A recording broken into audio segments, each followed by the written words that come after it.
College Girls. By Abbe Carter Goodloe. A photograph. There was a great deal of jangling of bells, and much laughter and talk, and the chaperone, who was an assistant Greek professor, looked as if she had never heard of Aristophanes. And listened apparently with the most intense interest to a Harvard halfback eagerly explaining to her the advantages of a flying wedge.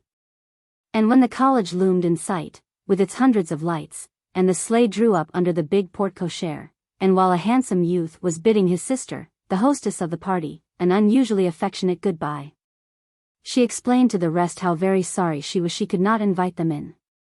But the Harvard men, in a feeling sort of way, said they understood, and after much lifting of hats and more laughter, the sleigh went off, and the chaperone and her charges were left standing in the center. She confessed then that she was extremely tired and that she did not think she ever cared again to see the winter sports. She thought the sight afforded her that afternoon, of two nice boys, very scantily clothed and with bloody faces, banging away at each other until they could hardly stand, compared with the view of those same young gentlemen the week before at the college, immaculately dressed and with very good-looking noses and eyes, was entirely too great a strain on her. So she went off to her study and left the excited and pleased young women to stroll down the corridor to Miss Ronald's room, to talk it over and to decide for the 20th time that somebody of 94 ought to have come off winner in the fencing match, instead of somebody else of 93. The room they went into was a typical college room, with its bookstands and long chairs and cushions and innumerable trophies, of which Miss Ronald was rather proud. She was a stylish girl, with New York manners and clothes, and a pretty, rather expressionless face, strongly addicted to fads, and after almost 4 years of college life still something of a fool. She had become popular through her own efforts and the fact that she had a brother at Harvard. If a girl really wishes to be a favorite in college, she must arrange to have some male relative at a neighboring university. The sleighing party over to Harvard for the winter sports had been an especial success, so her guests took off their wraps and settled themselves in her chairs in a very cordial sort of way, and discussed amiably the merits of the tug-of-war, while someone made chocolate.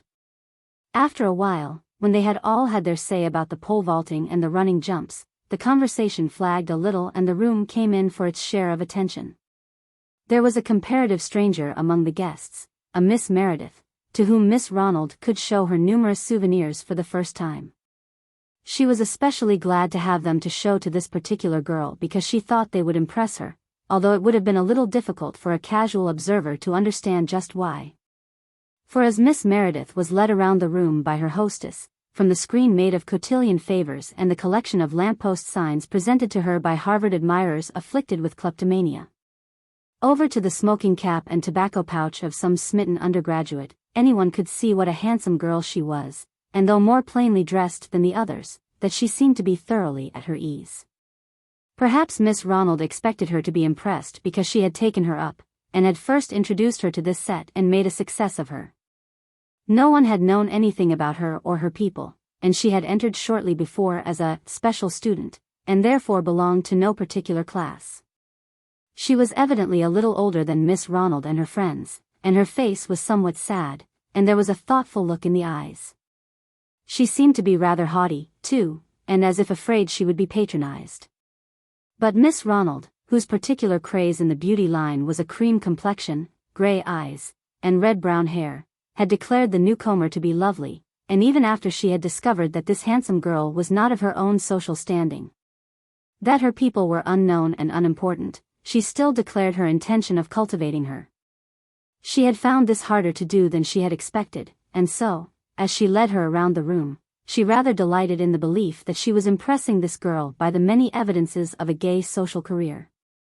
The others, who had seen all the trophies many times before, and who knew just which one of Miss Ronald's admirers had given her the Harvard blazer, and where she had got the Yale flag and the mandolin with the tiger head painted on it, for Miss Ronald, being a wise young lady, cultivated friends in every college, sat back and talked among themselves and paid very little attention to what the other two were doing.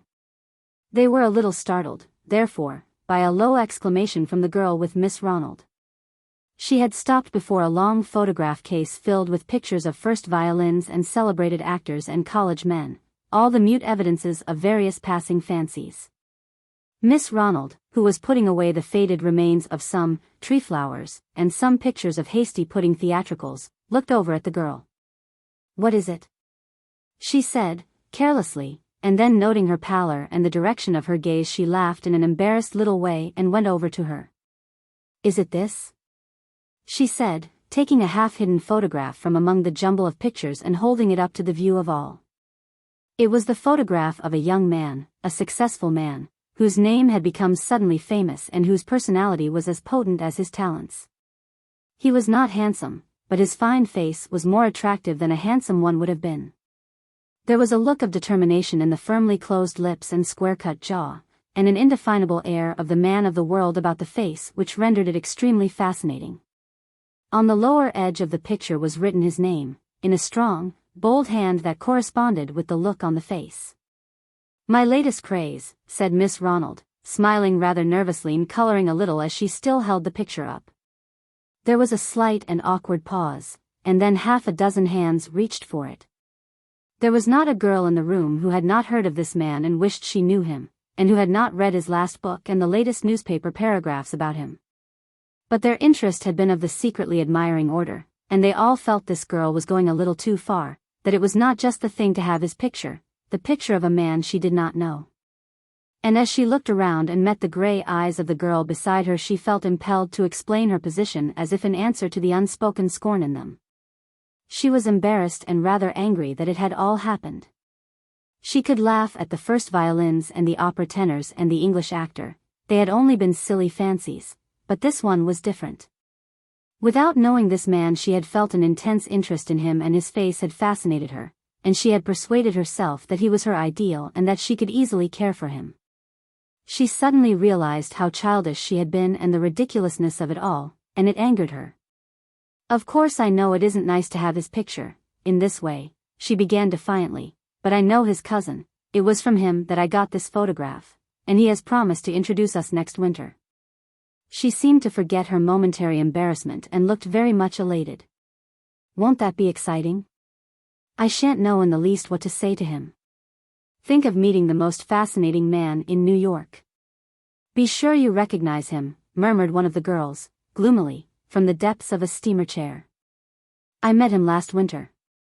I had never seen a photograph of him then, and not knowing he was the one, I talked to him for half an hour. When I found out after he had gone who he was, I couldn't get over my stupidity. My mother was angry with me, I can tell you.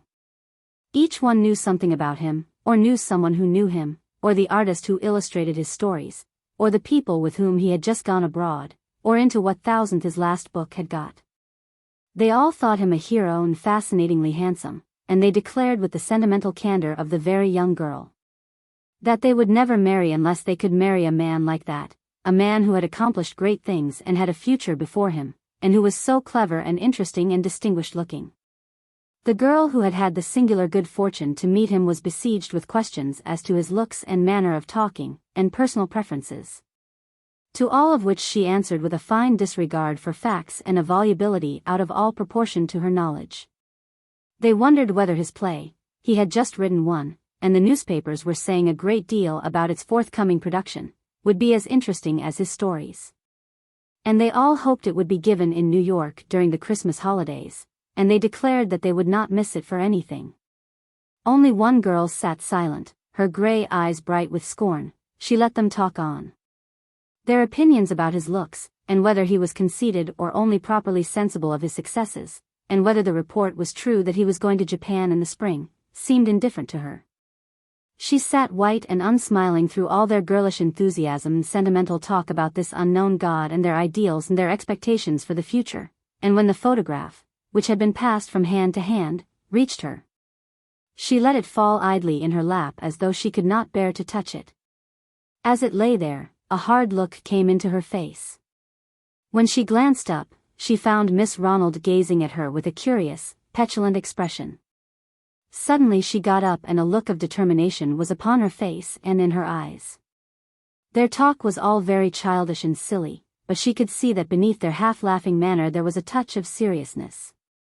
This man, with his fine face and his successes and personal magnetism, had exercised a strange fascination over them, and most of all over the pretty, sentimental girl looking with such a puzzled expression at her. After all, this girl had been good to her. She would do what she could. She stood tall and straight against the curtains of the window facing the rest and breathing quickly. "Yes, I know of him," she said, answering their unspoken inquiry. "You think you know him through his books and the reviews and newspaper notices of him." Her voice was ringing now and she touched the picture lightly and scornfully with her finger. "I know him better than that. I know things of him that will not be told in newspaper paragraphs and book reviews." She paused and her face grew whiter. "You read his stories, and because they are the best of their kind, the most correct, the most interesting, because his men are the men you like to know, men who are always as they should be to men. Because there is an atmosphere of refinement and elegance and pleasing conventionality about them, you think they must be the reflex of himself." "Oh yes. I know, the very last story, you have all read it, who could be more magnificent and correct than Roscommon? And you think him like his hero. There is not one of you but would feel flattered at his attentions, you might easily fall in love with him, I dare say you would scarcely refuse him, and yet," she broke off suddenly. "There was a girl," she began after a moment's hesitation, in a tone from which all the excitement had died, "a friend of mine, and she loved him. Perhaps you do not know that before he became famous he lived in a small western town, she lived there too. They grew up together, and she was as proud of him, well, you know probably just how proud a girl can be of a boy who has played with her and scolded her and tyrannized over her and protected her and afterward loved her. For he did love her. He told her so 1,000 times and he showed it." She stopped and her face grew whiter. "To her in 1,000 ways. And she loved him. I cannot tell you what he was to her." They were all looking curiously at her white face and she tried to speak still more calmly. "Well, after a time his ambition, for he was very ambitious and very talented, made him restless. He wanted to go east, he thought he would succeed.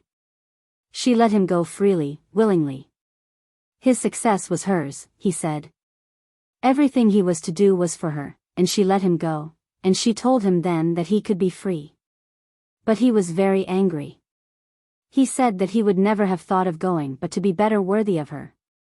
He succeeded, you know, the world knows how well he has succeeded, and the world likes success, and what wonder that he forgot her.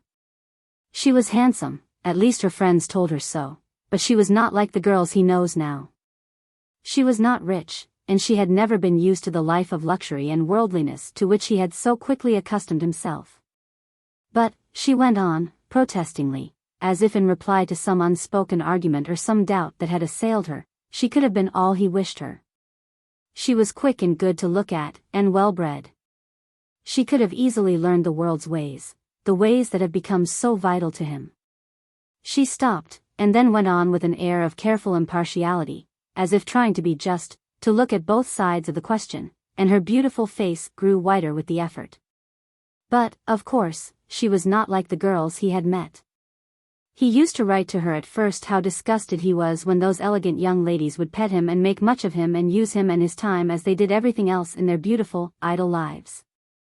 He did not like it, he said. And then I suppose it amused him, and then fascinated him. They would not let him alone.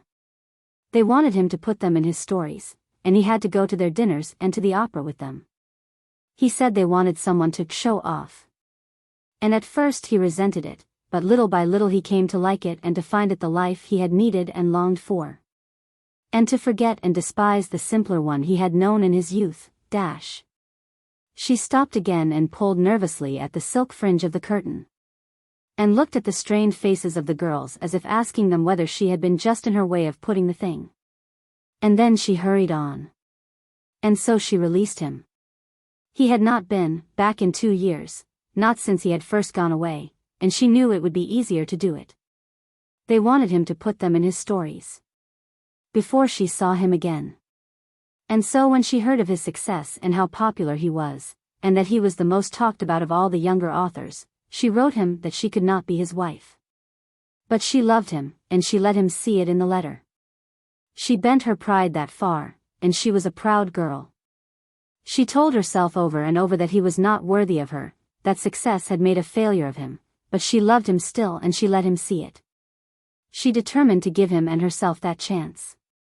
If he still loved her, he would know from that letter that she, too, loved him.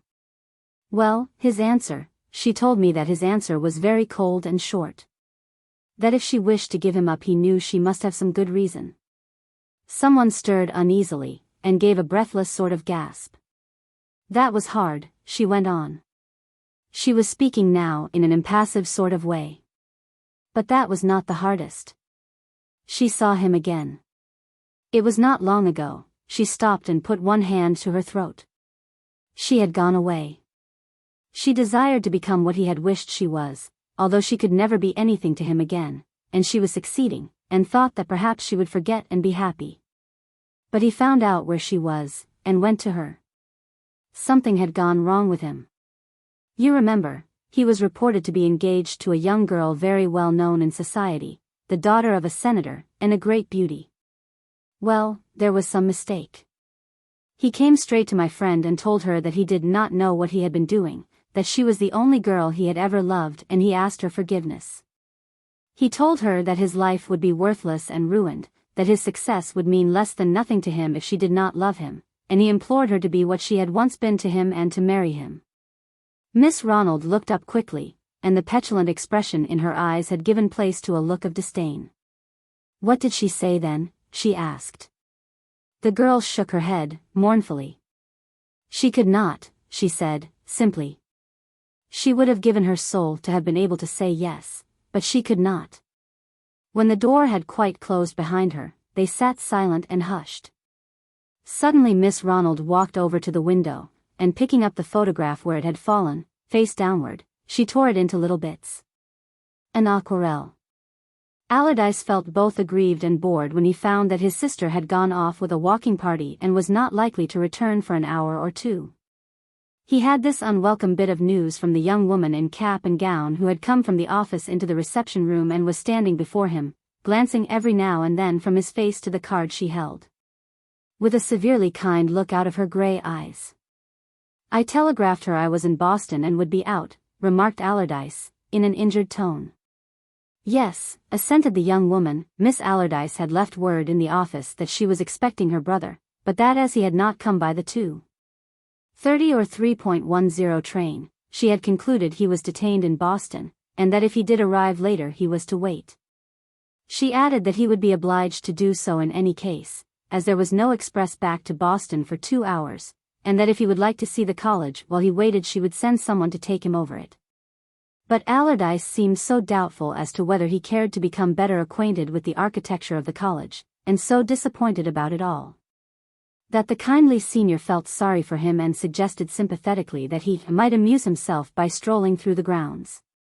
She could not have been over 20, but she had all the seriousness and responsibility of an undergraduate, and Allardyce suddenly felt very young and foolish in her presence and wondered hotly how old she thought he was, and why she hadn't told him to run out and play.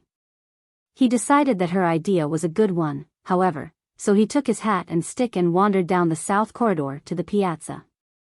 Standing there he could see the lake and the many private boats lying in the bend of the shore, each fastened to its little dock, and beyond, the boathouse with the class practice barges, slim and long, just visible in the cool darkness beneath. He thought it all looked very inviting, and there was a rustic bench under a big tree halfway down the hill where he could smoke and get a still better view of the water. So he settled himself quite comfortably, lit a cigarette, and looked gloomily out over the lake. He assured himself bitterly that after having been abroad for so many years, and after having inconvenienced himself by taking a boat to Boston instead of a Cunarder to New York, his natural destination, in order to see his sister, that she was extremely unkind not to have waited for him. He was deep in the mental composition of a most reproachful note to her when he discovered that by closing his eyes a little and looking intently at the Italian gardens on the opposite side of the water, he could easily fancy himself at a little place he knew on Lake Maggiore. This afforded him amusement for a while, but it soon palled on him, and he was beginning to wonder moodily how he was ever to get through 2 hours of the afternoon, when he saw a young girl come out of the boathouse with a pair of sculls and make her way to one of the little boats.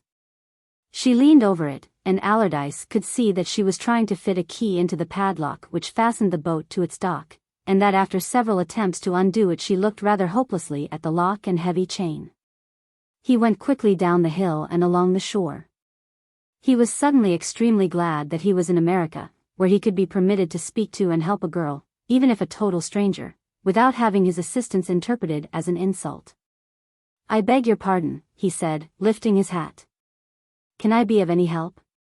The girl looked up a little startled, but when she saw the tall, good-looking youth, she smiled in a relieved sort of way and rose quickly from her knees. "Indeed, yes," she said, without any embarrassment. "I can't unlock this, perhaps you can." Allardyce took the key, and kneeling down fitted it in its place and turned it with very little effort. The girl looked rather ruefully at him as he jumped up. "Thank you," she said in a politely distant way. "I don't see why I could not have done that. I am very strong in my hands, too." Allardyce smiled indulgently. All girls were under the impression that they were strong. At any rate this one was tremendously pretty, he decided, much prettier than the stately senior he had encountered up at the college, and he was glad there were no cap and gown this time. He was aware, of course, that he ought to lift his hat and move on, and not stand there staring at her, but his previous solicitude had made him feel sociable. "Perhaps you will let me put the oars in for you," he suggested. He was rather alarmed after he had spoken, but when he glanced at the girl to see how she had taken his further self-invited assistance he found her looking at him in a very friendly way. All at once he felt quite elated and at his ease. It had been a long while since he had had much to do with American girls, and he concluded that all that had been said about their charming freedom and cordiality of manner had not been exaggerated. But when he had put the sculls in the boat it occurred to him that it would not do to presume too far on that freedom and cordiality. And that if he was not to depart immediately, and he felt no inclination to do so, he must offer some sort of explanation of himself. "I am waiting for my sister," he remarked genially. "Oh. Your sister," echoed the girl. "Yes, Miss Allardyce. Perhaps you are in the same class," he hazarded.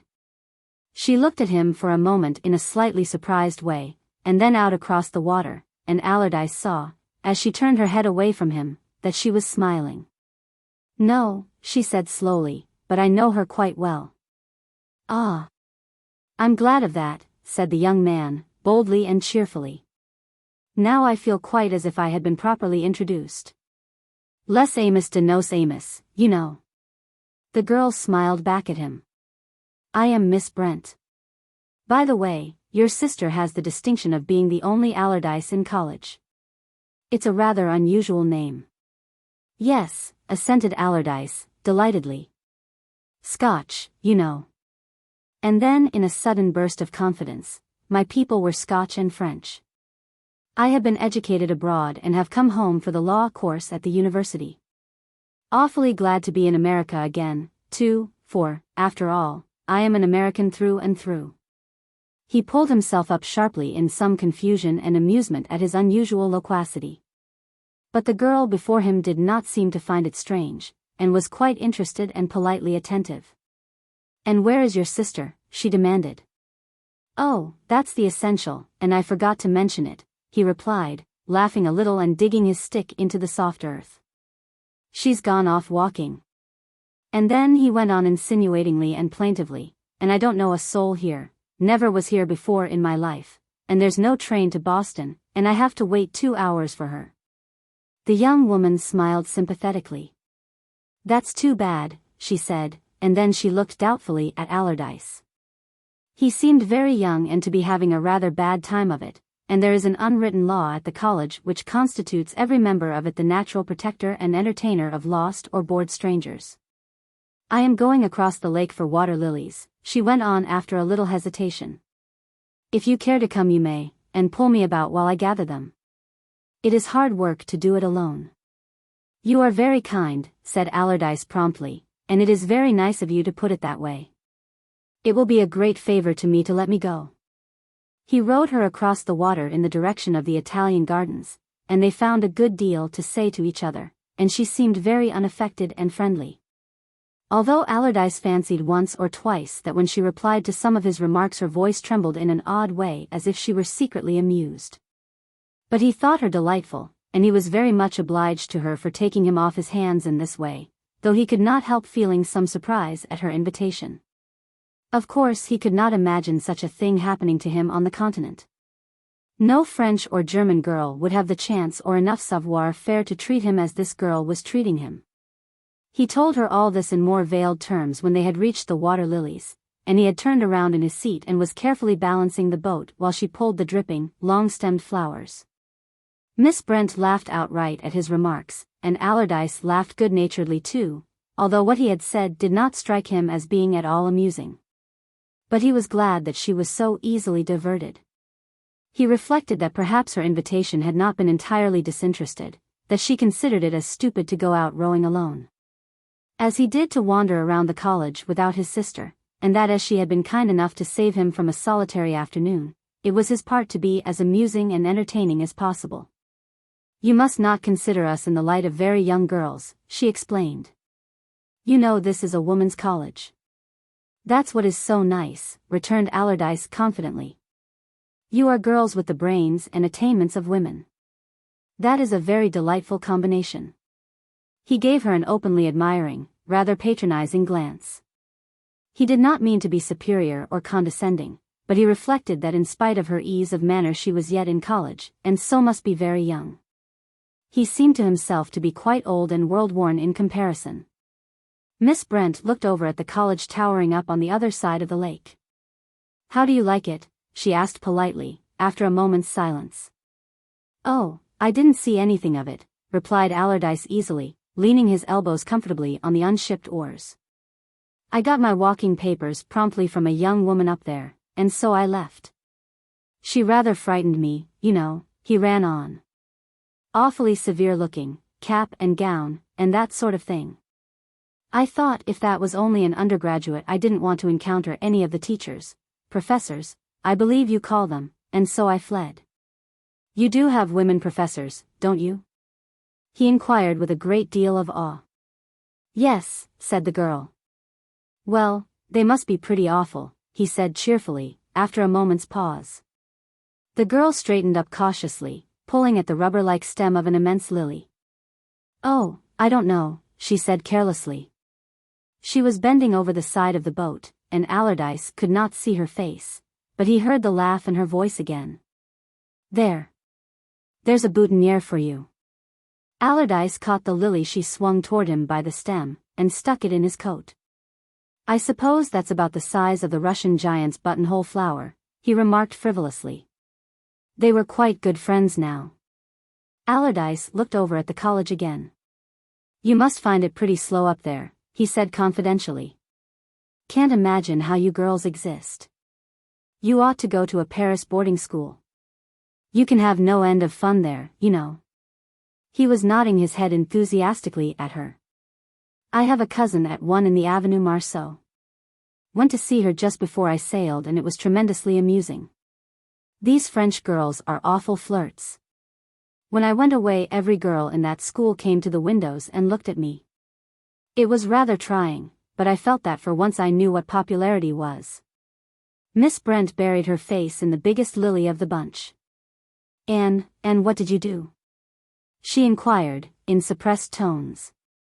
"Oh, Why, I bowed and smiled at the whole lot. Must have looked rather like an idiot, now I come to think of it, and my cousin wrote me she got into no end of trouble about it.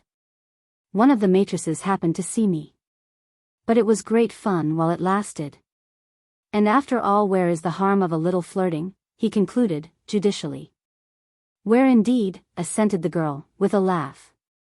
"That's right, I am glad to hear you say that," broke in Allardyce, approvingly. "There's something wrong with a woman who doesn't cry or flirt, it's a part of her nature," he went on, with the air of having made a profoundly philosophic discovery. "You know you agree with me," he urged, insinuatingly. She shook her head. "Personally I don't know," she said. "You see I am so busy." "Oh. I say," cried Allardyce, "you don't mean you study as hard as that?" "Of course," he added impartially, it's all very well for some girls to grind. He stopped in alarm as the girl drew herself up slightly. I hope my sister doesn't study too much, he hastened to add, lamely. Miss Brent put her handkerchief suddenly to her lips, which were trembling with laughter. I don't think you need worry, she said. Allardyce was considerably mystified and a little offended. But she's very bright, added the girl, quickly. Especially in mathematics, where I see most of her, but I believe she is not a very hard student. Well, said Allardyce, jocosely, I'll tell you a secret. I am the hard student of the family, and that's much better than that my sister should be, I think. I don't approve of girls working too hard. It makes them old, takes away their freshness, especially if they go in for mathematics. Do you know I have never been able to imagine a girl mathematician anyway, he ran on, confidentially. Always seemed like a sort of joke. Now there was that English girl, what was her name, who was worse than a senior wrangler. Her photographs were just everywhere.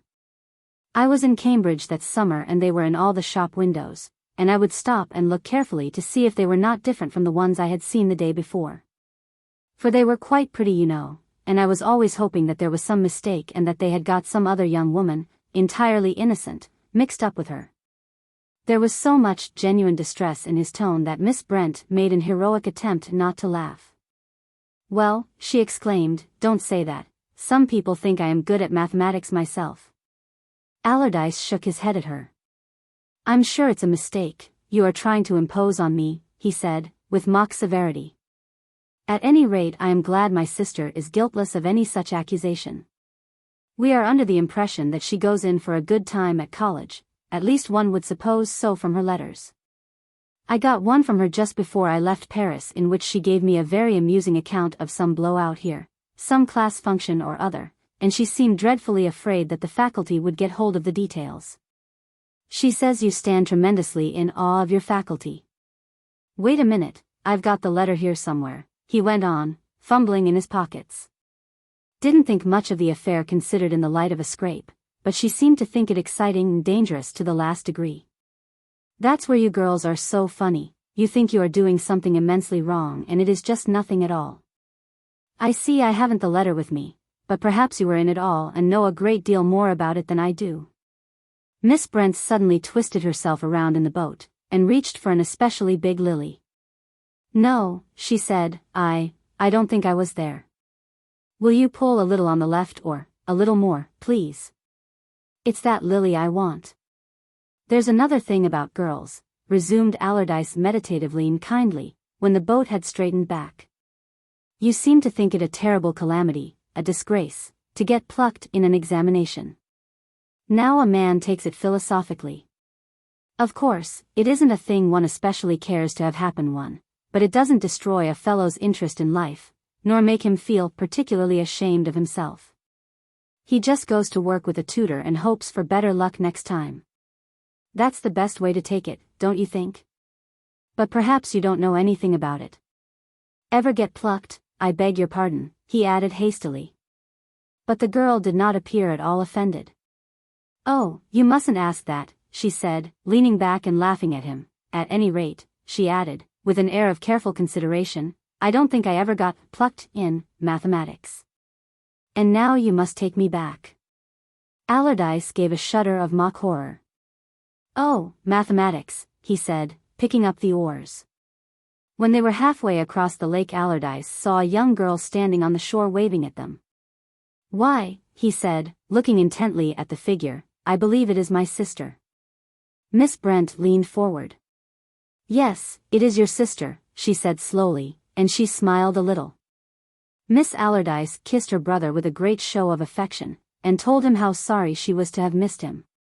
And I am sure it was very good of you to have taken care of him, she went on impressively and gratefully, turning to Miss Brent.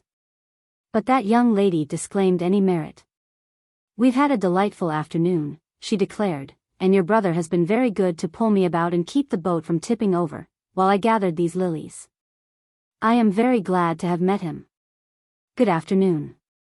Charming girl, murmured Allardyce, appreciatively, digging his stick in the earth, and leaning on it as he looked after Miss Brent. We had an awfully jolly time together, he went on, to the girl beside him. Sort of water picnic, without the picnic. Miss Allardyce looked sharply at her brother. Something in his manner made her anxious. How did you meet her? She demanded. Oh. That's the best part, said Allardyce joyously. Wasn't introduced at all. I offered to unlock her boat for her, and I liked her looks so much that I hated to go away, so I asked her if she was in your class, and she said no, but that she knew you, and that I considered was introduction enough. We just went off together and had a very good time. Lucky for me that somebody took me up when my own sister went off and left me, he added reproachfully. Miss Allardyce shook her head impatiently. Never mind about me. She looked anxiously at her brother. What did you say to her? Oh. I don't remember exactly, he replied vaguely and cheerfully. We talked a good deal, at least I did, with a sudden realization of how he had monopolized the conversation. About French boarding schools and women professors and getting plucked in examinations, and I told her about that scrape you wrote me of. She hasn't a bit of nonsense about her, he went on enthusiastically. She didn't say much, but I am sure she agreed with me that girls are by nature flirts, and not mathematicians. Miss Allardyce gave a little gasp. Well, she said, with a sort of desperate calmness, you've done it now. Do you know who that was you were talking to? That was the assistant professor of mathematics. Oh. Yes, I know she looks awfully young, and she is young. I suppose you think a woman has to be 50 before she knows anything. Why, she only took her degree 2 years ago, and she was so tremendously clever that she went off and studied a year in Leipzig and then came back as instructor in mathematics. And this year, when one of the assistant professors was called suddenly to Europe, she was made assistant professor in her place, and they say she's been a most wonderful success. And I know she is pretty. But that doesn't prevent her examinations from being terrors, and I didn't get through the last one at all, and if you told her about that scrape, and that women ought not to be mathematicians, she stopped breathlessly and in utter despair. Allardyce whistled softly and then struck his stick sharply against the side of the little dock. Well, he exclaimed indignantly, she's most deceitfully young and pretty, and then he turned reproachfully upon his sister. It's all your fault, he said. What did you go off walking for?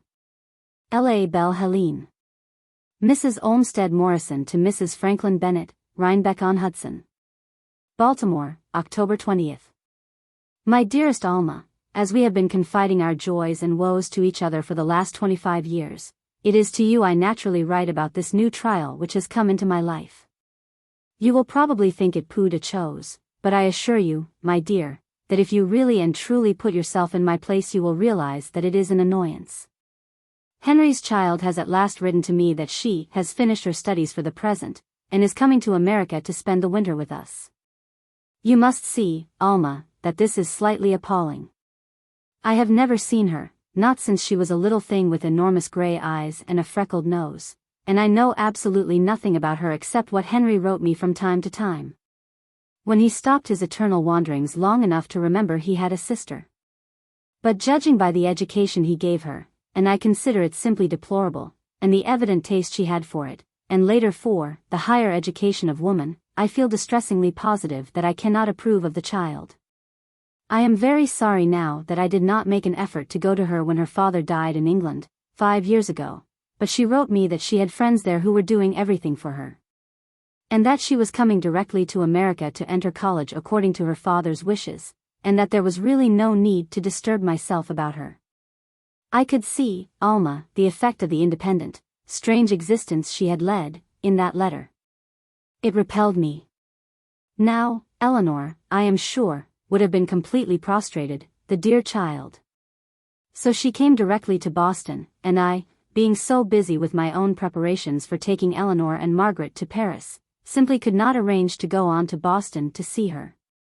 As of course you know, we remained abroad 4 years, and last year, when we returned and I expected to see Helen at last, she wrote me a letter which I got just before leaving Paris, saying that she had decided to go to Oxford for a year to take a course in mathematical astronomy at the Lady Margaret Hall. So we passed each other in mid-ocean. Fancy, Alma. I knew when I read that letter what kind of a girl she was. One of your hard students, engrossed in books, without one thought for dress or social manners. I am afraid she will prove a severe trial.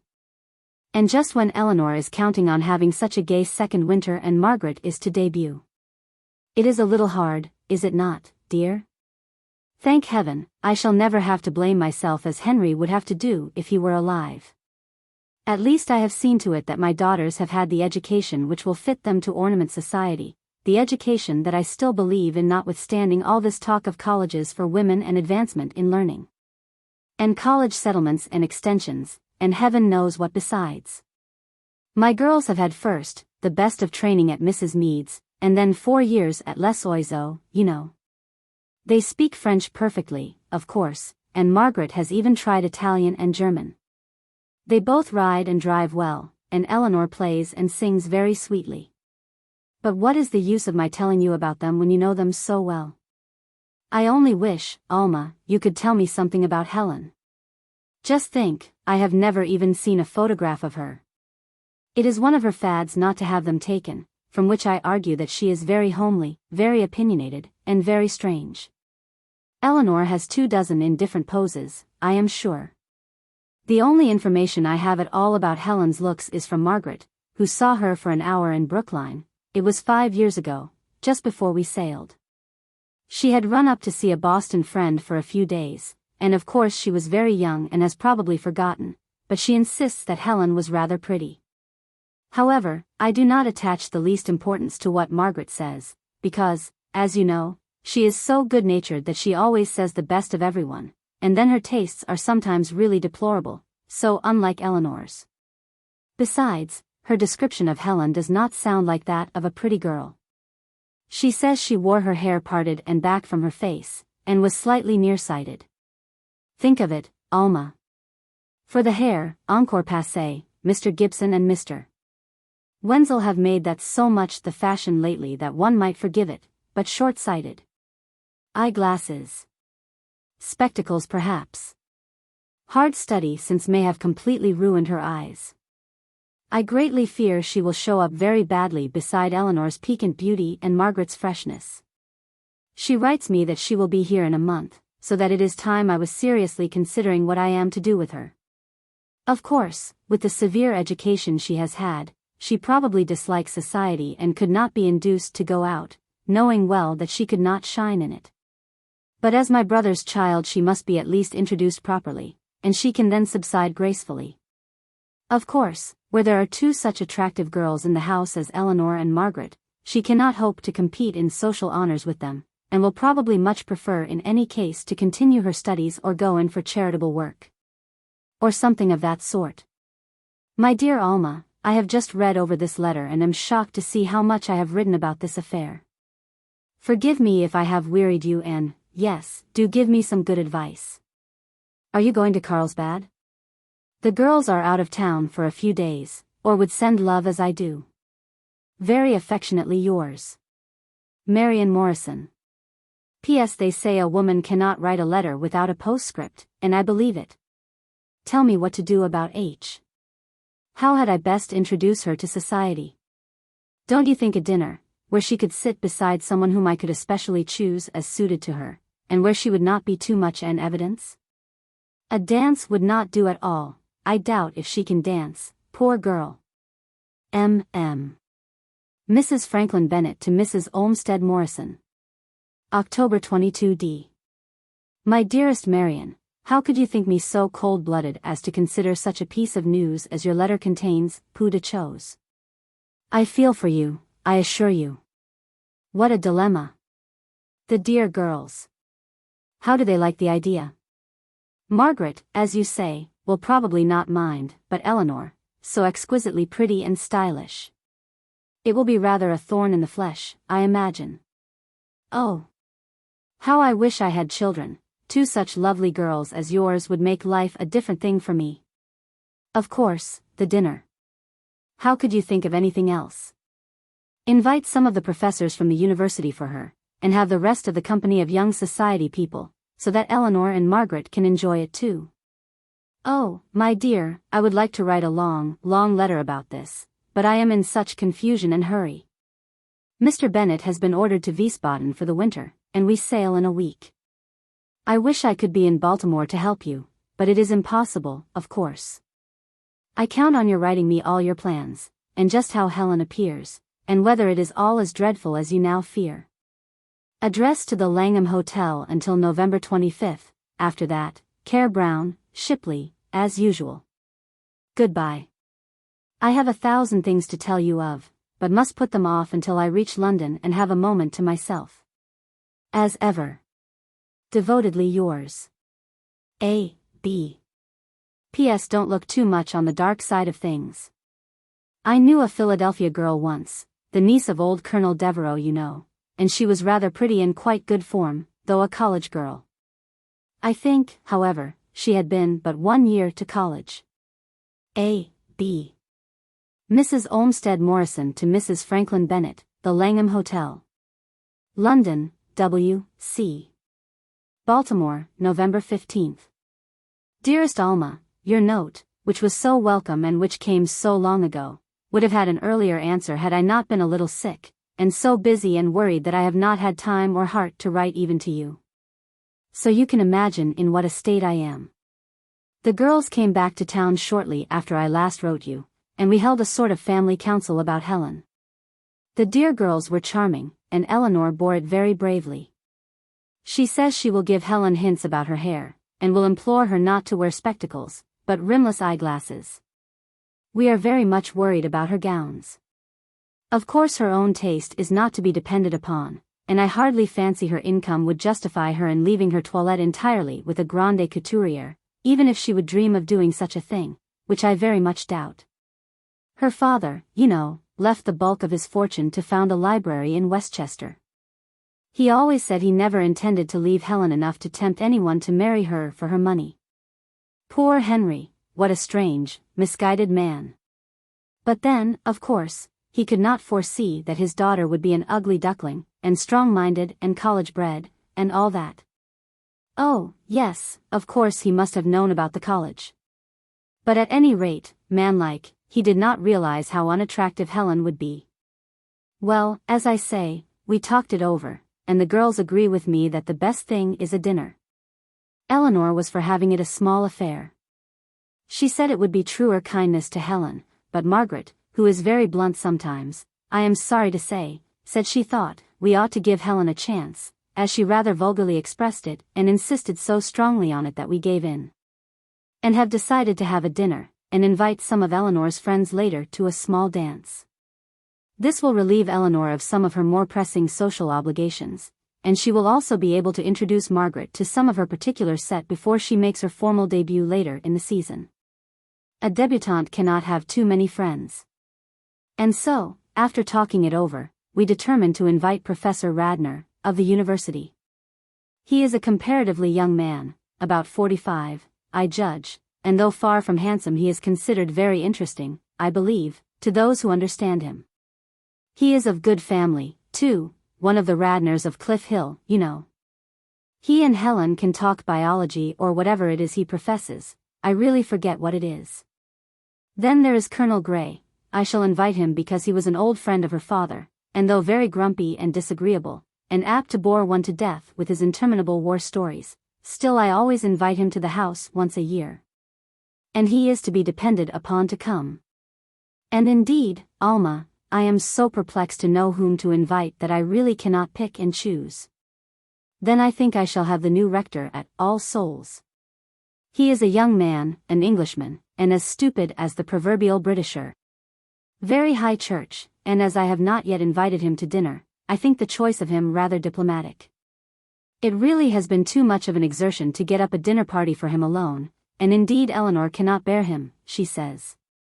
But with her usual sweetness has consented to have him come if Helen and Margaret will take him off her hands.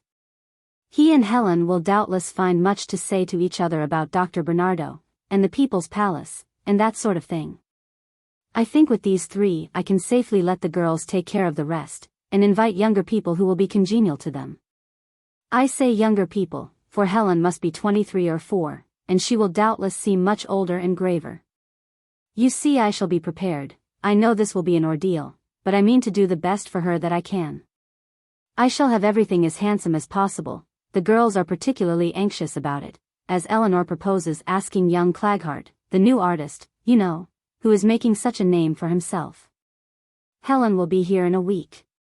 I shall send out the invitations in a day or two, so as to have no refusals. Dinner engagements are already getting numerous. I shall let you know all about Helen and the dinner party. I know you are as interested as myself in this, and that you sympathize with me. Poor Henry. To think that he should have given me a niece who has spent the best years of her life shut up in colleges, and ruining health and looks in sedentary, intellectual pursuits. The Kinglakes were here yesterday and send their kindest regards to you. Goodbye. 1,000 best wishes for a happy trip. Do tell Mr. Bennet how much I hope he will be improved by Wiesbaden. Write soon to your devoted friend, Marion M. Mrs. Olmsted Morrison to Colonel Ralph Grey. My dear Colonel, of course it is to you, Henry's oldest friend, that I write first to tell the charming news that his daughter Helen is coming to us in a week. She has finished her studies for the present, so she writes, and we are at last to see the dear child. We are delighted to have her come, and feel that she must meet you at once. You will certainly find her to your taste, as she is so highly educated and not at all like these society girls whom you justly condemn as utterly frivolous. We have arranged a little dinner party for Thursday, the 24th, and positively count on you to come and put us all in a good humor with one of your inimitable war stories. Most cordially your friend, Marion V. Morrison. Friday, November the 18th. Mrs. Morrison to the Reverend Percival Beaufort. My dear Mr. Beaufort, will you give us the great pleasure of seeing you at dinner on Thursday evening, at 8:30? Only severe illness has kept me from asking this favor long ago, so that I very much hope nothing will prevent your accepting now. Eleanor tells me to remind you that the Young People's Guild has been changed to Wednesday evening, so at least that will not interfere with your acceptance. If you come, virtue will not be its own reward in this case. I have a niece whom I am particularly anxious you should meet. She is intensely interested in all charities, especially London charities, and is very quiet and charming, if not exactly pretty. But I am sure you agree with me that beauty is often only a snare. The girls particularly wish to be remembered. Most truly yours, Marion V. Morrison. Friday, November the 18th. Mrs. Morrison to Professor Albert Radnor, Johns Hopkins University. Baltimore. November the 18th. My dear Professor Radnor, can we persuade you to abandon your lectures and experiments long enough to dine with us on the evening of the 24th? I know we are very frivolous and not at all the people to interest you, however much you interest us, but I fancy I shall have someone here whom you will be glad to meet. I want you to know my niece, Miss Helen Hammersley. She is an immensely clever girl, has taken her degree at one of our famous women's colleges, and has just returned from a year of Oxford and the Bodleian, so that I feel reasonably sure she will be able to listen intelligently to you, at any rate. She is greatly interested in your specialty, and will certainly esteem it the greatest privilege to meet such a noted authority on the subject as yourself. I will take no excuse. Very sincerely your friend, Marion V. Morrison. Miss Eleanor Morrison to Miss Grace Fairfax, Washington, D.C. November 19th. Dearest Grace, we are sending out invitations to dinner and small dance afterward in honor of a cousin of ours, Helen Hammersley, who is coming from England to spend the winter with us, and of course we thought of you first and foremost. You must come and save the situation with your brilliancy and tact. There. Can you refuse me after that? To tell you the truth, dear, we are all awfully worried about the whole thing. We none of us know Helen at all, and we are simply au désespoir about her because she is such a strange girl. She has been at college for 5 years, first in America and then at Oxford, and we all feel miserably sure of what an impossible sort of girl she is. She even took some sort of honor in mathematics at Oxford, just fancy. What she is going to be like in a ballroom no mortal can guess. So we have done the best we can. Mamma has invited some old fogies to entertain her, and I propose we make our end of the table as much of a shining contrast as possible. I shall ask that Canadian you adore so, Reggie Montrose, for you, and your brother Jerry for Margaret, and shall reserve Wayne Claghart for myself, so please take warning and let that youth severely alone. He is my especial property, and I consider him simply the nicest man I know. He has hinted 2 or 3 times that he would like to sketch my head.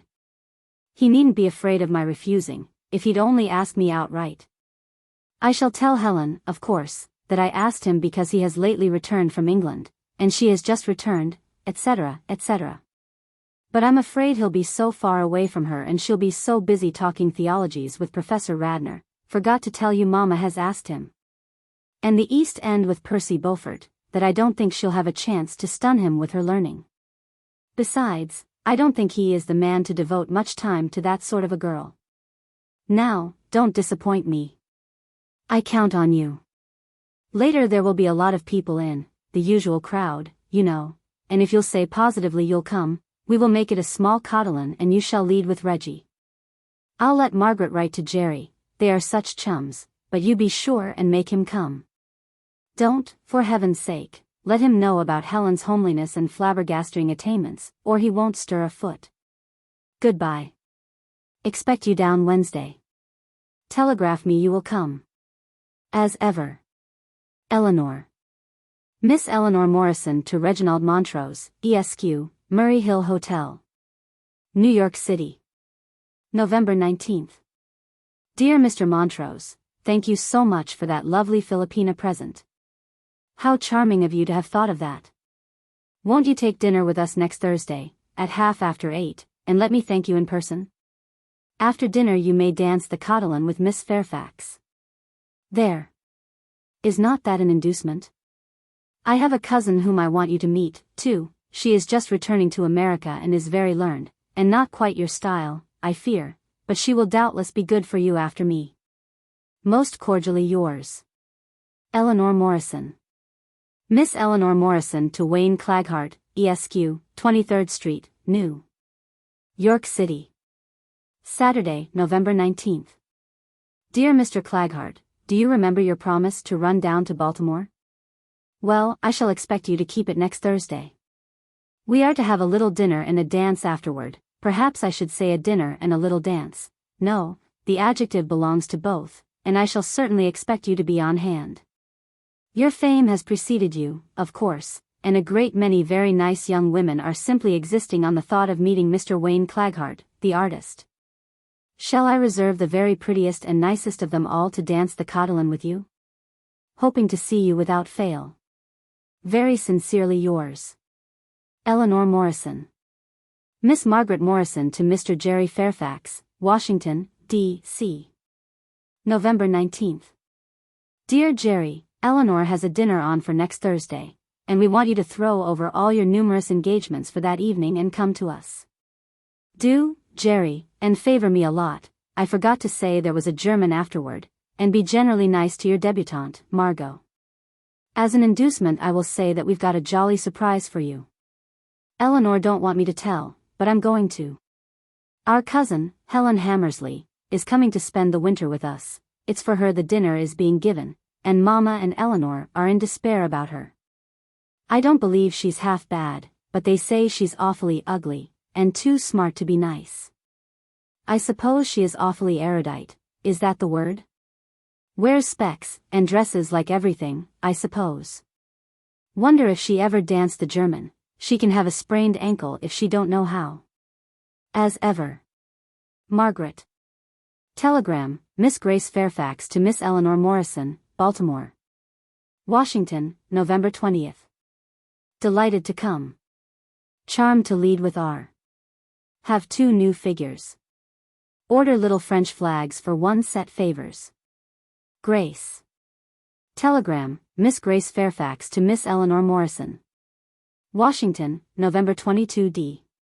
Terrible attack tonsillitis. Doctor says positively cannot go. Grace. Miss Eleanor Morrison to Miss Marie de Rochemont, Charles Street. My dear Miss de Rochemont, much to my surprise and annoyance I have this moment found an invitation which I thought had been mailed to you several days ago. It must have slipped out of the other notes some way and has been lying under some papers here on my desk ever since. Can you forgive this mischance and accept so tardy an invitation? It will give us all the greatest pleasure to see you at 8:30. I especially want to introduce to you a cousin of mine just returned from the other side. She has been in college all her life, and I want her to meet some of our most charming society girls to rub her shyness off and make her take more interest in social life. Perhaps you may convert her. Hoping that no previous engagement will prevent our seeing you Thursday. Most sincerely yours, Eleanor Morrison. Mrs. Olmsted Morrison to Mrs. Franklin Bennett, care of Brown, Shipley and Company, London. November 25th. My dear Alma, what a surprise. I can scarcely collect my thoughts sufficiently to write intelligently on the subject. I really was never more surprised in all my life, more intensely and thoroughly surprised. But I must try and tell you connectedly all about it. To begin with, Helen did not come on the 20th as we had expected, but telegraphed us that she was detained in Boston and would not reach Baltimore until the morning of the 24th. This was very annoying, as I was most anxious about her gown for the dinner, and then I imagined that she would be utterly dragged out after traveling all night. Dear Eleanor would have been, I am quite sure. But Helen seems to be one of those distressingly healthy people, no nerves, no sensitiveness. She quite laughed when I asked her if she were not tired. Well, she came on the 11:05 train, and, Alma, she is not at all the kind of person I had expected. She is even handsome after a certain style of her own, not one that I admire, not at all Eleanor's style. But certainly it could be much worse. The men even seem to find her quite good-looking. She has certainly preserved her complexion wonderfully well, and as for her being short-sighted. Between ourselves I am sure it is only an excuse for using a very beautiful lorgnon, and for looking rather intently at one in a sort of meditative way which I consider rather offensive, but which Percy Beaufort told me he found most attractive. He is very disappointing, by the way. I had expected so much of him, but I find him quite an ordinary young man. I was really shocked at Helen's levity. I had expected from her superior education that her mind would be above trivialities, but the way she laughed and seemed to enjoy the conversation of Reggie Montrose and Jerry Fairfax. And if she had confined her attentions to those boys. But, Alma, she even tried to infatuate Colonel Grey and Professor Radnor. Two such men. She is far from being the quiet, thoughtful student I had expected to so enjoy. Why, she had the audacity to say to Colonel Grey, after one of his irascible explosions at things in general, "My dear Colonel, you are a living example of squaring the circle, quite round yet full of angles." You know how rotund the Colonel is, Alma. Think of it. To Colonel Grey, whose irritability is simply proverbial. And he actually seemed to enjoy it. Men of a certain age seem to be only too willing to make fools of themselves if a young girl looks at them. And Percival Beaufort, who is so interested in London charities, could not extract one word from her on the subject, I believe. At any rate I distinctly heard her giving him an animated account of the last 8's week, and he was inquiring solicitously who was the coxswain for Magdalen. Even Professor Radnor seemed to lose his head, though I believe she talked more sensibly to him than to the others. For he told me that she was one of the few women he had ever met who seemed to thoroughly understand Abel's demonstration of the impossibility of solving a quintic equation by means of radicals, whatever that means. By the way, we need not have worried about her gown at all. It was quite presentable, and had in it a quantity of rare old point d'Alençon which Helen says Henry picked up in Paris. It quite vexed me to think that I have none of that pattern. It is especially beautiful. Eleanor would add a word, but she is feeling quite ill this morning, dear child. She was so worried over the dinner. At the very last moment Grace Fairfax failed her, and she was obliged to invite Marie de Rochemont in her place.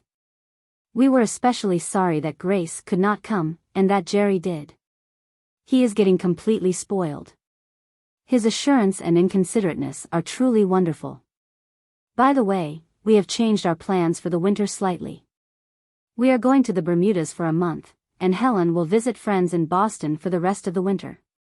Write soon and let me know how Mr. Bennet is feeling. Address here, all our mail will be forwarded. As ever, your devoted friend, Marion Morrison. Mr. Jerry Fairfax to Miss Grace Fairfax, Washington, D.C. Baltimore, November 25. Dear Grace, I suppose I've got to keep my solemn promise to write to you all about the blowout, though it's an awful effort for me to write letters, and I'm so razzle-dazzled too. You simply weren't in it. She's stunning. The fellows all call her La Belle Helene. Claghart started the name and it took like wildfire. The fair Eleanor is furious. She looked perfectly insignificant by the side of that magnificent creature. What the dickens did Margaret mean by her letter? Why, Helen Hammersley is a perfect beauty. It isn't good to spring a surprise like that on a fellow. Bad for one's nerves. Claghart is terribly shaken.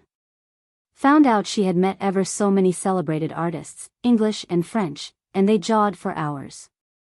Fact is Claghart's got the cinch on the rest of us because she's so awfully interested in art. I heard her tell him so.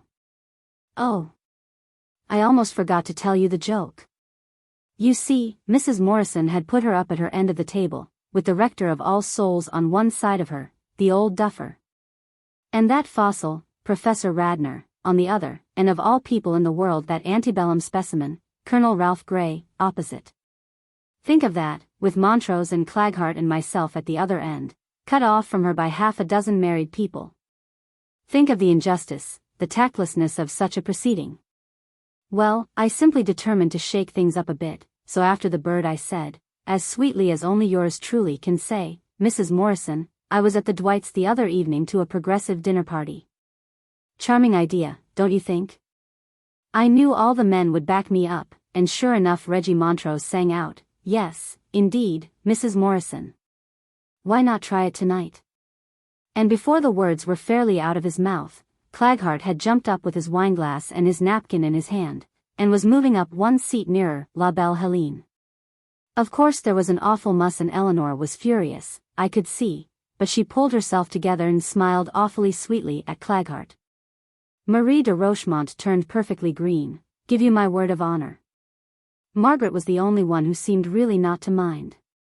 She's a nice little thing, but she won't have much show in society if Helen Hammersley is around. I wish I could tell you about La Belle Helene, but I'm not much for descriptions. She's different from any girl I ever knew, not very tall, but awfully good figure, fixes her hair like those stunning girls of Gibson's, you know. And she's got a way of looking at a fellow, earnest and yet half laughing, that's enough to drive one out of one's senses. She's got that je ne sais quoi, you know, something awfully fetching and magnetic and all that sort of thing. You'll think me a driveling idiot. She wore a beauty of a gown, white satin, or gauze, I'm not sure which. Was going to ask Claghart, being an artist he's up to such fine distinctions, but forgot it. I say, Grace, why don't your gowns look like that? You'd better ask her who built hers. Tell you what, she's just fascinating, not stiff or uppish a bit, but she's got a certain sort of dignity you girls don't seem to acquire, some way or other.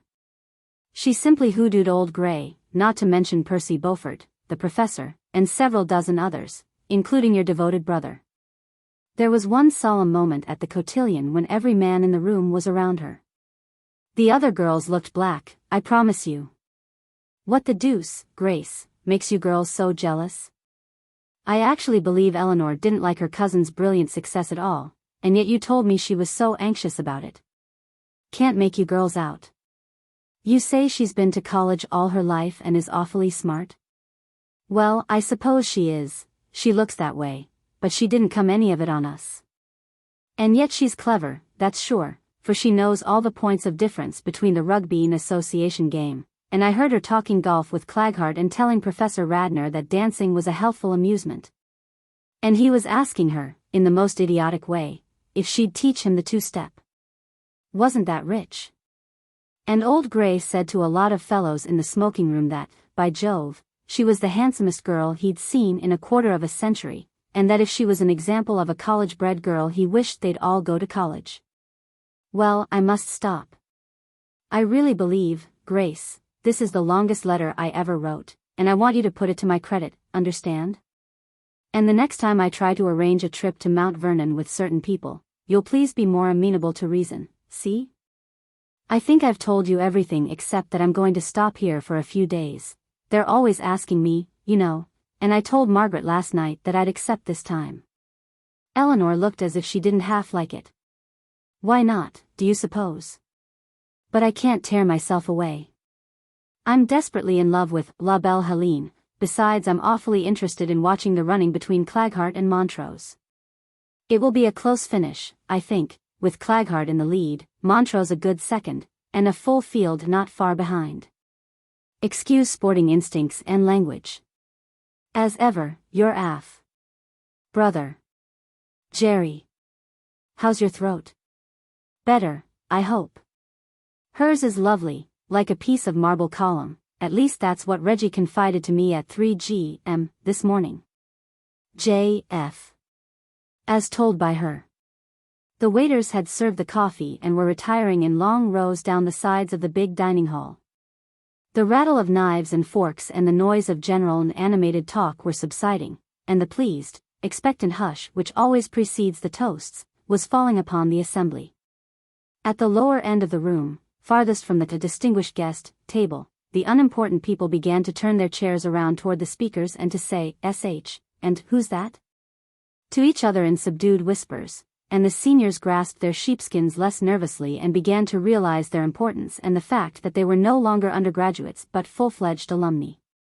And with the realization came a curious disagreeable sensation and a queer tightening in the throat, accompanied by a horrible inclination to shed tears over the closed chapter of their lives. Then they fiercely thought how their brothers act under similar circumstances, and wished they were men and could give the class yell and drink champagne to stifle their feelings. That being impossible, they tasted a very mild decoction of coffee and turned their troubled eyes to the far end of the room. And wished ardently that the president would get on her feet and say something funny to make them forget that this was the end, the last act of politeness on the part of the faculty to them, that they were being gracefully evicted, as it were, and could never be taken back upon the same terms or under the same conditions. It was the annual commencement dinner to the retiring senior class, and the senior class was, as usual, feeling collapsed and blank after the excitement of commencement week and the discovery that they were BAs or BS. And that the world was before them and there would be no more faculties to set them going or haul them up, but that they would have to depend on their own faculties in the future. There was the annual foregathering of brilliant men and women whose presence was to be an incentive to the newly fledged alumni, and the display of whose wit and wisdom in after-dinner speeches was to be a last forcible impression of intellectual vigor and acquirements left on their minds. Suddenly the president arose. She stood there, graceful, perfectly at ease, waiting for a moment of entire silence. Her sensitive, bloodless face looked more animated than usual, her brown eyes quietly humorous.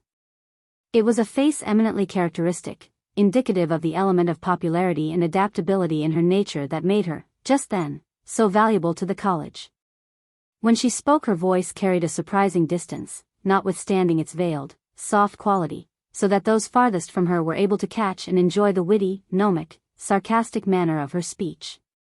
What she said was taken down by the shorthand reporter smuggled in for the occasion by the enterprising class president and is enrolled in the class book, so it need not be recorded here. But when she had finished, the editor of one of the foremost magazines in the country was smiling and nodding his head appreciatively. And a man whose sermons are listened to by thousands every Lord's Day leaned over and made some quick side remark to her and ran his hands in a pleased, interested way through his long hair. And the young and already famous president of a certain college said, on rising, that he felt very genuine trepidation at attempting any remarks after that. He fully sustained his reputation, however, of a brilliant talker, and was followed by the honorary member of the juniors, whose postprandial speeches have made him famous on both sides of the water.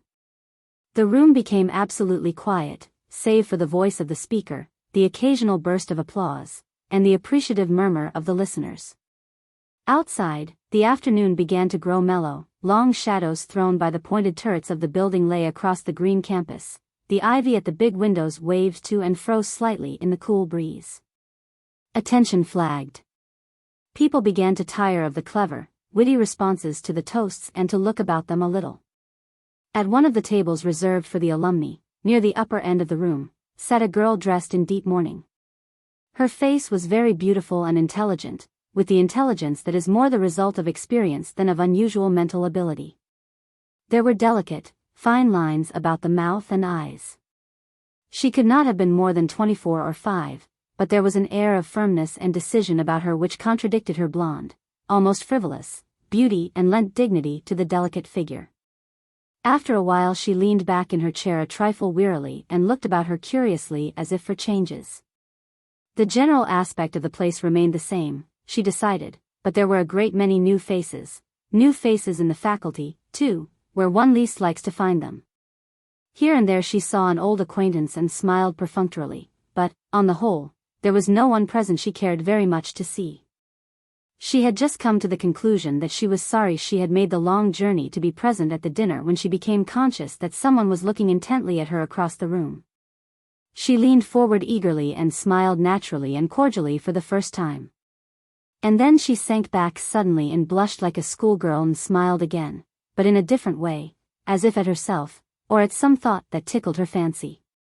It certainly did strike her as rather amusing and presuming for her to be smiling and bowing so cordially to Professor Arbuthnot. She remembered very distinctly, in what awe she had stood of that learned lady, and that in her undergraduate days she had systematically avoided her, since she could not avoid her examinations and their occasionally disastrous consequences. She recalled very forcibly the masterly lectures, the logical, profound, often original talks, which she had heard in her lecture room, though she had to acknowledge to herself reproachfully that the matter of them had entirely escaped her memory. She had been one of a big majority who had always considered Professor Arbuthnot as a very high type, perhaps the highest type the college afforded, of a woman whose brains and attainments would make her remarkable in any assembly of savants. In her presence she had always realized very keenly her own superficiality. And she felt very much flattered that such a woman should have remembered her and not a little abashed as she thought of the entire renunciation of study she had made since leaving college. She wondered what Professor Arbuthnot might be thinking about her. She knew she was thinking about her, because the bright eyes opposite were still fixed upon her with their piercing, not unkindly gaze. It occurred to her at last, humorously, that perhaps the professor was not considering her at all, but some question in thermoelectric currents for instance. But Miss Arbuthnot's mind was not on thermoelectric currents. She was saying to herself, she is much more beautiful than when she was here, and there is a new element of beauty in her face, too.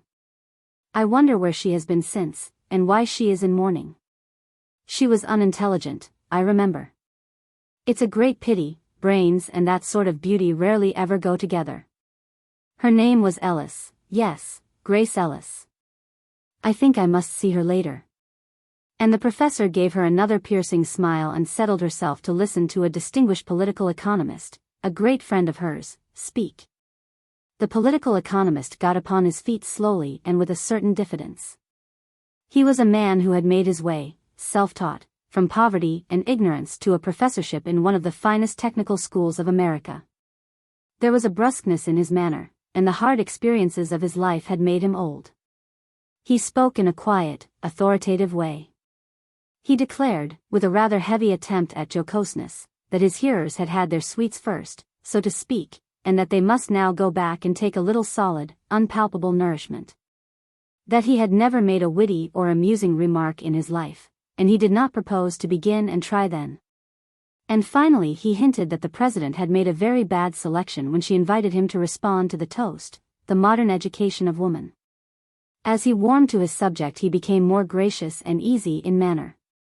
He spoke at length of the evolution of women's colleges, their methods, their advantages, their limitations.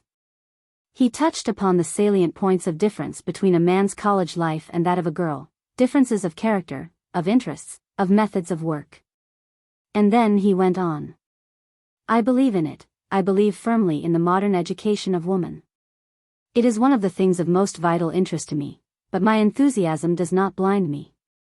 There are phases of it which I do not endorse. I object to many of its results.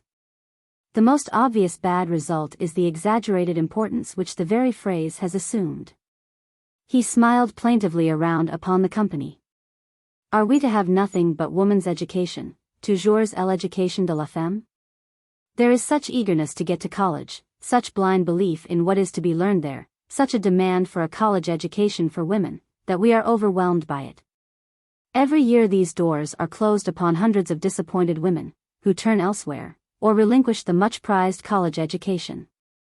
The day is not far distant when it will be a distinct reproach to a woman that she is not college-bred. He looked down thoughtfully and intently and spoke more slowly. It is this phase of it which sometimes troubles me. Life is so rich in experience for woman, so much richer and fuller for woman than for the political economist. Man, that I tremble at this violent reaction from nature to art. Today woman seems to forget that she must learn to live, not live to learn.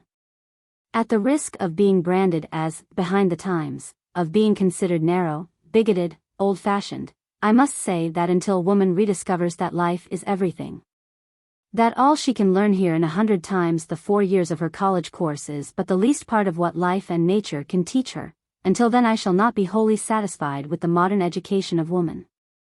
When he ceased there was an awkward and significant silence, and the editor looked over at him and smiled and shook his head reprovingly. And then the president got up quickly and with a few graceful, apropos remarks restored good humor, and taking the arm of the distinguished divine, led the way from the dining hall to the reception rooms. And people jostled each other good-naturedly, and edged themselves between chairs and tables to speak to acquaintances, and there was much laughter and questioning and exclamations of surprise and delight. Until finally the long procession got itself outside the dining hall into the big corridors. At the door Professor Arbuthnot caught sight of Miss Ellis again. She beckoned to the girl, who came quickly toward her. "I am tired and am going to my rooms for a while, will you come?" The girl blushed again with pleasure and some embarrassment. "I should be delighted," she said simply, and together they walked down the broad hallway. "It's very good of you," she broke in nervously, looking down at the small, quiet figure beside hers. She was head and shoulders taller than the professor. "Not at all," declared Miss Arbuthnot, kindly. "I want to see you. It has been a long while since you were a student here, for 5 years I should say, and you recall other faces and times." "It has been 4 years, I can hardly believe it," said the girl, softly. She wondered vaguely what on earth Miss Arbuthnot could wish to see her for. She had been anything but a favorite with the faculty as a student, but she felt very much flattered and very nervous at the attention bestowed upon her. When she reached Professor Arbuthnot's rooms, the embarrassment she had felt at being noticed by so distinguished a member of the faculty visibly increased. "It has been a long while since you were a student here." The place was typical, the absence of all ornament and feminine bric-a-brac, the long rows of bookshelves filled with the most advanced works on natural sciences. The tables piled up with brochures and scientific magazines, enveloped her in an atmosphere of profound learning quite oppressive. She had never been in the room but once before, and that was on a most inauspicious occasion, just after the mid-years. She wondered uneasily, and yet with some amusement, if Professor Arbuthnot remembered the circumstance. But that lady was not thinking of the young girl. She was busy with her mail, which had just been brought in, opening and folding up letter after letter in a quick, methodical way. "More work for me," she said, smiling. "Here is an invitation to deliver 6 lectures on electro-optics." The girl looked at her admiringly. "Absolutely, I've forgotten the very meaning of the words, and as for lecturing," she broke off with a little laugh. "Are you going to give them?" "Yes, it makes a great deal of work for me, but I never refuse such invitations. Besides, I shall be able to take these lectures almost bodily from a little book I am getting out." Professor Arbuthnot went over to the desk and lifted up a pile of manuscript, and smiled indulgently at the girl's exclamation of awe. "It isn't much," she went on. "Only some experiments I have been making in the optical effects of powerful magnets. They turned out very prettily. I have a good deal of hard work to do on the book yet. I shall stay here a week or 2 longer, quite alone, and finish it all up." The girl touched the papers reverently. "Here is a note I have just received from Professor." Miss Arbuthnot named one of the most distinguished authorities of the day on magnetism and electricity. "I sent him some of the first proof sheets, and he says he's delighted with them. We are great friends." The girl's awe and admiration increased with every movement. She looked at the small, slight woman whose intelligent, ugly face had an almost childlike simplicity of expression, contrasting strangely enough with the wrinkled, bloodless skin and piercing eyes. Her hair, which was parted and brushed severely back, was thickly sprinkled with gray. She gasped a little. "You actually know him, no, Professor?" Miss Arbuthnot laughed. "Oh, yes," she said, "we often work together. We get along famously. We are sympathetic in our work, as the French say." The girl swept her a mock courtesy. "I feel too flattered for anything that you deign to speak to me," she said, laughing and bowing low. Professor Arbuthnot looked pleased. She was far above conceit, but she was not entirely impervious to such fresh, genuine admiration. She was feeling particularly happy, too, over the results of her experiments, particularly interested in her work. "If you are so impressed by that," she laughed, "I shall have to tell you something even more wonderful still. I have just received an honorary degree from college. It was quite unexpected, and I must say I am extremely pleased. It is very agreeable to know that one's work is appreciated when one has given one's life to it." It seemed to the girl, with these evidences of success appealing to her, that a life could not be more nobly spent than in such work. She went slowly around the room after that, looking at a great many interesting things. At books with priceless autographs on their title pages, and photographs of famous scientists, and diagrams of electrical apparatus, and editions in pamphlet form of articles by Professor Arbuthnot, published originally in scientific journals. The girl suddenly felt sick and ashamed of herself. It struck her very forcibly just how little she knew, and how she had neglected her opportunities. "What an awful ignoramus I am," she burst out at length. "I don't know what these mean. I have only the vaguest idea what these men have done. How different you are. Your life has had a high aim and you have attained it. While she stopped with a scornful gesture. "If it were not for Julian, I believe I would come back here and start over." Miss Arbuthnot looked at her critically. She admired the girl's beauty tremendously. It was her one weakness, this love of beauty. She never looked at herself in a mirror oftener than necessary. "Ah.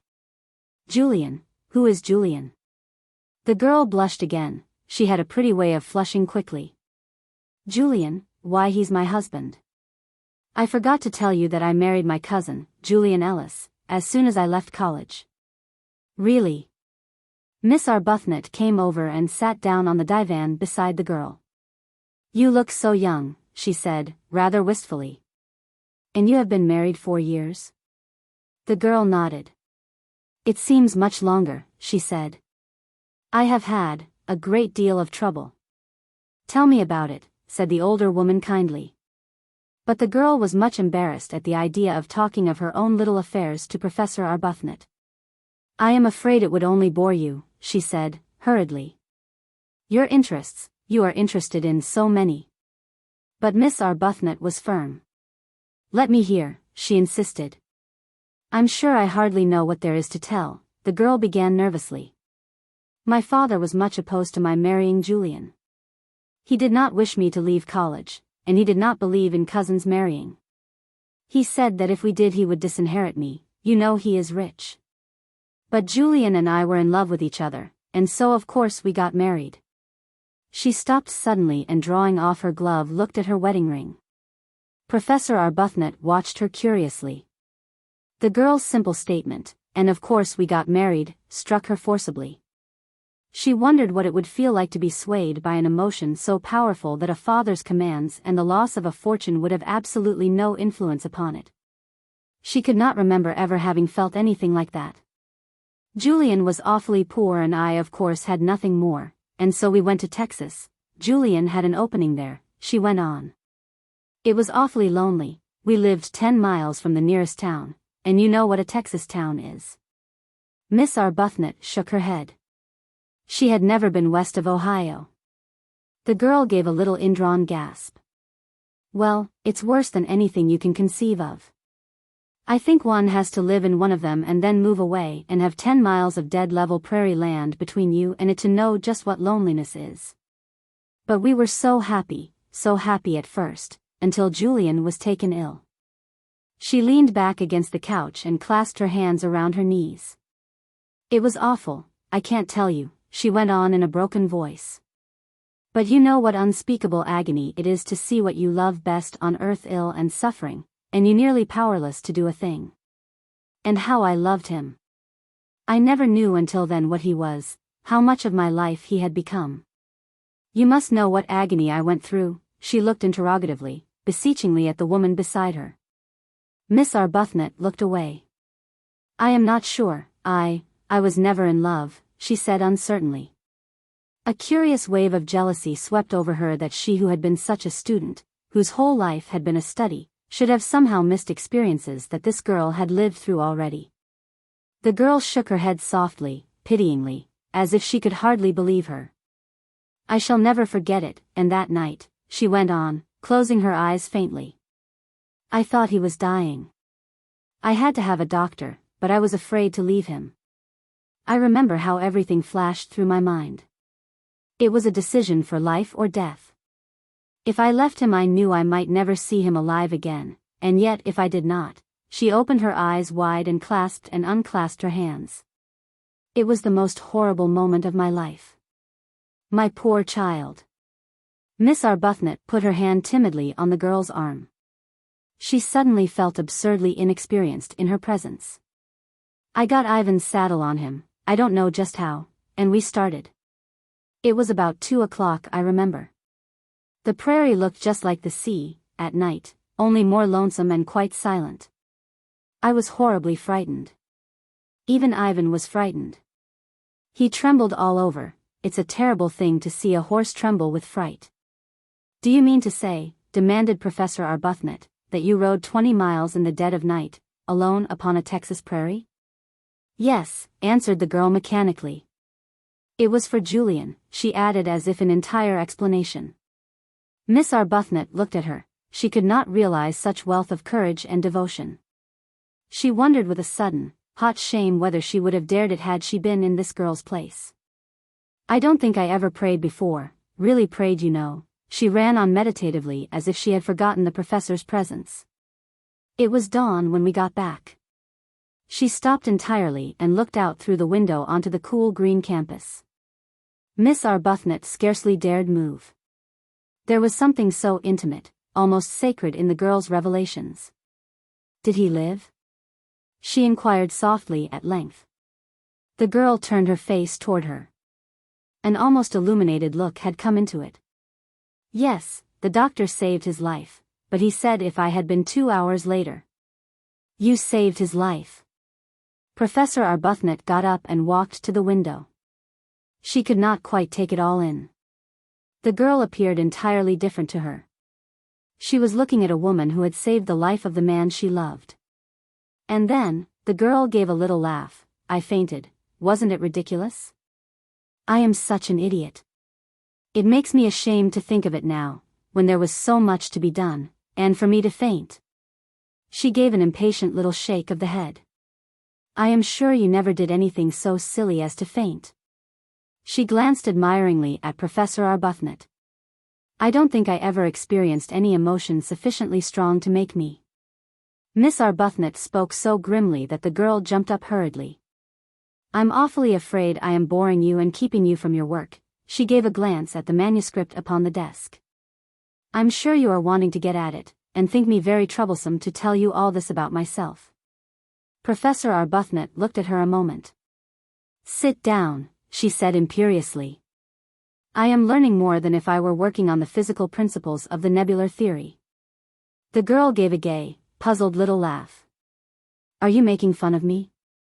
I'm sure I don't know what you mean. Miss Arbuthnot waved her remark away impatiently. And after you had recovered from your fainting spell, what happened?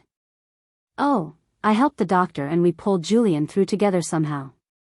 And then I went to work. He was ill all winter, something had to be done. I sing fairly well. I remember now, broke in Miss Arbuthnot. You used to sing at college vespers. I liked your voice. The girl gave a gasp of pleasure. She felt immensely flattered that Professor Arbuthnot had liked to hear her sing. Thank you, she said feelingly. I got a position in a church choir and I went into town 3 days in the week and gave lessons. I made $400 that winter. She broke off with a little laugh. I don't think I ever felt so good in all my life as when I counted up and found that I had really made $400 for Julian. I never understood before why poor people want to get married. It's for the fun of working for each other, I think. It's the most satisfying sensation I know of. She glanced up at the woman beside the window. Miss Arbuthnot nodded absently. She was thinking of her safe investments. She had accumulated a good deal of money during her long years of teaching and her people had all been well off and she had never given a cent to anyone except in presents and trifling remembrances and organized charitable work. A strange desire grew upon her to share her life with someone. She looked with troubled eyes at the girl who had suddenly made her work and her life dissatisfying to her. I don't understand, she murmured, and didn't you ever regret your wealth and social position? The other life you had known? I think it's my turn not to understand, said the girl slowly with a puzzled look. You mean did I regret marrying Julian? Miss Arbuthnot nodded. An angry little flush mounted to the girl's cheek, and then, as if the mere thought was too amusing to be taken seriously. Regret marrying Julian? Oh. Professor Arbuthnot, and then there was little Julian, you know. He was the dearest, the sweetest. Wait, I have his picture. She pulled at a little silk cord about her neck and drew forth a small miniature case. In it, painted on porcelain, was the head of a child with the blonde beauty of its mother. As the girl looked at it her eyes filled with tears and she bent over it sobbing and kissing it passionately. That is all I have to regret, she said. He was 2 years old when he died, that was almost a year ago. I couldn't tell you what he was like. I think he was the brightest, prettiest, sweetest boy in the world. You ought to have seen his hands and feet, all dimples and soft pinkiness and milky whiteness, and his eyes and long lashes. She stopped breathlessly. Professor Arbuthnot looked at her wonderingly. She went over to her and looked down at the crushed figure. You have loved and loved again and lost. You have been a mother and your child is dead, she said slowly. I would sympathize with you if I knew how. The girl caught her hand. How kind you are. I never speak of this, I hardly know how I came to do so with you. I am sure I must have wearied you. She put the locket back and began to draw on her gloves again slowly. Professor Arbuthnot said nothing. In the last hour she had had glimpses of a life and a love. How kind you are. She had never known, and the revelation silenced her. She had sometimes reproached herself that the studious calm, the entire absorption of her life in her work had been exaggerated, and as she looked at the slight figure in its black gown, at the pale face with its sombered, youthful beauty, the conviction was borne in upon her, by this little breath from the outside world, by the life of this girl as told by her, that the insularity of her existence had been a mistake. A sudden intense dissatisfaction and impatience with her life took hold upon her. The girl rose to go. She stood there hesitating, embarrassed, as if she wished to ask something, and rather dreaded doing so. I shall have a great deal of time this winter, she hazarded, twisting the ring of her fan slowly round and round her finger, and I am going to study, indeed I am. She glanced up quickly, as if afraid Professor Arbuthnot might be smiling. I know you think it foolish for me to try, but you don't know how you've inspired me this afternoon. She went on enthusiastically. You and everything here make me realize intensely how little I know, and I am going to begin and really learn something. You don't know how much obliged I'd be if you would tell me a little how to begin, what to start on, something easy, adapted for weak intellects. She looked up smiling and with heightened color at Professor Arbuthnot. She still stood in so much awe of her and was so afraid of being laughed at. But that lady was not laughing at all. She looked preternaturally grave. It seems to me, she said slowly, that you and the natural sciences can get along admirably without each other. Why, child, you have lived, she cried with sudden vehemence. She went over and shook her gently by the shoulder. "You are 24 and I am 50. In 4 years you have crowded into your life more than I shall ever learn." The girl looked at her wonderingly, puzzled. "Have you forgotten so soon what we heard this afternoon, that life is everything, that all that you can learn in 100 times the 4 years of your college course is but the least part of what life and nature can teach you?" She pushed the girl toward the door. "When you are tired of living, come back to me." She stood and watched the girl, with the mystified, half-hurt look on her face, disappear down the corridor. When she had quite gone, she went in and stood at the window for a long while, looking out at the deepening shadows. And then she seated herself grimly at her desk and wrote to her publishers that they would have to delay the appearance of her book, as she felt she needed a vacation and would have to give up work on it for a while. A short career. She was so noticeably pretty and stylish, with that thoroughbred air of the young girl to whom life has always been something more or less of a social event, that she attracted a great deal of attention, though, of course, she very properly appeared to be oblivious of that fact. Even the baggage master, when she caught his eye, hastened toward her and bestirred himself generally in a way that is not characteristic of baggage men on the Boston and Albany, or any other road. She noticed vaguely that he seemed rather surprised when she gave him her 4 trunk checks, and he assured her with elaborate politeness that the train would stop at a certain small station without fail, to let off several hundred young women who wished to go directly to the college. When Miss Eva Hungerford, on the completion of an enthusiastic college career, wrote to her young Philadelphia cousin, Margaret Wright, that she ought to take a college course, it was quite in despair of really inducing that young lady to do so, and only in the vain hope of saving her from an early and ill-considered marriage with an extremely nice Harvard youth, who declared that he would cheerfully forego his senior year if her parents would give their consent. It was therefore with both delight and surprise that, just before starting for Europe, Miss Hungerford received a rather gloomy letter from her young cousin, who said that with such a brilliant example before her, and deeply impressed by the weighty arguments in her cousin's letter, she had told the Harvard man that she was much too young and ignorant to marry, and fully convinced that society was a hollow sham. She had determined to devote the next 4 years to those pursuits which had raised her cousin so far above the ordinary girl.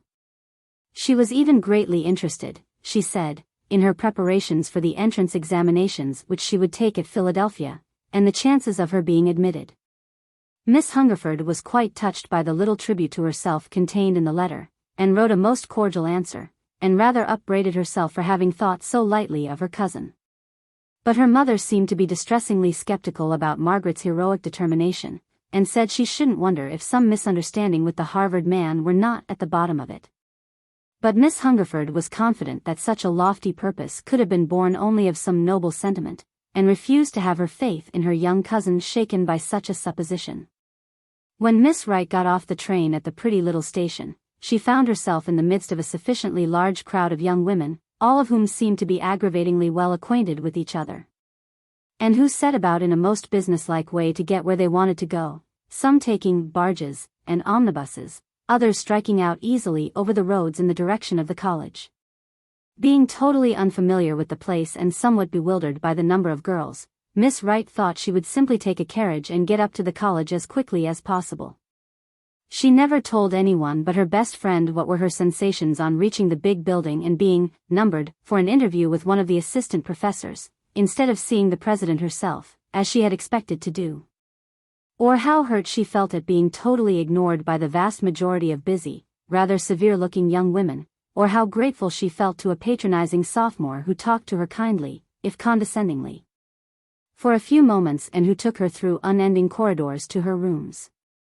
Later in the day she found 2 or 3 girls who wore tailor-made traveling gowns and seemed ill at ease, and they all huddled together in a corner of one of the big corridors and talked rather helplessly to each other. They would have liked to know what the peals on the big Japanese bell meant, and if they were expected to do anything about it, but they were afraid to ask anyone, because they were not sure which were the professors and which the students. When it came her turn to see the assistant, she felt quite ready to go home. She had made out a list of studies which she thought she would like, but when she showed it to the professor, that astute lady very kindly but firmly told her that it was ill-advised and made her out another. She had wanted to study mathematical astronomy, because a Harvard man had said a chum of his studied it and found it immense, and besides she thought the name would impress her friends. But the professor pointed out to her that she would have to take the entire course in mathematics before she could hope to do anything with the astronomy. It was the same way with several other things, and she found, when the interview was over, that her list consisted mostly of freshman studies. She was rather disheartened by this, but remembered that Miss Hungerford had been a full freshman, and so she determined to go to work conscientiously. And she did work very hard, but there were a great many young women who seemed to have had a much more thorough previous education than herself, and though she was not in the least snobbish, she was secretly surprised and a little bit aggrieved by their evident disregard of her superior gowns. She might as well not even curl her hair, she thought gloomily. Most of the best students wore theirs back in a rather uncompromising way, and she thought it might have some influence for the better on her mind, and halfway determined to do it. But when she saw how she looked with it straight and pulled quite back, she gave it up for fear the Harvard man, who though so near, maintained a stony silence and invisibility, should happen to come over to the college to see some other girl. When the winter concerts began and the young women were inviting their friends out from the Tech, and Harvard and Amherst, and other places which to any but the college mind would seem appallingly distant, she sat resigned and alone, and wondered what her people would think if they could see her looking so sad and deserted. Her friends, she knew, would feel sorry for her, and would at last believe in her determination to go through the course. When she had been at college about 4 months and was beginning to realize how little she knew, and how infinitely far off the president still seemed, and the effect of the study of chemistry on a brain unprepared for it, and was pitying herself for looking so pale and thin under her anxieties, one of the favorite concerts of the year was given. A celebrated violinist and his wife, a charming singer, were coming out. It was the last concert before the Christmas holidays, and one of the tailor-made girls with whom she had become intimate since that miserable first day had invited a lot of men out and had asked her to help entertain them. As everyone knows, it is a long-established custom in that college for those young women who are so fortunate as to have a large masculine acquaintance to ask their friends to help them take care of the surplus male element. Miss Wright was feeling very blue that evening and had just about made up her mind to stay at the college through the Christmas vacation, that she might spare her parents the distress of seeing her so worn and changed. So that when the tailor-made girl came to ask her to see after some of her friends for her, she thought that probably she was entitled to some recreation for the good resolution she had made. But she was now much too indifferent to men and such things to bestir herself very greatly, so she only put on her next most becoming gown and descended languidly to find the people. Her friends saw her first and made a little dive at her through the circle of youths around her, and bore her to them with quite an air of triumph. And then, while she was trying to hear the names and remember where they came from, she suddenly saw a Harvard man coming toward her, and looking very much surprised and intensely happy, and somewhat embarrassed. She had just time to wish she had put on the other gown, when the bell for the concert sounded and everybody began to rush down the corridor. Somehow they got left behind the others, and as the place was crowded and they did not seem to care much for the celebrated violinist, who really played exceptionally well that evening, they considerately took seats against the wall behind everybody, where they could talk to their heart's content. And they really must have talked quite a good deal. For when the last bell sounded for all the visitors to go and the driver of the big college sleigh, which was really an omnibus on runners, was shouting himself hoarse in the center, and in nervous asides assuring the excited and aggrieved passengers already assembled and waiting that they would all be late for the last train that night if the remaining few did not hurry up, while all of this was going on, the Harvard man was still sitting with her on the pedestal of a plaster statue in a darkened corner of a corridor, assuring her that they could be married just as soon as the finals were over. And that though he was sure to be made a marshal he would not wait for class day for anything which he could then think of under the sun, and that instead of sending out invitations to a spread in Beck, he would give his friends a delightful shock by substituting his wedding cards for them, and while the other fellows were working like beavers at the tree, or filling dance cards for their friends, or wearing themselves to shreds dancing with their friends' friends, they could be in a boat halfway over to the other side. And she was saying she didn't think she would come back after Christmas so as to have plenty of time to get her gowns and things ready, and that she did not think she was really and truly fitted for college life. Which he interrupted to assure her that he was certain she already knew vastly more than he did, and that he would telegraph her mother and father about the whole thing before he slept. and that if the answer was favorable he would send her some flowers the next day as a token. And then when the coachman's patience had quite given out and they heard the sleigh go dashing away from under the porte-cochere, before she could realize it he had kissed her once quickly and jumped down the steps 4 at a time. And was out of the door tearing after the vanishing coach. The next afternoon Miss Wright received an enormous box full of Mabel Morrison roses, and her tailor-made friend, not understanding the significance of the flowers, thought it was rather shabby on her part not to offer her some. About the same time of day the Harvard man sent a long and explicit telegram to the agent of the Cunard Line for the very best stateroom on a steamer sailing on or about the 20th of the next June. And blushed boyishly and then laughed a little at its previousness, as he signed the application for Mr. and Mrs. Roger Pervere, New York, 6 months before his wedding day. An episode. Judge Cahill drew his chair a trifle nearer the fire, and the tall, muscular young man who was with him, and who bore so striking a resemblance to him as to be unmistakably his son, dropped into one opposite. They had finished their late dinner and were on the way to the library, but the elder man had paused before the big chimney-piece, standing meditatively for a few moments, and had finally seated himself comfortably and evidently with no immediate intention of proceeding to the library beyond. "The whole arrangement is just what I have planned and hoped for all my life," he said at length, with a bright look at the young man opposite. "And we have a capital chance of talking it over together tonight. It is rather lucky that your aunt is away for a few days, Dana. Your sister will be delighted. You must write to her at once that it is un fait accompli and that she must leave college for over Sunday and come in and celebrate with us." "Oh. It will doubtless seem a mere trifle to Louise in comparison with her own arduous duties and tasks," responded young Cahill, laughing a little and offering a cigar to his father, who refused it with a slight shake of his fine, white head. "If you don't mind, I'll smoke one," he said, lighting his own. "Oh. I don't mind at all," said the elder man.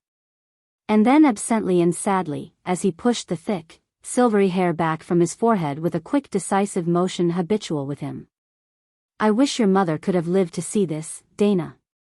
The younger man made an inarticulate murmur of assent and regret, and then they both sat silent, staring into the crackling logs, while the butler moved noiselessly about, putting a decanter and glasses on the table and turning down the lamp a bit and folding back the screen. The younger man was making a rather unsuccessful attempt to recall his mother.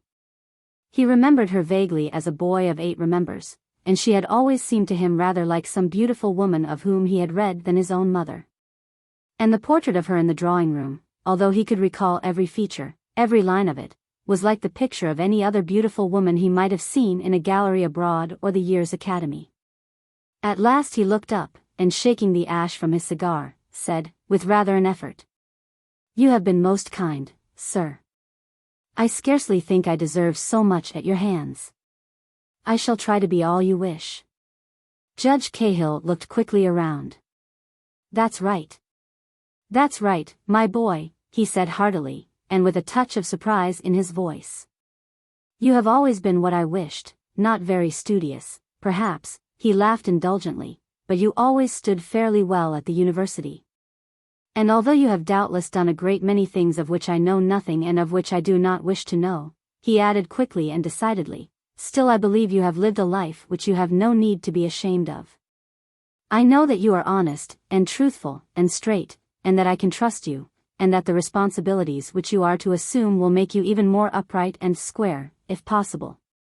He glanced admiringly and affectionately at the athletic young figure sitting easily before him, at the well-shaped head and pleasant blue eyes and finely cut mouth of the young man. "You might have been so different," went on the older man, musingly, and with a certain whimsicality. "You might never have been willing to go through the university, or worse still, you might never have been able to get through. Or you might have made debts that even I would not have felt willing or able to pay, or you might have been unwilling to supplement your college education with the years of travel which I thought necessary. Or you might have had so decided a dislike for the law that it would have been impossible for me to take you in the firm as I am now so delighted, so proud to do, or you might have married too soon and ruined your life. In short, you might have been a disappointment, and you are not." The young man shifted his position a little, and tumbled the burnt end of his cigar into the ashtray at his elbow. You are very kind, sir, he repeated. I am not quite equal to telling you just how kind you seem to me, and how proud I am to be the junior member of the firm. I feel a legal enthusiasm kindling within me which I am sure will land me on the Supreme Bench some day. And then he went on more seriously, and with an anxious note in his voice. But I hope you are not deceiving yourself about me, sir. If you remember, you did have to pay debts for me at the university, and there was one time when I thought active measures would be taken to prevent my finishing my course even if I had been quite inclined to continue, as indeed I was. And I am not very clever, and shall never be at the head of my profession as you are, sir. Judge Cahill leaned back and laughed easily. I had quite forgotten those little incidents, Dana. He said, and do you know, it seems to me that we are unusually complimentary and effusive to each other tonight. I am congratulating myself on having such a son, and you on having me for your father. Well, it is not a bad idea. A little more demonstration in our family will not hurt anything. He paused slightly, and then added, your mother was not very demonstrative. Again young Cahill murmured an assent as he looked reflectively into the fire. He could just remember that she had not seemed very fond of himself. But Louise is demonstrative enough, he said, at length. Yes, indeed, replied his father, readily. Louise is very affectionate and enthusiastic. She seems tremendously interested in her college, much more so than you were in yours, he added with another laugh. Dana Cahill got up leisurely, and stood by the chimney-piece thrusting his hands in his pockets and looking thoughtfully into the fire. I am thinking, sir, he began, hesitatingly, of what you have said about my having lived straight. I want to be fair about it. I have lived better than some. I have done nothing to be ashamed of, as you said, sir, and I cannot think of anything just now to speak of which would illustrate my point. But I cannot help thinking that your ideals and principles are so much higher and purer than those of most young men of today, that I may have fallen short of them in a great many ways of which you do not dream. He moved back uneasily to his chair and dropped into it. I do not mean in the more vital questions. I have done nothing dishonorable, nothing that I could not afford to do according to the world's standard. The elder man looked at him, and a shade of annoyance and uneasiness crept into his face. Well? He asked, finally. Young Cahill looked up, and his frank, boyish face wore a rather perplexed, troubled expression. Well, he said, that's all, unless, he stopped suddenly and lit another cigar rather nervously. Unless what? Insisted the elder man, the uneasiness and annoyance betraying themselves in his voice. But, he added, quickly. Don't tell me anything that you might later regret telling, or anything very disagreeable if you can help it, for I confess you have been so satisfactory, so thoroughly all that I wanted my son to be, that I shrink from hearing anything to your detriment. I don't know that it is exactly to my detriment, for after all, I was thinking of a particular case to illustrate what I said a while ago, and I am pretty sure that most of the men I know wouldn't think seriously of it for a moment. But I acknowledge that I have never felt satisfied with myself about it all. He threw back his head and stared fixedly at the ceiling for a moment, and then burst out laughing. By Jove, sir! We are getting demonstrative, he said. Do you feel yourself equal to being a father-confessor besides just an ordinary father? Judge Cahill smiled in a perfunctory way. If your conscience is in such a bad way as to need confessing, Dana, I shall be very glad to hear, although I, of course, cannot give you absolution. Cahill paused a moment. That's so, sir, he said, finally. After all, it is hardly worth while troubling you about such a small thing, and one that happened so long ago, and which is settled now, rightly or wrongly, forever. He stood up as if to say good night, but the elder man did not rise and sat looking thoughtfully at the blaze with the uneasy, surprised look still on his face. It is not about business? Nothing that affects your character for honesty and fair dealing, he said at length, interrogatively. Oh, no, replied Cahill, quickly. Judge Cahill looked inexpressively relieved. He poured out a little wine and drank it off quickly, as if he had experienced some moment of sharp emotion which had left him faint. The younger man noticed the action and went on hastily. It was nothing, only about a girl whom you never heard of, and myself, something that happens to 2/3 of the men one meets. It is really of little consequence, though it has worried me, and since I have spoken of it at all, I may as well tell you about it, sir." But it was a very fragmentary story that he told, and the facts, as he reviewed them hastily, seemed absurdly commonplace and inadequate to the amount of worry he had given himself. "It was 5 years ago, sir, you remember, just after I left college, and went out to Nevada for the summer with Lord Deveridge and the rest of that English syndicate. It was when they bought the Bish mine, you know. Of course we went about a great deal. They were so afraid of being swindled, and there had been such pots of money lost out there by English syndicates, that they determined to investigate fully and take every precaution. So they went around trying to sift things out, and there were a great many complications of all sorts which occasioned a great deal of delay, and there were so many conflicting rumors about the value of the mine, that I began to think they were never going to wind up things. Deveridge and I got awfully tired of pottering around after all sorts of men, meeting an expert geologist here and a committee there, and never getting at anything. So we finally decided to cut the whole thing for 2 weeks and go off on a little shooting expedition. 2 or 3 others joined us, and we had magnificent sport for 4 days, and then I sprained my bad ankle again." He stopped suddenly.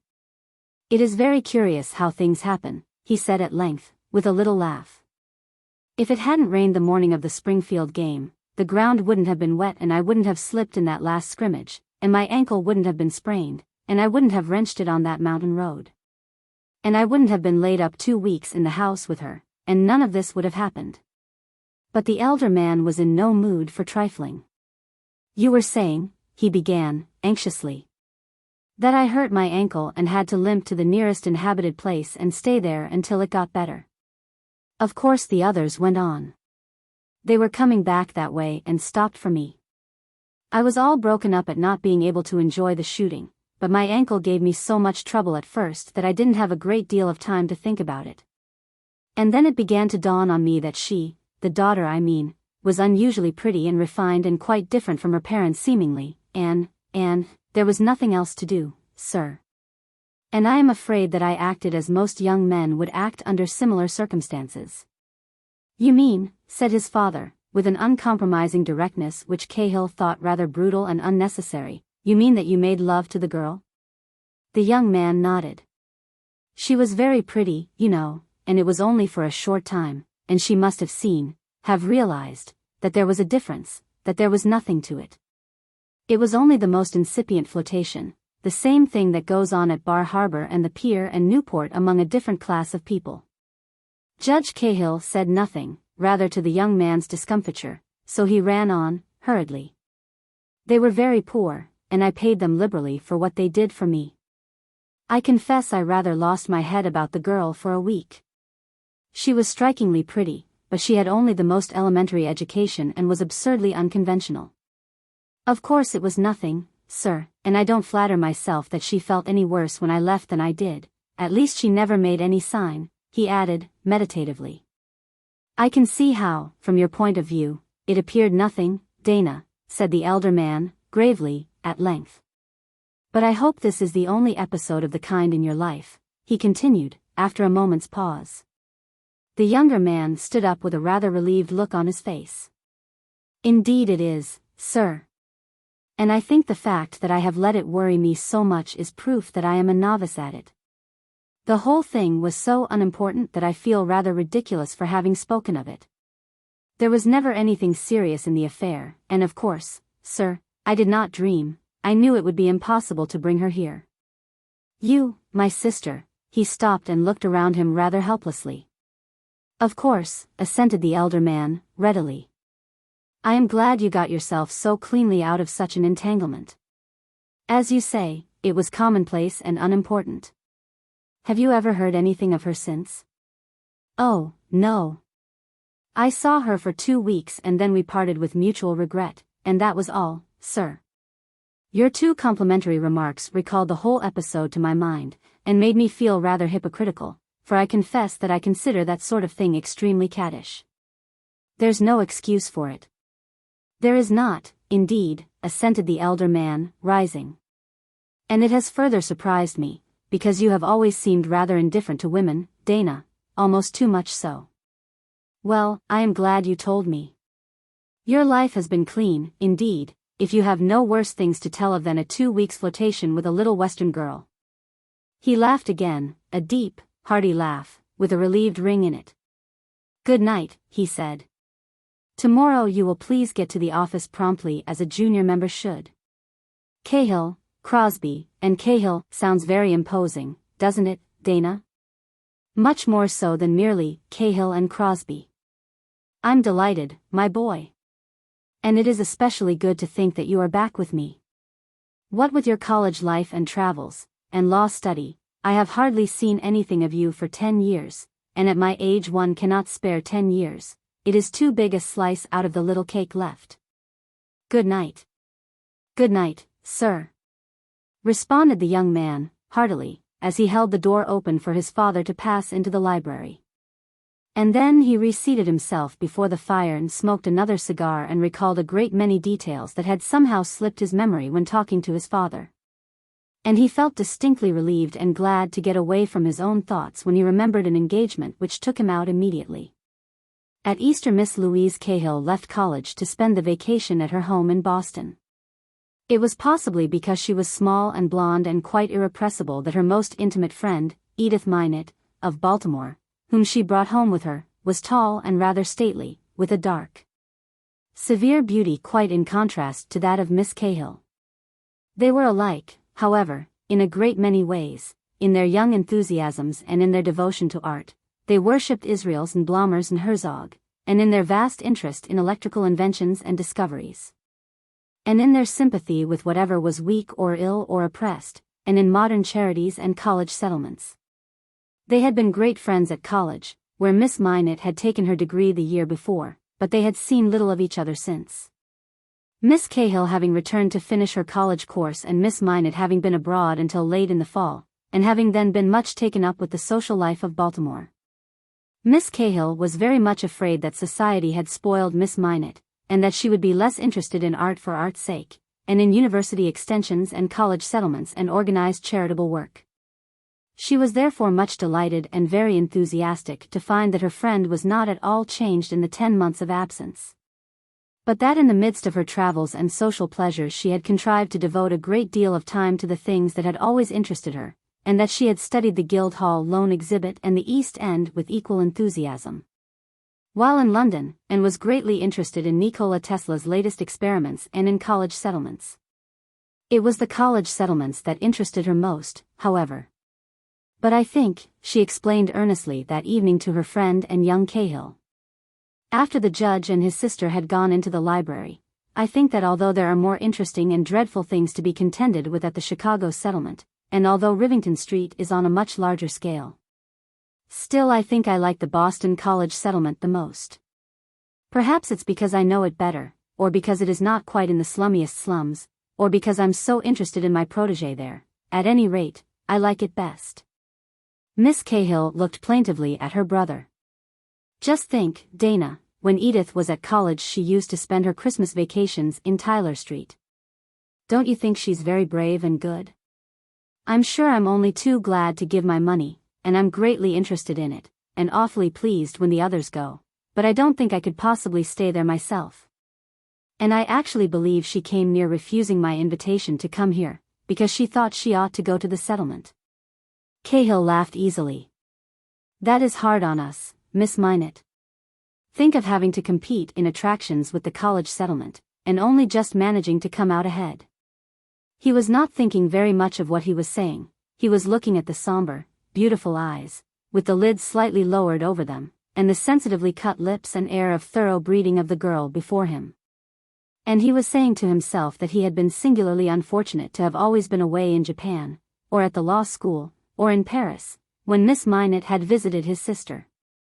A little touch of color crept into the clear pallor of the girl's cheeks. How unkind of you and Louise, she exclaimed, smiling. You must know there could be no question of what was nicest to me. I'm very sorry that I like dances and the opera and luncheons and all that so much, but it is so, and the people at the college settlement are very good to let me come in now and then. and try to help a little and ease my conscience a little for all its self-indulgence and worldly pleasures. So you must not think better of me than you should. Don't believe her, Dana, interposed Miss Cahill, indignantly. She does it all because she's so awfully good, and she never brags about it as I would do, I'm sure, and they all adore her down there, and the little boys beg for her flowers, and the little girls have to be kissed. And the teachers are always delighted to see her, she ran on, breathlessly and triumphantly. Miss Minot looked up. I do love the little children and they interest me tremendously, she said. She leaned forward eagerly, and appealed to Cahill. Don't you see, she said, how easy it is to become interested in that sort of thing? One doesn't have to be particularly religiously inclined or even ordinarily good, it's just the human nature of it which touches one so. You ought to see them, she went on, still appealing to Cahill. They are so interested and amused in their clubs, which meet different afternoons in the week, and they are so anxious to get in even before the others leave. I have seen them climbing up in the windows to get a look at the good times the others were having, and waiting about at the door in the cold until that the club should have gone home and left the warm rooms and the playthings, and the cheerful, bright teachers to them. It rather puts our society functions to shame, where no one goes to a reception until the receiving hours are half over, or to the opera until next to the last act. And you ought to see how fond they are of her, insisted Miss Cahill, admiringly. She lets them get on her prettiest gowns and muss her, and she is so patient. I keep at a distance, and tell them they are very good and I hope they are having a nice time. Cahill laughed. Philanthropy made easy, is what suits you, Louise. But it isn't philanthropy at all, objected Miss Minot, unless it's philanthropy to us outsiders to be allowed to go and help and share a little of the pleasure and culture of our selfish lives. Really you ought to see the children, she went on, eagerly. I don't believe Palmer Cox's brownies or pigs in clover are such favorites anywhere else, and you wouldn't imagine how interesting the making of a pincushion cover could be. And I never thought Daisy Bell, and Sweet Marie, and Molly and the Baby and I, were really pretty tunes until I heard a little girls' club singing them in excellent tune, and with an appreciation of the sentiments quite astonishing. Cahill nodded a trifle absently. He decided that he had never seen any girl's face quite as lovely or that appealed to him so as this girl's, and that she was very different from most of his sister's college friends, who were such serious young women and who rather overawed him, and with whom he was never entirely at his ease. And then the women in the evening. They like the singing best, I think. It is wonderful to watch them when she sings for them, and I think her voice never sounds so beautiful as then. Cahill looked up interrogatively. She, he said. It's her protégée, Dana, interposed Miss Cahill. Edith won't tell you the straight of it, so I shall. Edith found her already at the settlement. She was awfully poor, but she had this glorious voice and she was trying to support herself, and earn enough to have her voice trained. And she would come over Sunday evenings, she lived near the settlement, and sing for the men and women. You ought to see how they appreciate it and how they listen to her quite quietly, as if astonished and charmed into silence. She is nearly as poor as they, and it is all she can do for them, she says. I forget what she did, typewriting or something, and she was going to an awfully bad teacher and getting her voice ruined, and so Edith made friends with her in that way. She has now sent her to Alden and really supports her so she can devote herself entirely to her music. Miss Minot glanced quickly up in a little embarrassed way. Louise is terrible, she said, laughing. But you cannot imagine how wonderfully beautiful her voice is. It is one of those naturally perfect voices. She had always sung, but never suspected what an extraordinary gift she had until 2 or 3 years ago. It's such a tremendous satisfaction to do something for a voice like that. One gets so tired spending on oneself and cultivating one's own little society voice, that can just be heard across the drawing room if everyone keeps quite still. Alden says she will be ready for Marquesi in 6 months, and for the Grand Opera in a year. And one of these days, when she is a great prima donna and has married a marquis, or a count at least, she will come back and patronize you and send you a box for the matinee, remarked Cahill. Miss Minot shook her head smilingly. You are very cynical and you don't know her in the least. She is very beautiful and very fine and most grateful, absurdly grateful. And she adores Edith, put in Miss Cahill. She has been her only friend and confidant, and she worships her and treats her as if she were a goddess, and I believe she would have her hands chopped off or her eyes burned out, or be executed quite cheerfully, to show her devotion. Miss Minot looked openly amused.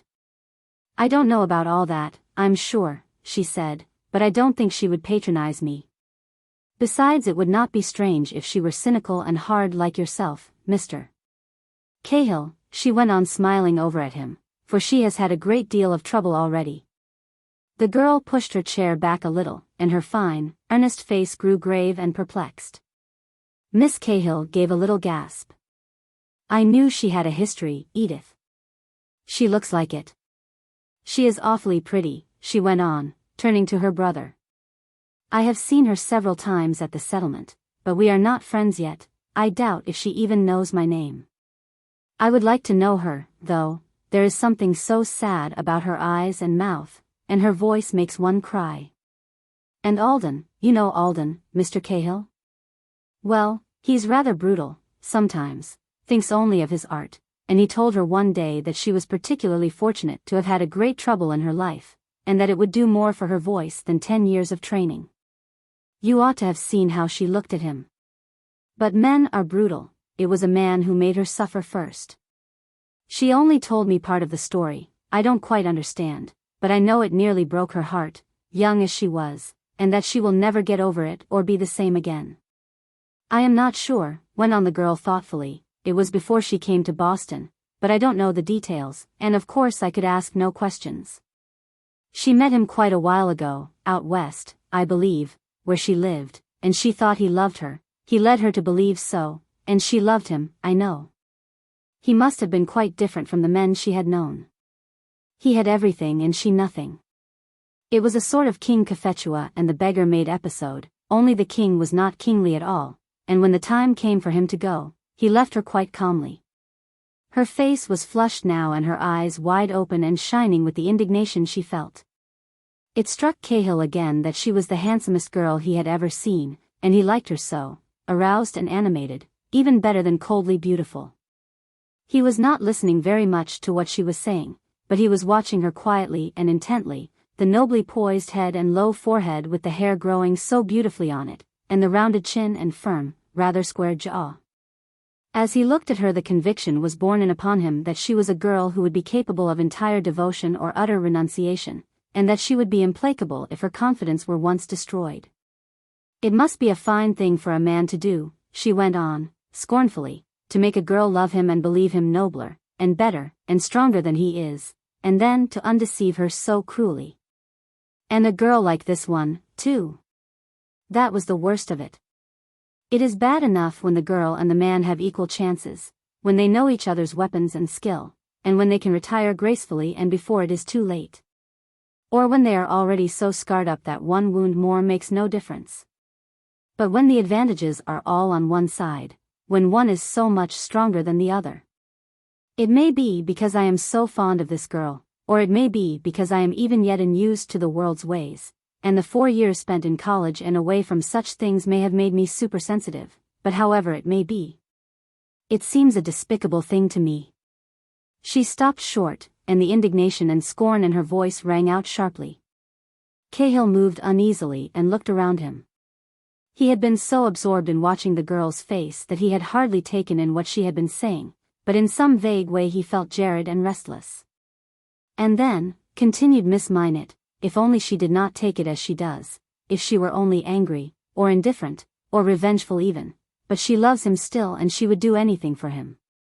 She would be capable tomorrow of sacrificing herself and her love if she thought it would make him happier. Such devotion is as rare as genius. Miss Cahill leaned far forward, tracing out the delicate inlaid pattern of the table with the point of her silver letter opener. If I were engaged to a man, she said, thoughtfully, and were to discover that he had treated a girl so, I would give him up, no matter what it cost me. And you, Miss Minot, said Cahill, what would you do? He felt a sudden, sharp curiosity as to her answer, and a vague apprehension of what she would say.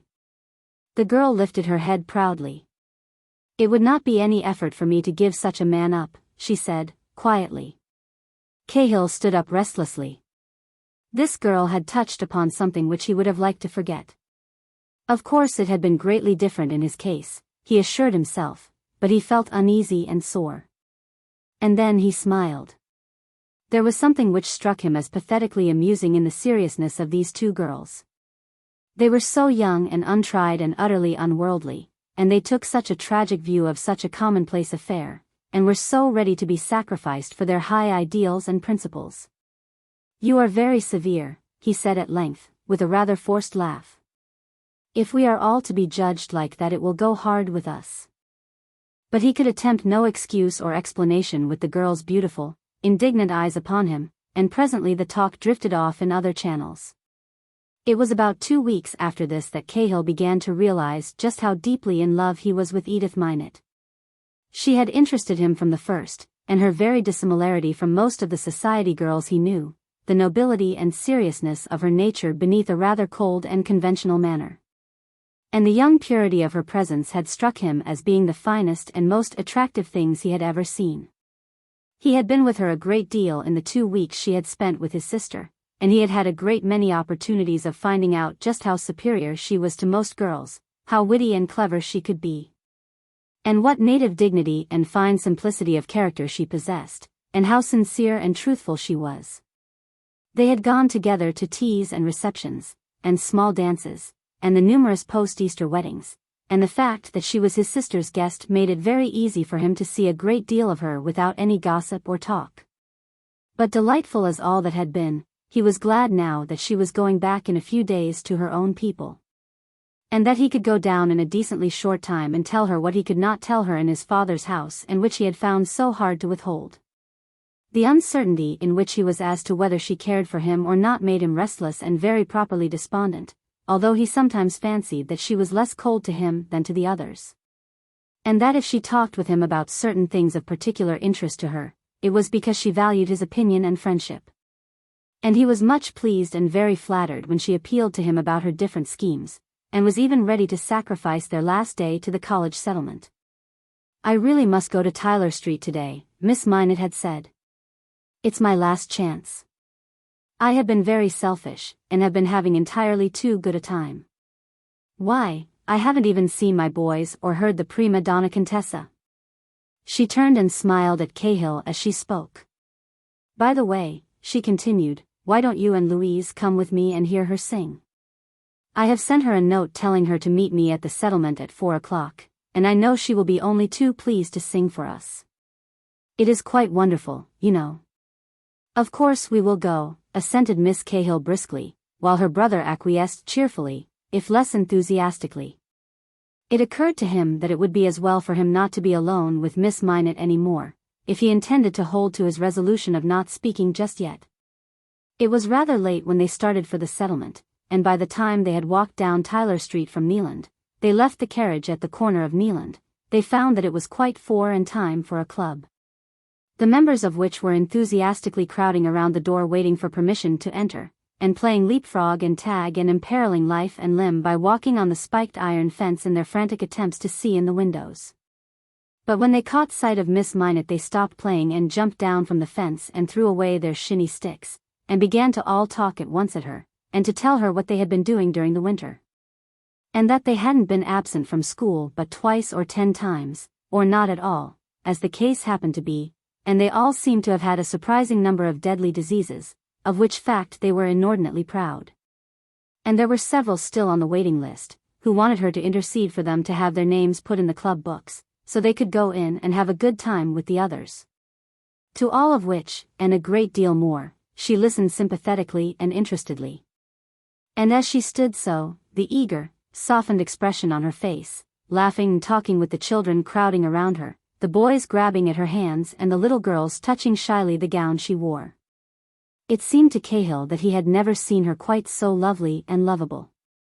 He felt an amused sort of jealousy as he saw her run lightly up the steps with her slim hands held tightly by 2 very dirty and very affectionate little boys, with the rest swarming after her and hemming her in. And when the front door was finally opened and she and his sister disappeared with them into the rooms beyond, he felt rather aggrieved and out of it.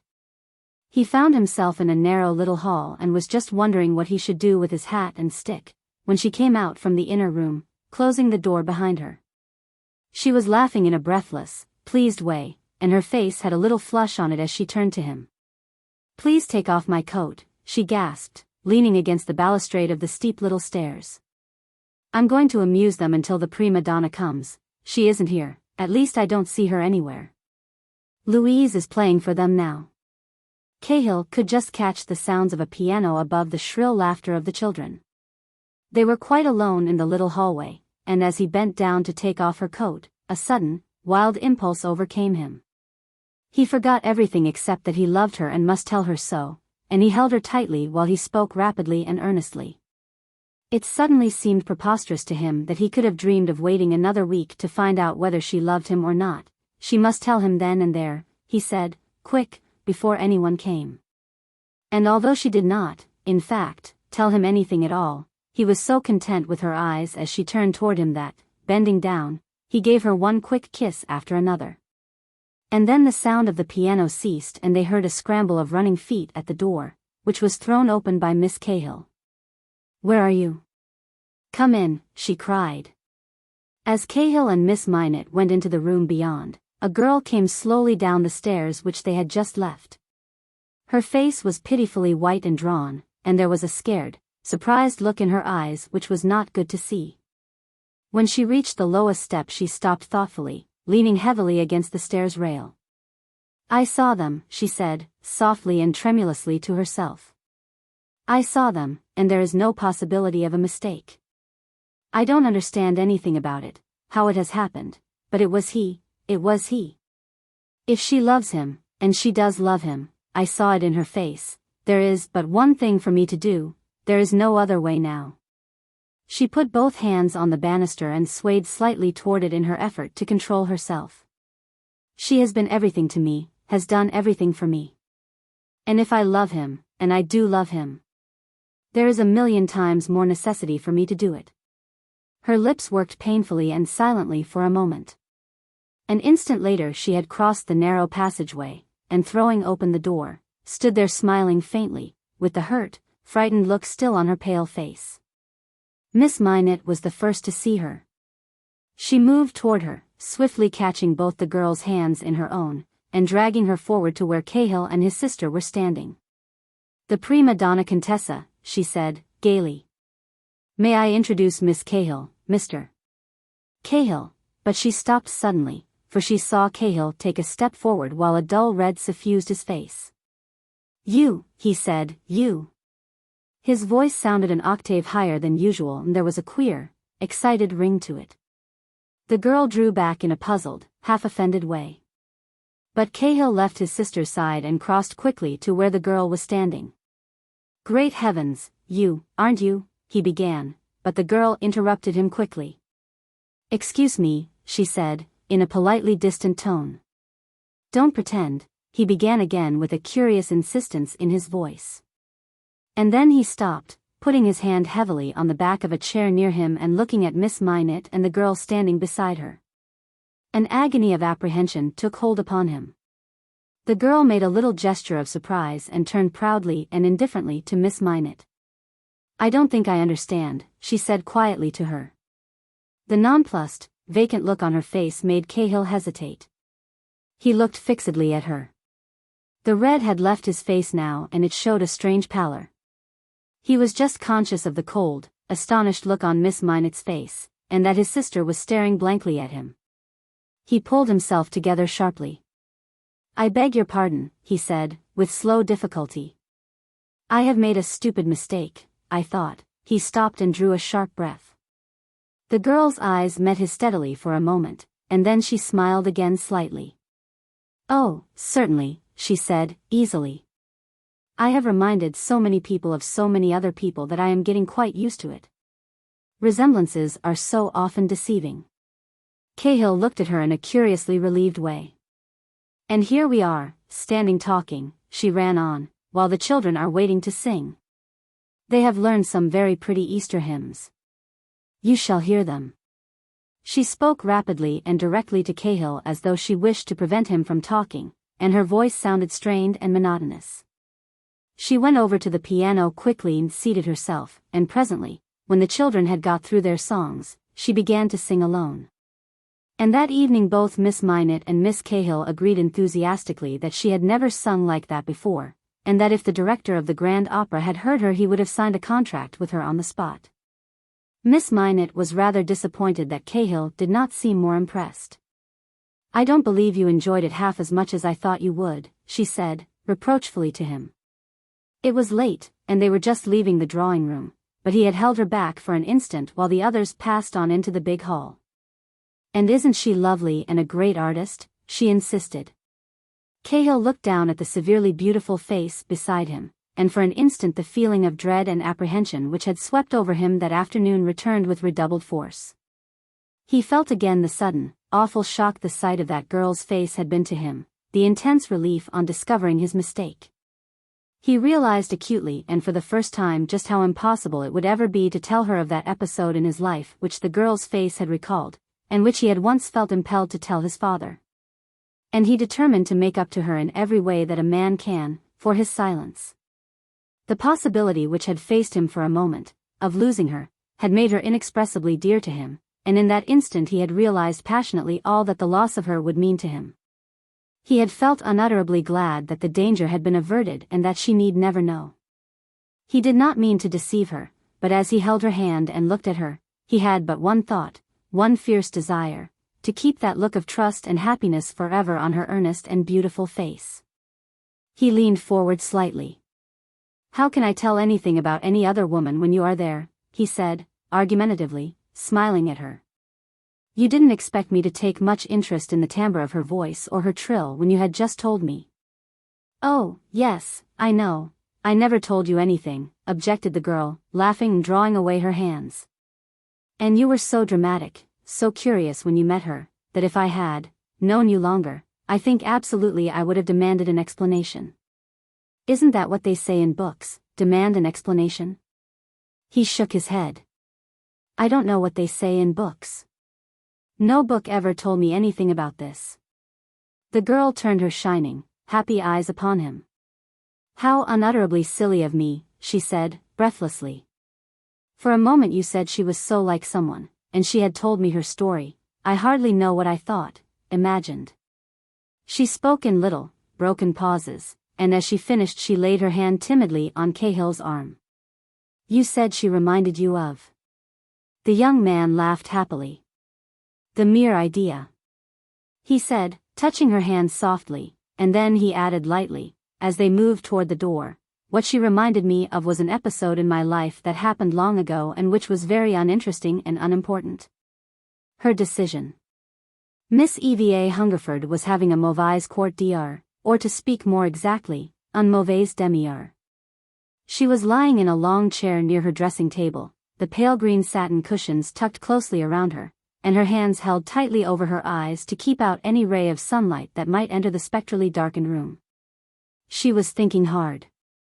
Once, when she partially emerged from her abstraction, she decided with reproach that she could not remember to have thought so hard for so long a time since leaving college. Though in the meanwhile she had written a tragedy and a small volume of sonnets. The occasion called for thought.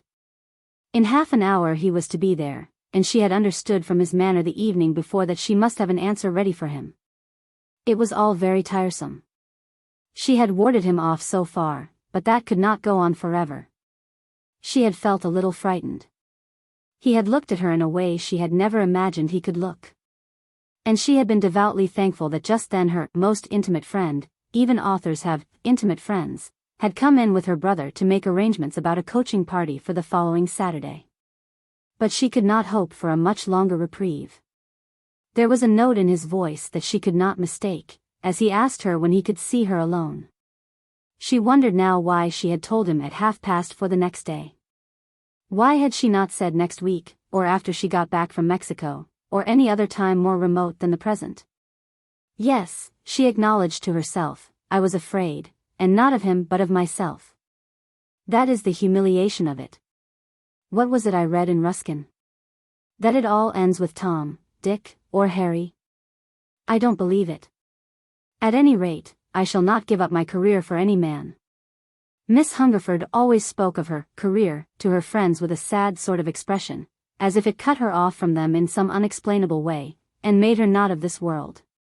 Unconsciously she enjoyed the mingled admiration and awe of the less ambitiously intellectual of her set, when they heard that she was really going to college. When she came home at vacations they gave her afternoon receptions and luncheons, because, though of course they never breathed it to her, they had met with a flat failure when they tried to get their brothers and masculine friends to come for dinner dances and small and earlies. "Why, she's awfully pretty," they would exclaim when the men pleaded engagements. "She's terribly clever, isn't she?" they would ask, warily. "Why, of course, Eva Hungerford is just too bright for anything, but she never makes one feel it. She doesn't take a mean delight in showing off one's ignorance. She talks just like we do," they would declare, and the brothers would smile peculiarly and vanish. But even her warmest friends admitted that she was carrying things too far when, at the end of her college career, she announced her intention of taking a course in Old English at Oxford, and then of going to France to study the literature. "No, I am not going over in the Winthrops' yacht, nor am I going coaching with them through Ireland," she would explain. "I do not mean to travel much. I intend to study seriously. Of course, I shall take my summers off and enjoy myself, but I have a serious end in view, which I must not lose sight of." Miss Hungerford had a rather classic face, and looked like a true Spartan when she would say that. Her friends would be either dumb with admiration at such explanations or, sometimes, the more venturesome would try to lure her from her purpose. But she only looked with pity on such attempts. She was away 2 years, and although she had tried to keep up with her friends, on returning she found a great many of them married and more or less occupied with affairs which had no part in her life. This saddened her very much and made her more than ever determined to pursue her career. She had very few difficulties to contend with. There had been one slight interruption. While in Paris, the young Comte de la Tour, whom she had first met at the American minister's, had taken up a great deal of her time. When he proposed, she had refused him so calmly that she felt justified in admiring herself. She was rather mortified, however, on thinking it over, to find that for a whole month afterwards she had not been able to fix her mind on anything serious, and had accepted a great many invitations out. This taught her a lesson. She had discovered that, to be serious, to do her best work, men must not divert her thoughts. She wrote that down in her commonplace book, so that it would be a perpetual warning to her. When she got home, her mother and father were delighted to find her no more changed. They had feared the worst from her letters. Her mother, hearing that Old English script was very hard on the eyesight, had, after a good cry, resigned herself to glasses. She was intensely relieved to find that there was no occasion for her resignation, and in her happiness to find that Beowulf had not injured her daughter's vision, herself helped to select a teak desk and bookcases for a private study for her. She even sanctioned an edition in Pomona green and gold, of the French tragedy and sonnets. These books were not as much reviewed as Miss Hungerford had thought they would be, but her friends admired them intensely and generally came to her with them, that she might write her name on the title page.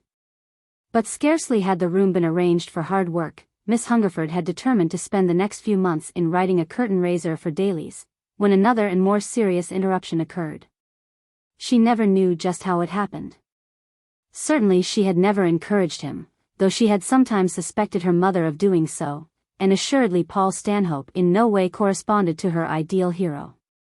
A few years ago she would not have admitted that she had a masculine ideal, but now, as she put another cushion under her shoulder, she was forced to admit to herself that she might have one. Stanhope was big and strong and handsome. So far he answered to her ideal. But was he intellectual? He drove a four-in-hand splendidly, but that was hardly an intellectual employment. Was he literary? She remembered that in speaking once of Matthew Arnold's monody on the death of Arthur Hugh Clough, she had noticed a distinctly blank expression on his face, and that he had tried to turn the conversation. But Miss Hungerford had been too quick for him and had herself changed the subject. That was one of her best points, as she acknowledged to herself. She could adapt herself to the people she happened to be talking to. But could she do so for a lifetime? Miss Hungerford shuddered and pressed her hands more tightly over her eyes, as if to keep out the vision of a husband who did not appreciate allusions to the Cumnor cowslips. Then in some way the phrase, "art is long," got into her head. She knew it, and was not afraid. She had said it to herself 1,000 times to keep up her courage. She knew she was only beginning. Still, she did think the critics might have noticed more positively that she was beginning. But nothing should turn her from her purpose. She was sure the American drama needed fresh material, fresh workers. She had studied French methods, and had determined to devote the rest of her life to adapting them to the American stage. Her youth would be well spent in regenerating our drama and elevating our literature, though she should not become famous until she was an old woman. Even with such high resolves for our country's good, Miss Hungerford could not entirely relinquish all hope of becoming renowned. An old woman. She jumped up and, drawing the silk curtain slightly, gazed at herself in the mirror. She leaned forward and breathed lightly on the glass, so that the reflection might be more soft and exquisite. "It must be hard to lose one's good looks," she said, half aloud. Generally, when Miss Hungerford was tempted to be vain, she laid it all to an exalted, abstract love of the beautiful. Now she put her hands through her hair at each side and drew it down loosely, so that her face was half in shadow and altogether charming. And then she put it back suddenly, for she remembered that it had fallen down so once when she and Stanhope were riding together, and he had looked at her in a very openly admiring way. When he had next called she had worn it so, and his look and exclamation of delight when she had entered the room had warned her what risks she was running. She turned impatiently from the mirror and picked up a book that her most intimate friend had sent her several days before. She had not read it, because she had found that it commenced with a very modern love scene, and she never read love scenes. Miss Hungerford, who had a taste for epigram, once told her friend that the science of reading is to know how to skip, and she usually skipped the Louis Edel dialogues, but if they occurred in a classic.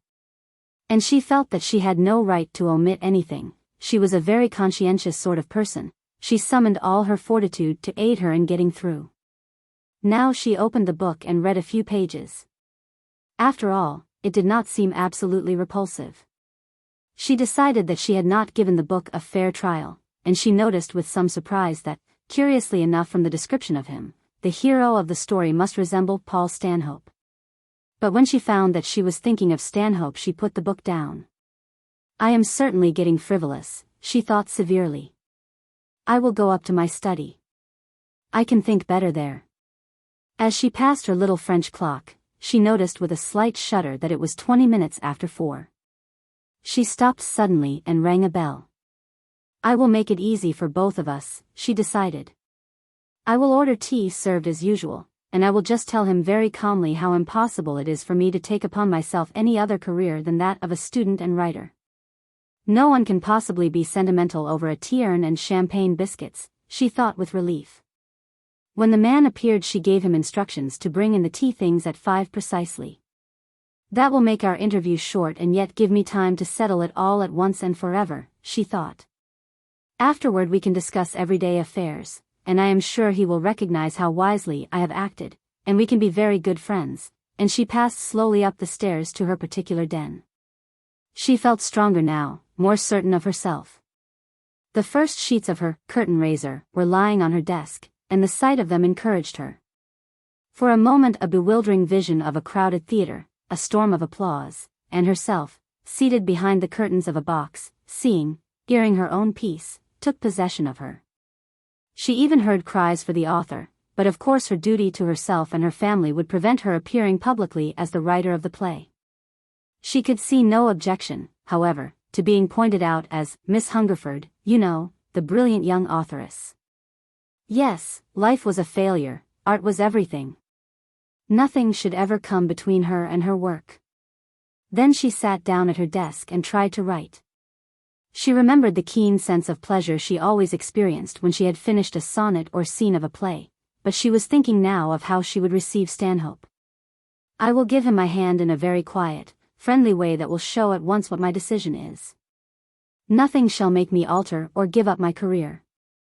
But it was very hard to give up everything, and she was very young and her friends thought her beautiful. Could there be no compromise? After all, life need not be so dreary, and Paul Stanhope was distinctly the nicest and most eligible man she knew. Any number of girls liked him tremendously, and she sighed as she thought that she was keeping some girl from getting a very good husband indeed. This idea, though not wholly distasteful to her, brought her sharply back to her resolutions, and she picked up her Calderon. She had been reading it the day before and had left it turned down at the page.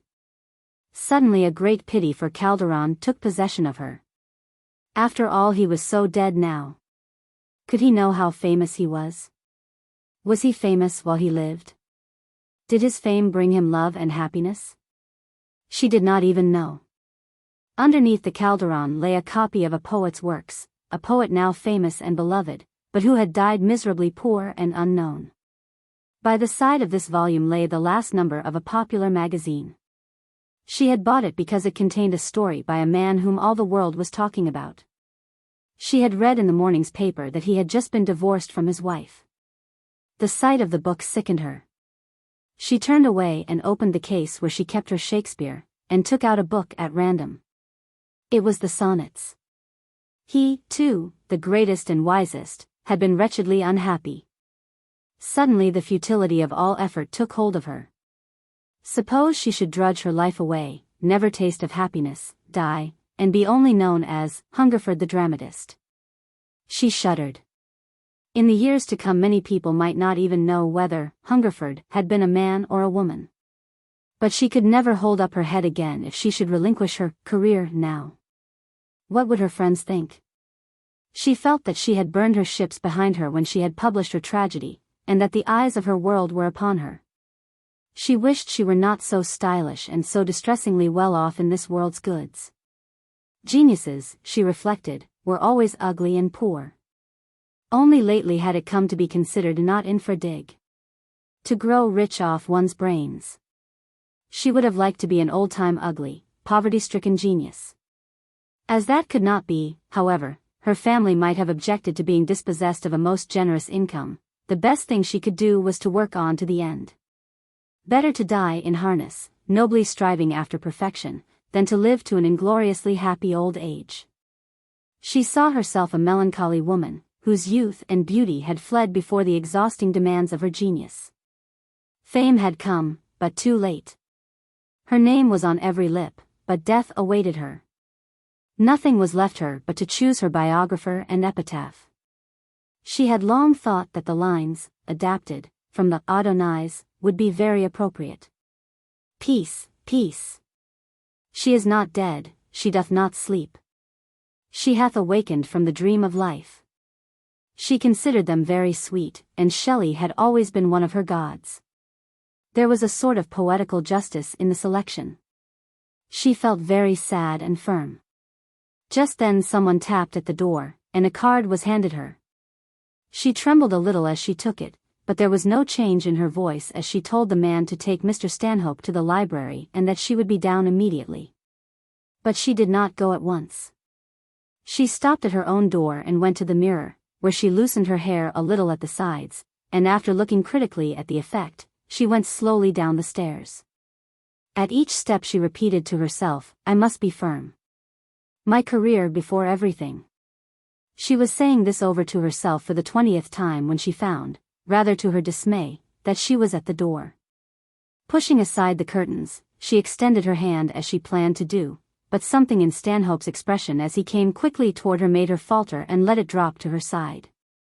The next thing she knew he had his arms around her and she was not repulsing him. He had not given her the least chance to explain, she thought indignantly. She would never have allowed it if he had given her a moment's time. As for Stanhope, no idea of explanation entered his head. He saw no necessity for one. After a while she told him that she did not love him, but he did not seem to believe her, and she could think of no way of proving it after what had happened. Then she assured him that she had always planned to spend her life in writing and study, and that it was impossible for her to marry him. But he declared that there were no end of writers in the world and absolutely but one woman who could be his wife, so that he did not think her decision just or warranted. And then he went over to her very tenderly and asked her if she really cared more for her musty books and a brilliant career, Stanhope was careful to use the word career, than she did for a man who loved her so devoutly that he would willingly Lay down his life for her? At this Miss Hungerford cried a little, and he put her head on his shoulder while she thought about it. While they were thus engaged the clock struck 5 and the servant appeared punctually with tea things. He was much confused when he caught sight of them, and Miss Hungerford privately determined to speak to the man for his officiousness. The wedding was very brilliant and Miss Hungerford's most intimate friend was maid of honor. She never told the bride, but she told everyone else, that she had never expected Eva Hungerford to marry and give up her career, but that she was thankful it had happened, and she was sure she would be happy. In the meantime Daly's is without the curtain raiser. Revenge. Miss Atterbury put the paper she was reading carefully and slowly down upon the table. It was the Boston, and there was a long article upon the first page marked ostentatiously around with a blue lead pencil, and headed in glaring letters, Athletics in Girls' Colleges. There was a dangerous gleam in Miss Atterbury's dark gray eyes, and she seemed a trifle more than her ordinary 5 feet 8 inches as she drew herself up and turned. With that careful repression of irritation which always denotes the extreme limit of self-control, upon an inoffensive freshman, comfortably installed in the window seat, playing a mandolin. "I was in Antwerp 2 weeks last summer," she remarked, with careful emphasis, "and I heard the cathedral chimes play La Mandolinata twice every 5 minutes, I think. I would be obliged if you would play something else, or even stop altogether for a while. I have something important to talk about just now." The freshman stuck her pick guiltily in the strings, and shifted her position upon the cushions into one of extreme and flattering attention. While the 4 girls who had been playing whist over in a corner turned hastily around toward Miss Atterbury. "What is it now, Catherine?" inquired Miss Yale, reproachfully, laying down her cards. "She always takes things so terribly au grand sérieux," she explained plaintively to the rest. Miss Yale had her rooms with Miss Atterbury, and stood rather in awe of that young woman, and was very proud of her athletic prowess, and could always be relied upon to tell her friends that Catherine Atterbury was the captain of the senior crew, and could pull an oar as well as a varsity stroke, and that the champion tennis player of a certain year had said that she was an antagonist to be feared and respected. "This is what is the matter," said Miss Atterbury, in a tragic voice, picking up the paper. "I don't know who it is that writes such absurd, such willfully misleading articles about us, but I do know that if I could get at him I would." What Miss Atterbury would do was apparently too awful to speak of just then. One of the girls got up and went over to her. "But what is it? What have they said about us now?" she inquired, impatiently. "What they are always doing, poking fun at us," replied Miss Atterbury, hotly, and with a fine disregard of grammar. "To read this article one would imagine that we were imbecile babies. One would think that a girl was as weak as a kitten, and didn't know a boat from an elevator, or a 5-lap running track from an ice wagon, or a golf club from a sewing machine.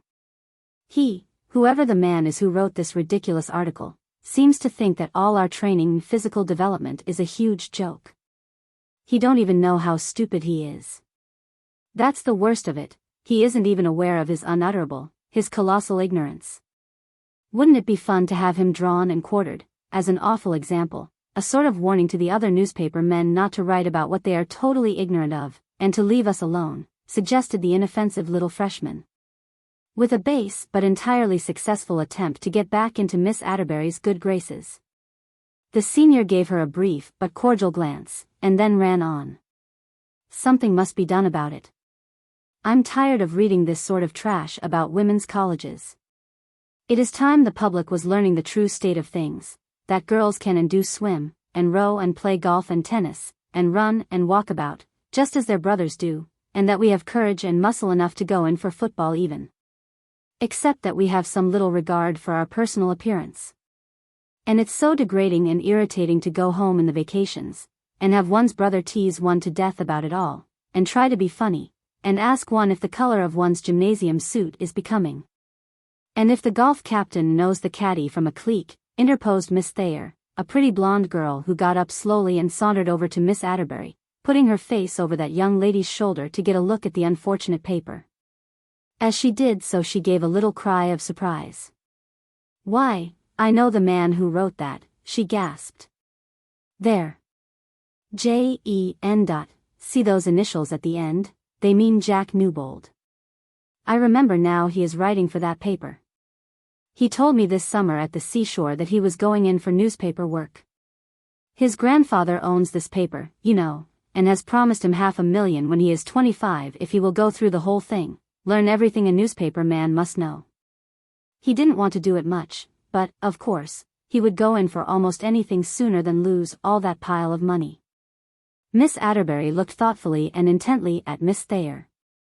You say he is a friend of yours? She demanded, slowly. Oh, yes, we got to be very good friends this summer. He taught me how to play 15-ball pool, that's about all he knows, went on the girl, scornfully. He's an awful duffer about everything else. You ought to see him play tennis. It's not very edifying, but it's awfully funny. Miss Atterbury gave a little gasp of delight. That's too good to be true, she said, enthusiastically. Miss Thayer rather stared. Why? She demanded, and then, without waiting for a reply, she swept on. You wouldn't think so if you had to play doubles with him. And he simply can't walk, gets awfully tired, he says. I think it's his clothes. Gets them in London, and they are terribly swell and uncomfortable.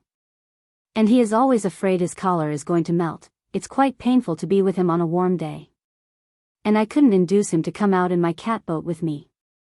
Said he didn't think a girl could learn to handle one with any degree of safety. Did you ever hear of anything so unjust? I think he was afraid. Miss Atterbury was leaning on the table now, and her countenance had assumed such a cheerful look that the freshman felt quite relieved and ventured to pick up her mandolin again. Go on, demanded the senior, delightedly. Well, I don't know anything more, declared Miss Thayer, impatiently. Isn't that enough for you? He's no good at outdoor sports, and what he is doing writing us up or down is more than I can imagine. He oughtn't to be allowed to do so. He don't know anything about it at all, and I should think he would be ashamed of himself. I suppose his editor told him to do it, and he simply made up and put down everything he had ever heard about us, and worked in all the old jokes about girls' colleges. Miss Atterbury got up slowly. Well, she said, impressively, to Miss Thayer, I'm sorry if that young man is much of a friend of yours, for we have got to make an example of him. I suppose you know him well enough to invite him out here Monday afternoon? For you've got to do it, she added, with calm decision. Miss Thayer said she thought she might venture on that simple act of courtesy, though she could not quite understand why Miss Atterbury was so anxious to see him since she disapproved of him so entirely. To which that young woman replied that she wished to see him once, so that she might never see him again, and that the next day she would explain her plans, in which she expected their hearty cooperation. Mr. Jack Newbold had just comfortably installed himself in the 1.50B and A train, when it occurred to him that he might possibly have made a mistake as to the time Miss Thayer expected him. He pulled out the note which he had received from her, and read it again. My dear Mr. Newbold, I have been so interested in what you have written about athletics in girls' colleges. I saw the article in your paper, knew immediately by the initials that it was your work. Ever since seeing it I have been wishing to redeem my promise to have you come out here and see our college. All the girls are anxious to see you. I hope you won't mind receiving a great deal of attention. You know how enthusiastic and unconventional college girls are, and you are of the greatest interest to us just now. Miss Atterbury, a charming girl, is especially eager to meet you. Don't be too flattered. But we shall all be delighted to see the man who has so ably written up girls' colleges, and unless I hear from you to the contrary, shall look for you out Monday afternoon by the 1.50 train. Of course I shall expect you to take dinner and go to the concert in the evening. I tell you this now, so you can wear just the right dress, men are so ridiculously particular about their clothes. Very cordially yours, Eleanor Thayer. Mr. Jack Newbold was not a particularly vain youth, but he had a slight feeling of satisfaction on perusing that note which made him settle himself even more comfortably in his seat and resign himself cheerfully to the short journey. Had no idea that article would make such a sensation, he was saying to himself, and I'm glad she expects me by this train. Of course she will bring her trap to the station for me. I believe the college is quite a little distance from the town. Nice little trap, she drives well for a girl, I remember. And then he fell to wondering whether he had selected just the right things to wear. Girls are so deucedly critical, he soliloquized, and it had been rather hard to decide on just what would be in good taste for an afternoon call and would still do without change for the concert in the evening. And he rather complimented himself on his judicious selection, and was assuring himself that the particular shade of his gloves had not been a mistake, when he found that he was at the station. Miss Thayer welcomed him effusively. "I knew you wouldn't have the vaguest idea of how to get up to the college," she was saying, "and so I came down for you myself. No, I didn't bring my trap. I knew you would enjoy the walk up, and I wanted to show you it myself. I remember how fond you were of walking, last summer," she added, with a bright smile at him. Newbold stared a little. "I don't think," he began doubtfully. But Miss Thayer interrupted him quickly. "You cannot imagine how anxious the girls are to see you. Each one wants to show you what she is particularly interested in. Really, you are quite a martyr, I mean a hero, in our eyes. We will go up this way," she ran on. "It's a little longer and there is a pretty bad hill, but of course a man doesn't mind a little extra exertion, and it's even more beautiful than the other way." Newbold said he would be charmed to go any way that Miss Thayer might choose, but that he didn't want to lose any of his visit at the college, and that perhaps it would be wiser to take the short cut. But Miss Thayer said that if they walked a little faster they would get there just as soon, and he would see the finer view, too. So they started off briskly, and Newbold wished that he had worn the other pair of patent leathers, and finally, when he felt ready to drop, and thought they must have walked about 5 miles, and she told him they had only 2 more to go. He blamed himself most severely for not having firmly refused anything but the short cut and a cab. One of Miss Thayer's friends who met her told her the next day that she was glad to see that she had joined the pedestrian club, and that she had often wondered why she had not done so before. "I hardly think it is worth while to go into the drawing room now," remarked Miss Thayer, argumentatively, as they strolled up the broad drive to the college. "I see Miss Atterbury down there on the campus playing tennis, and I promised to bring you to her immediately," she went on. Newbold felt a horrible inclination to say that he didn't care if he never met Miss Atterbury. And that personally he would vary. "You cannot imagine how anxious the girls are to see you. Much prefer going into the drawing room and stopping there for the rest of the afternoon, in the most comfortable chair to be found." But he managed to murmur a weary assent to Miss Thayer's proposition, and together they started down the steep hill at the bottom of which stretched the campus. But he could not seem to keep up with Miss Thayer, and by the time he had reached the tennis grounds and had decided that in all probability his heart would never beat normally again, he was conscious that he was bowing, and that Miss Atterbury, flushed from playing, was standing before him and was laughing and saying, "I don't often give acquaintances such a warm welcome." The next thing he knew was that someone had thrust a racket into his hand, and he heard, as in a dream, Miss Thayer telling her friend that Mr. Newbold was a splendid tennis player, and that she would have to do her best to beat him, but that she hoped she would for the honor of the college. And then he found himself, somehow, walking over to the court, and, before he could protest, Miss Atterbury was on the other side, and was asking him kindly but briskly if he were ready to play. He thought he was as near ready as he ever would be, so he said, "Play," and waited resignedly for her serve. It was just after Miss Atterbury had piled up an appalling number of games against him, and he had come to the conclusion that he knew what it would be like to stand fire from a Krupp gun, and had decided that tight patent leathers and a long coat were not just what he would have chosen to play tennis in, that he saw Miss Atterbury, to his intense relief, throw down her racket and run up the hill a little way. She was back in an instant with Miss Thayer, a tall, handsome girl, carrying a lot of golf clubs. When young Newbold saw the golf clubs he felt so tired that he thought he would sit down on the cold ground, although he knew how dangerous such a proceeding was. Especially when he was so painfully aware of how hot his head was and how clammy his linen felt. "Mr. Newbold," he heard Miss Atterbury say, "I want to present you to Miss Yale. She is the captain of the golf club, and I knew you would want to meet her. Anyone who is such an authority on the subject as you proved yourself to be in that article would, of course, want to see the links out here." "Ah. Thank you," murmured Newbold. "But I play very little, you know, and I wouldn't interrupt your game for the world."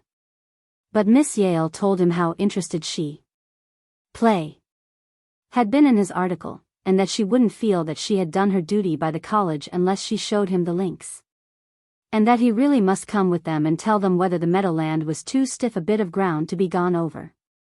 And so Newbold found himself trudging wearily along again between Miss Atterbury and Miss Yale, who seemed as fresh as though they hadn't moved that day. The links seemed distressingly far off, and the holes absurdly distant from each other. His arms ached so from tennis that he could scarcely hold the driver Miss Yale gave him. "I wish you would drive off this tee once. Men do that sort of thing so much better than girls," she was saying, admiringly. "They don't seem to need any practice at all, just comes natural to them." Newbold had a very distinct impression that it hadn't come at all natural to him, and he would greatly have preferred not trying before Miss Yale and the knot of young women who had drawn together at some little distance, and were very obviously watching him under the shallowest pretense of hunting for a lost ball. He felt desperately nervous, and his nervousness did not tend to disappear when he made a frantic try at the ball, digging a hole in the ground about a foot in front of the tee, and almost hitting Miss Atterbury, who jumped back with a little cry very unlike her ordinary calm self. I beg your pardon," he began, desperately, but Miss Atterbury assured him that she was all right, and urged him to try again. He did so, and although he balanced himself cautiously on one foot and then on the other, and snapped at the ball several times before trying to hit it, and wobbled his driver after the most approved methods, he topped his ball miserably, and had the mortification of seeing it land in a most difficult hazard. And then he watched Mississippi Yale drive off with a good backward swing of her club, which hit the ball, sweet and clean, and sent it a good 90 yards. "Of course, as you said in your article," remarked that young woman, picking up her clubs and starting off energetically after the ball, "this is no game for women. It is preeminently a man's game, and a woman's short collarbone is never such an obvious mistake as in golf. A man can do so much with a driver or a cleek or a lofter, and the walking is so easy for him, and he is so entirely independent of the weather." Newbold murmured inarticulate assents as he walked wearily by her. He wondered if she could keep up that pace all around the course, and he especially wondered how far around it was. He had a great deal of difficulty in getting his ball out of the hazard and lofting it up a steep hill, and he savagely wished that he had joined that golf club all his friends were urging him to join, and decided firmly to do so before he slept that night, and to engage the professional services for himself, and to practice till he could drive a ball off without utterly destroying all the turf in the vicinity. They were on the second round, and Newbold was roughly calculating that his erratic plays had made him walk about 3 miles, and was wondering if he could live to get up the hill in front of him, when he saw Miss Thayer and Miss Yale, who were 3 holes ahead of him, coming back toward him. "You look awfully tired and hot," said Miss Thayer, sympathetically. "What's the matter? Don't you like golf?" But what an absurd question. Anyone who could write the article on athletics you did must like it. "Only, I suppose, girls seem such duffers at it, to you." Newbold looked at her sharply. He had an uneasy suspicion that she was laughing at him, but he was too tired to think of any way of finding out whether she was or not, and so he walked on taciturny and sufferingly. "I have such a nice surprise for you," ran on Miss Thayer. "But I won't tell you what it is yet." She pulled out her watch. "It is just 3:15 now, and I think the surprise will not be ready until 1/4 after. Can you possibly wait that long?" Newbold said he thought he might if he could sit down, but Miss Thayer said she disapproved of getting overheated and then cooling off rapidly, and that she thought they had better keep moving until it was time to see the surprise. So they strolled across the grounds, and the 2 girls seemed to meet an astonishing number of friends, all going their way. And while Newbold was vaguely wondering what their destination might be, and what new torture was in store for him, he heard Miss Yale say, in what sounded to him like the voice of an avenging angel, "I think we had better show Mr. Newbold our new running track while we are waiting. He is so interested in such things, and he might suggest some improvements." And then Newbold felt himself irresistibly compelled to walk on farther and farther. He wondered sadly why they thought he knew anything about running tracks for girls, and decided that his humorous remarks on the subject in his article had been a great mistake. "Do you think it's a fair track?" inquired Miss Yale, anxiously, as they came in sight of it.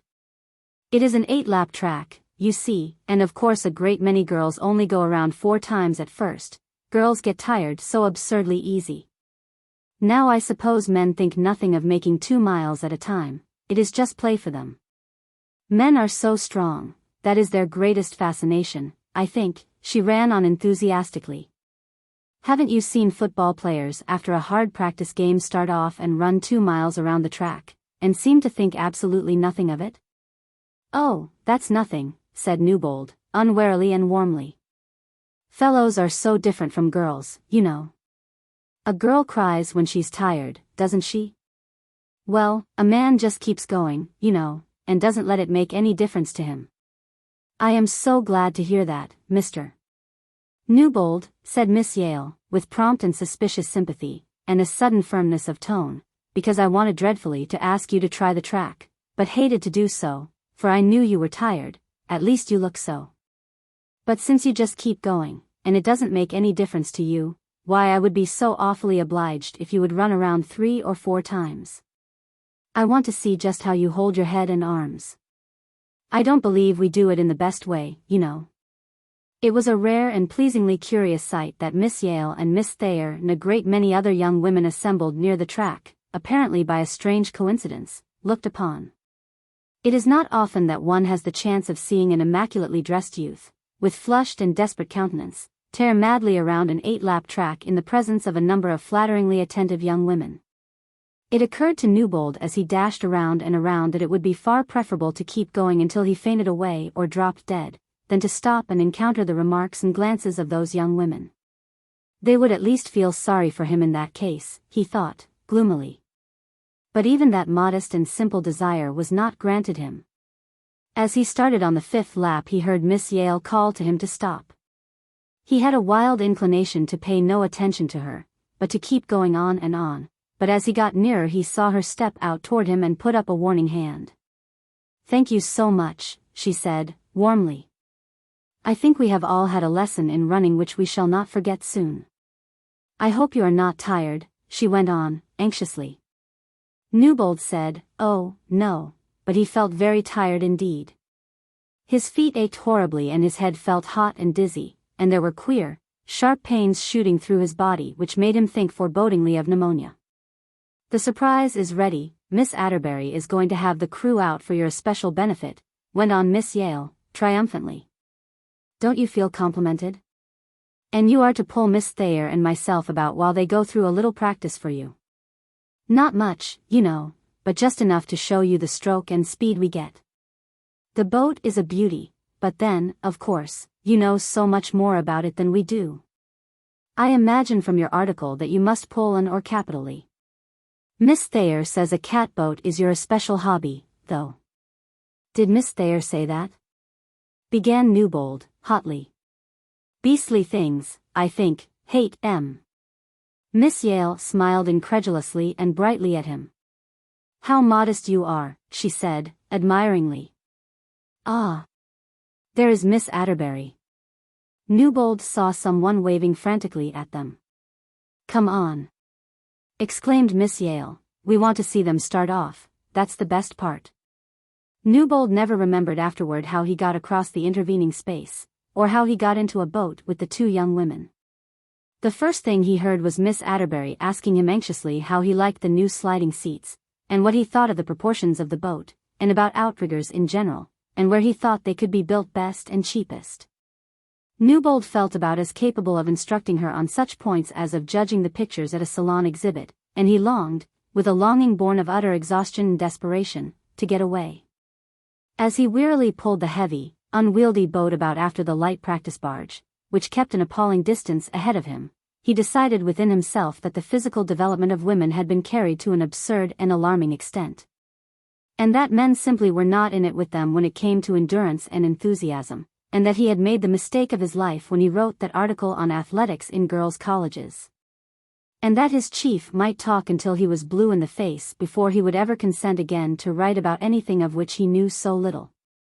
They were very disappointed when he told them firmly that he could not stay to dinner or to the concert, but that he had a pressing engagement that would take him back to the city. And they said that there were still the Swedish gymnastics and basketball and pole vaulting to see, and that they were afraid he had not enjoyed himself or he would have got rid of that engagement in some way. But he assured them impressively that he had never spent a more instructive or peculiarly interesting afternoon in his life. Miss Thayer took him back to the station in her trap, and remarked on how much shorter the way seemed with a good horse.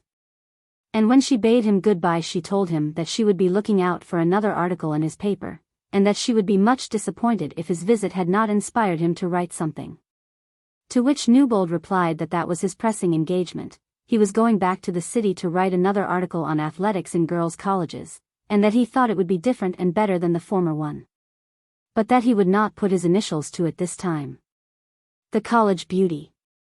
It was a sort of farewell party, and the young woman who was going away and who was the object of so much solicitude and tender concern was sitting, enshrined as it were, on a divan covered with a Navajo Indian blanket and surrounded by innumerable cushions, while the rest hung about her or took up precarious attitudes on the table in dangerous proximity to the student lamps, or settled themselves in steamer chairs, or sat upon the tiger skin on the floor.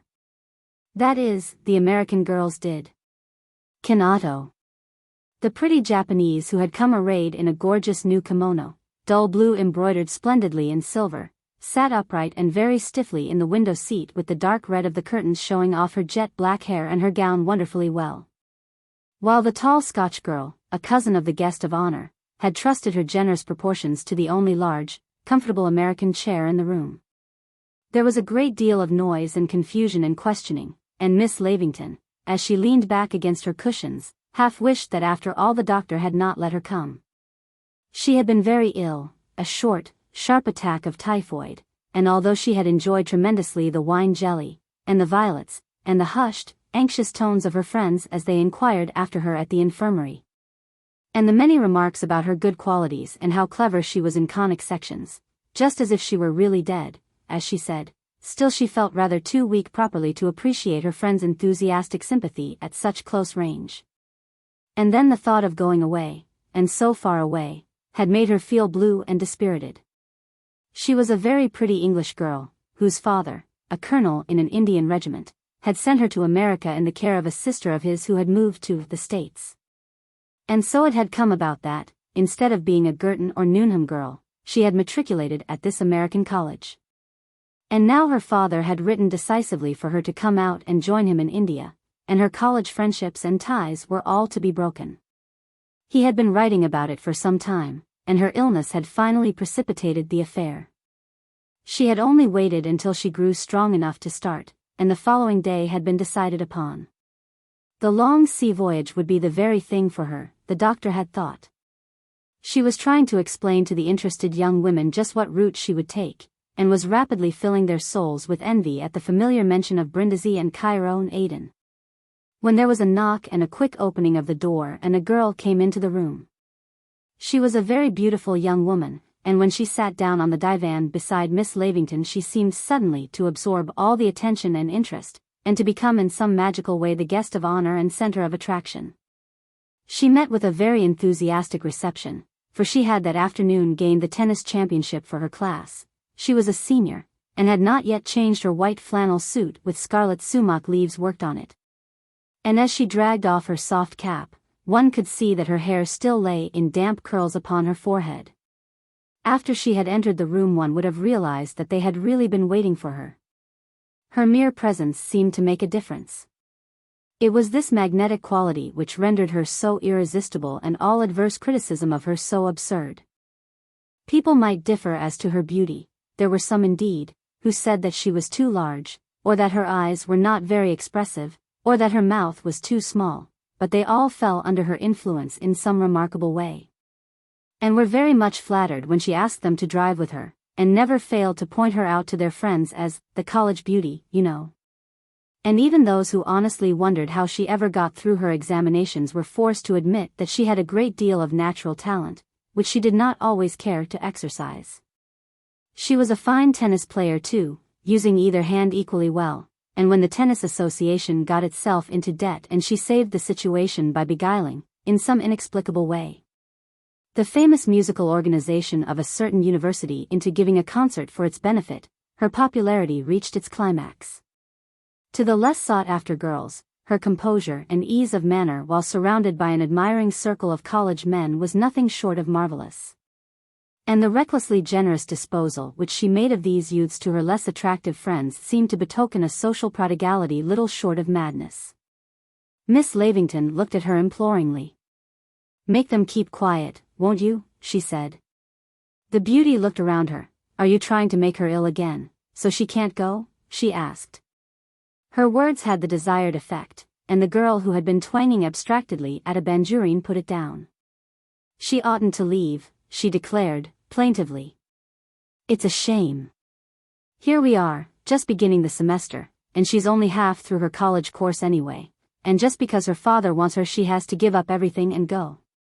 "Yes, and you know she'll be sure to have jungle fever or get bitten by a cobra or something, and die," suggested someone cheerfully, if a trifle vaguely.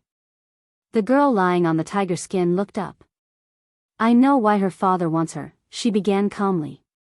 "There is an officer, young, handsome, well-born, a fine place in Surrey or Devon or Kent, been in the family for generations, old uncle, no children, just the thing for her. Her father will take her up to some place in the Himalayas to spend the summer, and he will arrange for the handsome, young, etc. officer to be there, and next fall we will receive the cards." It sounds just like one of Kipling's stories, doesn't it? They were all laughing by the time she had finished, but the beauty, looking at the girl beside her, suddenly stopped smiling.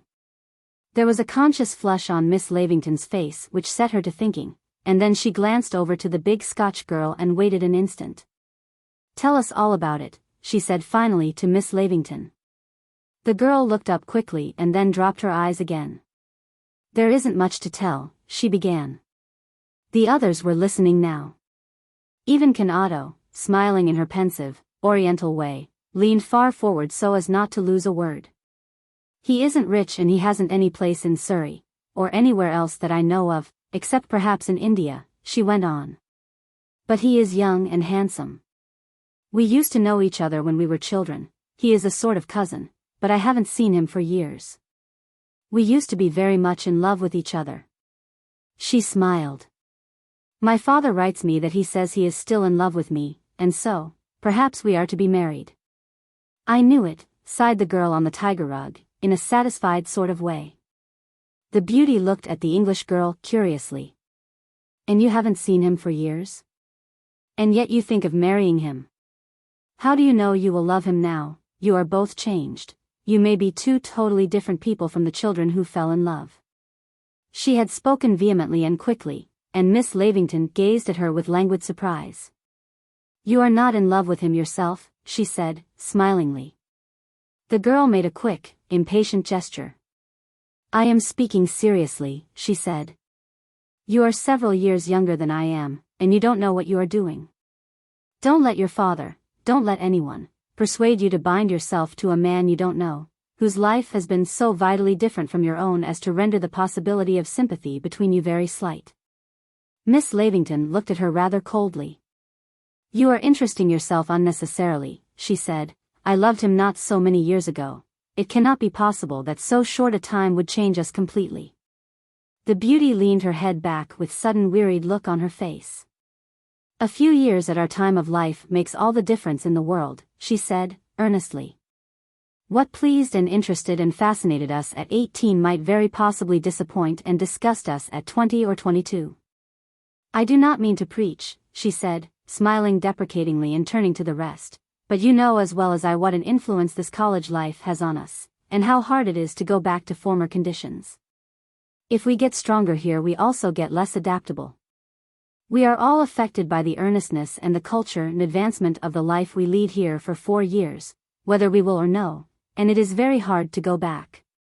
They were all looking at her in amazement. The beauty was not much given to that sort of thing. She stopped abruptly as if herself aware of the sensation she was creating, and laughed rather constrainedly. "Don't marry your handsome officer unless you are in love with him," she said insistingly still to the girl beside her. "Don't mistake the childish affection you felt for him for something deeper. You have your whole life before you, don't spoil it by precipitation or a false generosity or a reckless passion." There was an anxious, troubled look in her eyes. The girl, still stretched out on the tiger skin, glanced up again at the beauty. "I seem to have started a subject in which you are deeply interested," she said gaily to her. "And one in which you have had enormous experience too. Do you know you have an almost uncanny way of fascinating every man who comes near you? It's a sure thing. None of the rest of us have a chance. I believe you could marry half a dozen or so at any time that you would take the trouble to say yes." The girl addressed looked openly amused. "Please take a few off your list," she said. But the other refused to notice her remark and ran on in her light way. "And they are all so nice too. It is really hard to choose, but I think on the whole I prefer a certain young man who shall be nameless. Now, would you call his devotion to yourself mad precipitation, or a false generosity, or a reckless passion?" She moved herself lazily over the yellow skin until her head rested against the girl's knee.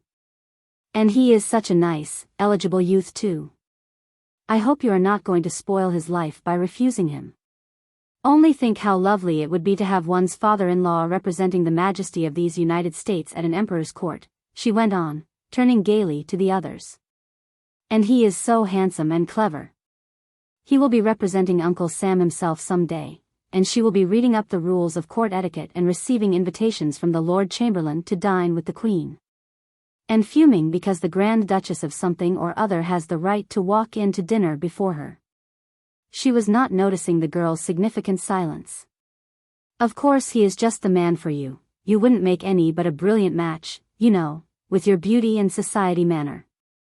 But just for the present, well, next winter you will debut, and you will be much talked about, and the youth will not be with his father at the European capital, but will be very much in evidence here, and then, after Easter we shall get your cards."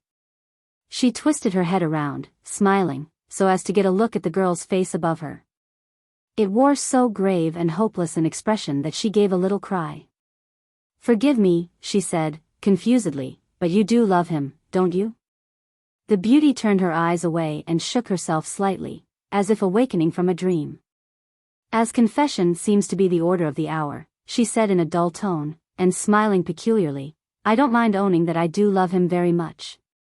She got up abruptly and moved toward the door amid a chorus of protests, but she would not stay. At the threshold she turned to Miss Lavington. "Send your things down by the coach," she said. "If you will let me I will be glad to drive you to the station myself tomorrow." When she got to her own study she found a letter thrust under the door with the familiar number of her room scrawled upon it in pencil. She picked it up, and as she looked at the address an expression of profound dislike and weariness came into her face. She opened the door slowly and put the letter down upon her desk, looking at it thoughtfully for a few moments. The handwriting was irresolute and boyish. She shivered slightly as she took the letter up with sudden resolution and tore it open. As she sat there and read it a look of hatred and disgust and utter hopelessness, strangely at variance with her usual brilliant expression, settled harshly upon her lovely, young face. "My dearest wife," it ran, "forgive me. But this is about the only luxury I indulge in, calling you in my letters what I dare not call you as yet before the world. I am in a retrospective mood tonight, and feel like writing all sorts of things which I am afraid you won't much like. Do you know I think that college is doing you harm? Don't get angry at this, but sometimes I'm afraid you have repented of our boy and girl runaway match. But God knows I haven't, and I'm glad I didn't go to college but came out west and went to work for us both. I haven't succeeded very brilliantly and maybe the life has roughened me a bit, but I guess you can have the best there is out here, and I am still as devoted to you as in those old days of the summer before you went to that confounded, excuse me, college, when you were just 18 and I barely 21. How interminably long 4 years seemed to wait then. But it was a case of getting married secretly and of waiting, or of not getting you at all. Sometimes I can hardly stand it, and I'd come back now and take you away, if I wasn't so afraid of that blessed old father of yours. But I'm just as big a coward as I was 3 years ago. When I couldn't screw up courage enough to go to him and tell him that he'd have to relinquish his pet scheme of sending his daughter to college, for she belonged to me. Phew! What a scene we'd have had. It was best to wait, I suppose. After all, only a year and then I can claim you. Have you changed any? I'm afraid you're way ahead of me now. I always had an uncomfortable suspicion that you were very much my superior, and I have half fancied that perhaps you only loved me because I was so madly, so passionately in love with you. Did I over-persuade you? Have you ceased to love me? Sometimes I get half sick with fear. You are all I have. But after all, I feel safe enough. I know you too well not to know that you will never break your promise, even when you hate. But you know I'll never hold you to that marriage, though it was all valid enough, if you don't want to be held. I can simply blow my good-for-nothing brains out. I won't write any more tonight. There is so much swearing and noise down in the street that I can hardly think, besides I don't feel just like it, and lately your letters have only irritated me. But I won't complain, for I know how generously you have acted and what brilliant prospects you have given up for my precious self. Devotedly yours and only yours. G.G.B. A telephone telegram. When Miss Eva Hungerford married Stanhope, there was one young lady intensely glad of it, although it was whispered that there were also 2 or 3 who were quite the contrary. But Mrs. Renford Phillips, once Miss Violet Featherstone, had particular reasons for rejoicing, and she wrote a long letter to Miss Hungerford when she heard of the engagement, and said that she hoped bygones would be bygones now. And that she was sure her friend would be a broader-minded and more perfect woman, if that were possible, now that she was going to have the additional experience of getting married. Miss Hungerford wrote her a most cordial reply, and the 2 girls, for several years slightly estranged, became again the friends they had been during the first 3 years of their college life. The blow had fallen very suddenly, and Miss Hungerford had found it hard to forgive what she called, in her heart, her friend's tacit deceit and culpable silence. But, as she wrote in her reply to Mrs. Phillips's letter, her opinions had undergone a decided change, and she felt that perhaps she had been a little hard on her friend and had not understood her feelings and the pressure brought to bear upon her. And she acknowledged that circumstances might materially alter one's views and actions. And Miss Featherstone, who had been the most talked about girl in college during the last semester of her junior year, and who had suffered acutely under Miss Hungerford's indifferently concealed displeasure and surprise at her conduct, replied that now she could be truly happy in her husband and her home, and insisted that Mr. and Mrs. Stanhope should visit her in the Berkshire Hills that summer. This they did, and though, of course, each thought her husband much the handsomer and more distinguished looking, still they were very affectionate toward each other, and planned to be at Cowes together the next summer for the yachting. As has been said, their estrangement happened very suddenly and came about by an unfortunate occurrence one morning in the office of the college. Anyone who has never had the privilege of being in that office on a Monday morning, just after chapel, can have but a faint idea of pandemonium. The whole 700 students seem to be revolving about. There are the young women standing around, waiting to take the next train into Boston, not having been able to go on the early express because they had foolishly forgotten to get a leave of absence on the Saturday previous. And who are furtively trying not to see their friends who are not going on at all, so as to keep from having to attend to their commissions.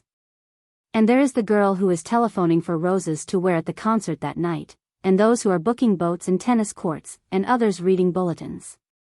And when there is an extra commotion and the crowd is forced back a little to let the cords be pulled up around the desk so as to clear a space. And when the carrier comes in and tumbles the big mail bags into the middle of it with one hand and unlocks them at apparently the same instant with the other. And when about 10 young women fall upon the bags and rend their contents from them, and begin to assort and number and tie up the letters, all the time besieged by their excluded friends to give them their mail on the spot as they are going away. The noise and excitement reach a climax. But it is all very pleasant and enlivening except the telephone bell, which rings constantly and is wearing on the nerves. It rings not only for all telephone messages but for all telegrams, for the college, being a mile or so from the telegraph station, everything is simply telephoned up to save delays. And that a long and continuous procession of small messenger boys may not be forever circulating between the college and the station. It was this unfortunate custom of telephoning telegrams, unknown of course to the majority of outsiders, that precipitated the affair. On that particular Monday morning, when the confusion in the office was at its worst, the telephone bell suddenly rang unusually loudly and long, and the nervous freshman on duty jumped toward it with a warning motion to the rest to keep quiet. "Hush! It's a telegram, she said in a moment, and instantly there was silence, for a telegram is always dreaded where there are so many to whom it could bear ill news. She reached for a pad of paper and a pencil to take it down. From the other end came, important. Repeat slowly as I deliver it. The nervous freshman said, all right, and braced herself against the support to write. To Miss Violet Featherstone. The docile freshman repeated it and then said, wait. And looked around. If Miss Featherstone is here, she remarked, she can come to the telephone, but someone volunteered the information that Miss Featherstone had left by the early train for Boston, and the telephoning proceeded. My darling, the freshman gasped a little and then repeated slowly, my darling. There was some suppressed commotion for an instant among the crowd around the doors, and the two at the telephone went at it again. I have not heard from you for 3 days. I have not heard from you for 3 days, mumbled the freshman. What is the matter? Renford Phillips. What is the matter? Renford Phillips. When Miss Featherstone reached the college that afternoon, she thought she detected a suppressed excitement about the whole place, though she felt rather too tired to think much about it. But when she got to her room, she found a telephone message for her which made her sink weakly into a chair. An appalling vision of the consequences rose before her. She tried to think connectedly, but the effort was too much. Her only thought was of the effect it would have on her friend Eva Hungerford. She would go to her immediately and find out how much she knew. As she went along the corridors, more than one acquaintance smiled knowingly at her, but she only hurried on. When she reached Miss Hungerford's rooms, she found that young lady looking dejectedly out of the windows. Her melancholy turned to stony haughtiness, however, when Miss Featherstone approached her tremblingly. Yes, the whole college knew of it, she assured her. The message had been telephoned up when the office was crowded, and by this time everyone was aware of what her best friend had not known. Miss Featherstone rebelled a little under Miss Hungerford's chilling glance and attempted to explain, but her friend was very sad and firm. And said she did not see how any explanation could do away with the fact that Violet Featherstone had broken the solemn vow they had made together never to marry, but to devote themselves to serious study as a life work. But when Miss Featherstone quite broke down under her friend's disapprobation, Miss Hungerford relented a little and asked her if she were really so fond of Renford Phillips. And if she thought life with him in Morristown would compensate her for the loss of Oxford and the Bodleian. Miss Featherstone cried a little at that, and said she thought it would, and that she had started 100 times to tell her dearest friend about her engagement, but she knew how she thought about such things. And how she would lose her respect for allowing anything to interfere with their plans for mental advancement. And Miss Hungerford only sighed and wrote that night to her mother that another of her illusions had been dispelled, but that she was firmer than ever in her determination to make something of herself. Miss Featherstone did not return for her degree, but had a pretty church wedding that summer at Stockbridge, and Miss Hungerford sent her a very handsome wedding gift, but refused to be present at the marriage. They did not write to each other much the next year, and Miss Hungerford worked so hard that the faculty had to interfere, and when she left college with a B.S. degree, smiling sadly and saying that she would be a bachelor as well as an old maid, everybody remarked what a superior girl she was to her friend Violet Featherstone. Miss Rose. SHE was always called that, and there were very few of the 700 students who really knew or cared whether it was her little name or her family name. The uncertainty about it seemed particularly appropriate some way. Her whole personality was vague. That is, at the beginning. Later. For the first month she passed comparatively unnoticed. In the wild confusion of setting up household gods and arranging schedules, hopeless as Chinese puzzles, of finding out where the Greek instructors can see you professionally, and when the art school is open, and why you cannot take books from the library, and when the elevator runs, anyone less remarkable looking than an American Indian or the Queen of the Sandwich Islands is apt to be overlooked. But after the preliminary scuffle is over and there is a lull in the storm, and one begins to remember vaguely having seen that dress or face before somewhere. And when one no longer turns up at the history or art rooms instead of the chemical laboratories. And when one ceases to take the assistant professor of physics for the girl who sat next to you in the trigonometry recitation, then the individual comes in for her share of attention. Miss Rose possibly got more than her share. Curious young women soon began to nudge each other, and ask in whispers who she was. And just at first there were covert smiles and a little cruelly good-natured joking, and the inevitable feeble punning on her name and withered looks. There were some who said she could not be more than 45, but they were in the minority, and even the more generously inclined could not deny that her face was very old and wrinkled and tired-looking. And that her hair was fast getting gray around the temples, though her eyes still retained a brilliancy quite feverish, and an eager, unsatisfied sort of look that struck some of the more imaginative as pathetic. As a freshman she seemed indeed to be hopelessly out of place, though not so much so, perhaps, as the little Chicago beauty who was so much more interested in her gowns and looks than in her work. That at the beginning of her second semester she went home with an attack of pneumonia, brought on by having been left out in the cold after an examination in conic sections.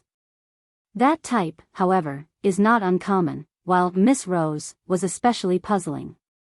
They could not quite understand her, and there were even some among the august body of ridiculous freshmen who somewhat resented her entrance into their ranks, and wondered rather discontentedly why she did not join the great body of T-specs to which she so evidently belonged. But it was characteristic of this woman that she preferred to begin at the beginning and work her way up, to take the regular systematic grind and discipline of the freshman's lot, to matriculating in an elective course where she could get through easily enough if she were so inclined. She saw no incongruity in her position. She rarely seemed to notice the difference between herself and the younger, quicker intellects around her, and she worked with an enthusiasm and persistence that put most of the young women to shame. That she had taught was evident, in what little out-of-the-way western town, or sleepy southern one, no one knew. But sometimes there were amusing little scenes between herself and the professor, when the old habit of schoolroom tyranny which she had once exercised herself was strong upon her, and she lapsed unconsciously into the didactic manner of her former life. And sometimes she became discouraged when the long lack of strict mental discipline irked her, and when she saw in a glimpse how far she was behind the girl of 19 beside her, and how hopeless was the struggle she was making against youth and training. There were moments when she realized that she had begun too late, that the time she had lost was lost irretrievably. But the reaction would quickly come and she would work away with renewed energy, and they were very patient with her and would lend her a helping hand where a younger student would have been let most severely alone, to sink or swim after the approved method. But if her mathematics and chemistry and Tacitus left much to be desired, there was one field in which she shone resplendently. No one could touch her, as one young woman slangily but enthusiastically remarked, when it came to the Bible. There she was in her glory, and her vast knowledge of the wars of Jeroboam and Rehoboam, and her appalling familiarity with Shamgar and the prophets, and the meaning of the Urim and Thummim, and other such things, was the envy and despair of the younger and less biblically inclined. And if at times she was a trifle too prolix and had to be stopped in her flow of information, there was very genuine regret on the part of the less well-informed. And in time she came to make a great many friends. Her peculiar ways no longer struck them as comical, and if anyone had dared make reference to the plainness of her gowns or the strict economy she practiced to get through, that person would have very soon discovered her mistake. And they pretended not to know that she would not join any of the societies because of the dues, and that she did her own laundry on Monday afternoons. Indeed, she was so kindly disposed and so cheerful and helpful, and seemed so interested in all the class projects and even in the sports, at which of course she could only look on, that little by little she came to be a great favorite, and the one to whom the rest naturally turned when there was any hitch or a special need for advice. And then, of course, as she was not to be thought of in the light of a possible candidate for president or vice president or captain of the crew, or any of the other desirable high places, those misguided young women who did have such literary, social, or athletic aspirations would go to her and confide their hopes and fears, and in some strange way they would all feel very much more comfortable and happy in their minds after such confessions. And so she got to be a sort of class institution in a very short while, and the captains of different stylish but rather unnautical freshman crews vied with each other in invitations to come over the lake with them. And the president of the tennis association sent her a special and entirely superfluous invitation to the spring tournament on the club's finest paper, and the senior editor of the college magazine, whose sister was a freshman, was made to ask her for a short article on the study of the Bible, and at the concerts and receptions many young women, kindly and socially disposed, would introduce her to their brothers and other male relations who had been enticed out. Before taking them on to see the lake, or a certain famous walk, or the art building, or the gymnasium. It was about the middle of the winter semester that it happened, and of course it was Clara Arnold who knew about it first. Miss Arnold had liked Miss Rose from the beginning. She had taken a fancy to the hard-working woman, who had returned it with wondering admiration for the handsome, clever girl. And so Miss Arnold got into the habit of stopping for her occasionally to walk or drive, and it was when she went for her to go on one of those expeditions, that she discovered the trouble. She found Miss Rose sitting before her desk with a crumpled newspaper in her hand, and a dazed, hopeless expression on her face which cut the girl to the heart.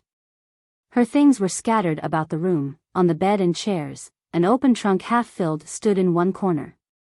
Miss Arnold stared around in amazement.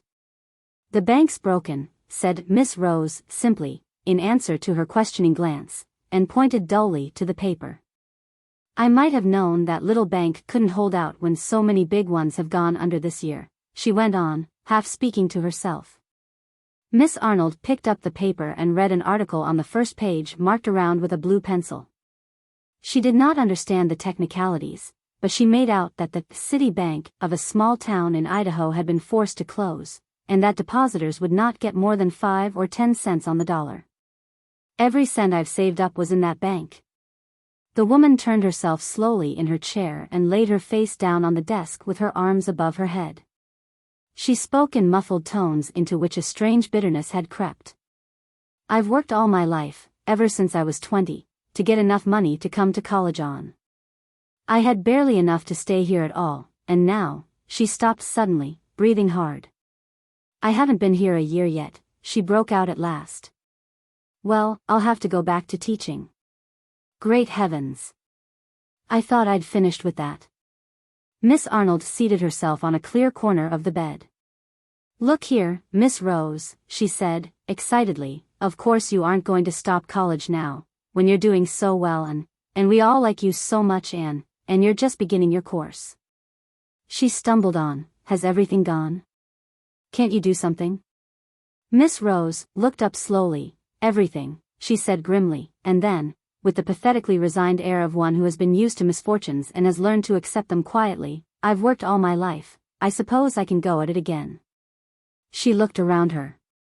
"I'll be gone this time tomorrow, and then I won't feel so badly." She put her head down on the desk again. Miss Arnold looked thoughtfully at her for a few minutes and then, with a sudden movement, she got up and went out, closing the door softly behind her. It was about 9 o'clock that evening and Miss Rose had almost finished packing. She was feeling particularly disheartened and was taking the books from the cases one by one in a very mournful way, when she heard footsteps and a subdued but very excited whispering outside her door. She got up languidly and threaded her way among the books and cushions and odd articles of clothing heaped up on the floor. As she opened the door, the light from her student lamp fell upon the very red face of a freshman propelled apparently into the room by the 2 or 3 others behind her, who seemed to have a wild desire to efface themselves entirely. "Miss Rose," gasped the blushing freshman in the van, here is a letter for you. We've just had a class meeting." She looked nervously at the others who were edging away. There was an indistinct chorus from them which sounded like, "Hope you'll accept," and then they retreated with as much dignity as possible, but in great haste. Miss Rose opened the letter and gave a little cry as a check for a good round sum drawn on the class treasurer fell to the floor. And then she sat weakly down on the bed and cried a little from pure happiness as she read it all over. The class of 9 have just heard of Miss Rose's financial embarrassment occasioned by the failure of the city bank, and being most unwilling to lose so valuable and appreciated a member. Beg that she will accept the enclosed and continue with the class until the end of the year. A short study in evolution. A college for women is generally looked upon by the outside world and the visiting preachers as a haven of rest, a sort of oasis in the desert of life. A paradise with a large and flourishing tree of knowledge of which one is commanded to eat, and where one is happily ignorant of the struggle for life, and the woes and evils of the world. Such views have been so often expressed and inculcated that it appears a little ungracious and stubborn to insist that the bishop who comes out and delivers a sermon once a year Or the brilliant young graduate from a neighboring seminary, who is sent because the dean has been suddenly called away and who is quaking with fear at the ordeal, cannot possibly know all about a girl's college life and its temptations and its trials and its vanities. When the heterogeneous mass of humanity which makes up a big college is got together and in close relation for 10 months at a time, there is bound to be action and reaction.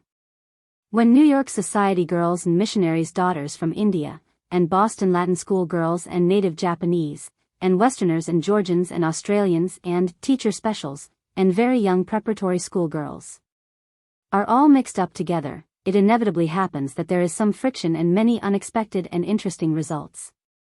One of these is that it not infrequently happens that a young woman leaves college an entirely different person from the girl who took her entrance examinations, and sometimes the change is for the better and sometimes for the worse.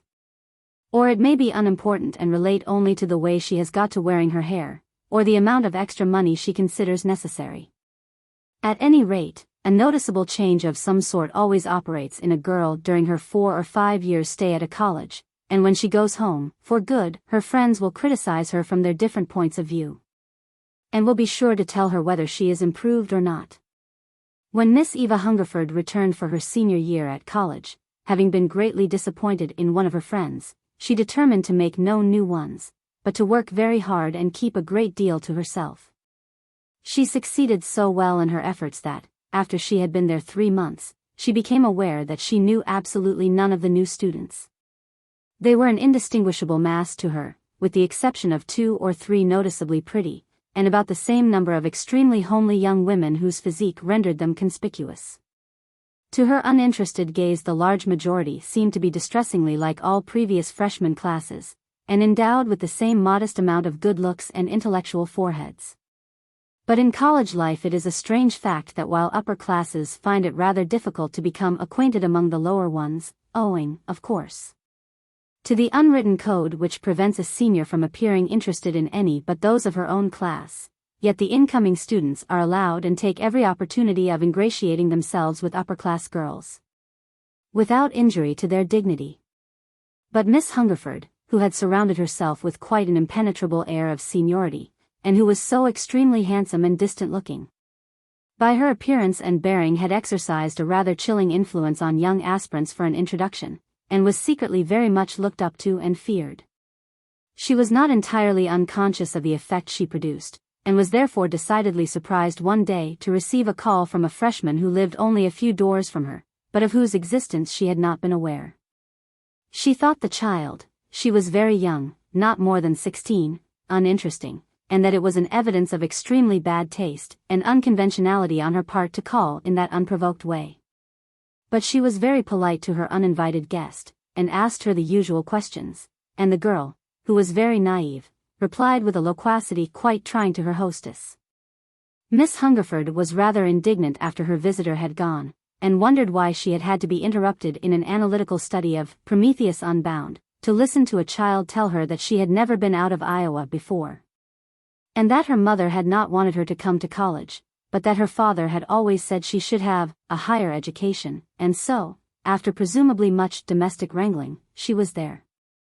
Miss Hungerford could not remember much else of what the young girl had told her, having listened rather absently to her replies, but she had a distinct impression that her visitor was not at all good-looking, with only a fine pair of eyes to redeem her pale face, and that her clothes were atrocious, and that she was a rather chilling influence, gauche and decidedly of a social class that Miss Hungerford was not in the habit of mingling with away from college. For even in a very democratic college there are social grades, and although it is the thing to meet in a most friendly way at all class functions, still, a narrow line of distinction may be perceived on social occasions. Altogether Miss Hungerford felt rather aggrieved and hoped she would not be bothered again. But she was. Miss Betty Harmon, of Sioux City, Iowa, had had a fearful struggle with her timidity and retiring nature, when she called on Miss Hungerford, and having gained a victory over herself, she had no intention of resigning the benefits. So she would smile first when they met in the corridors, and was not above showing how much she appreciated a few words from Miss Hungerford in praise of her tennis serve.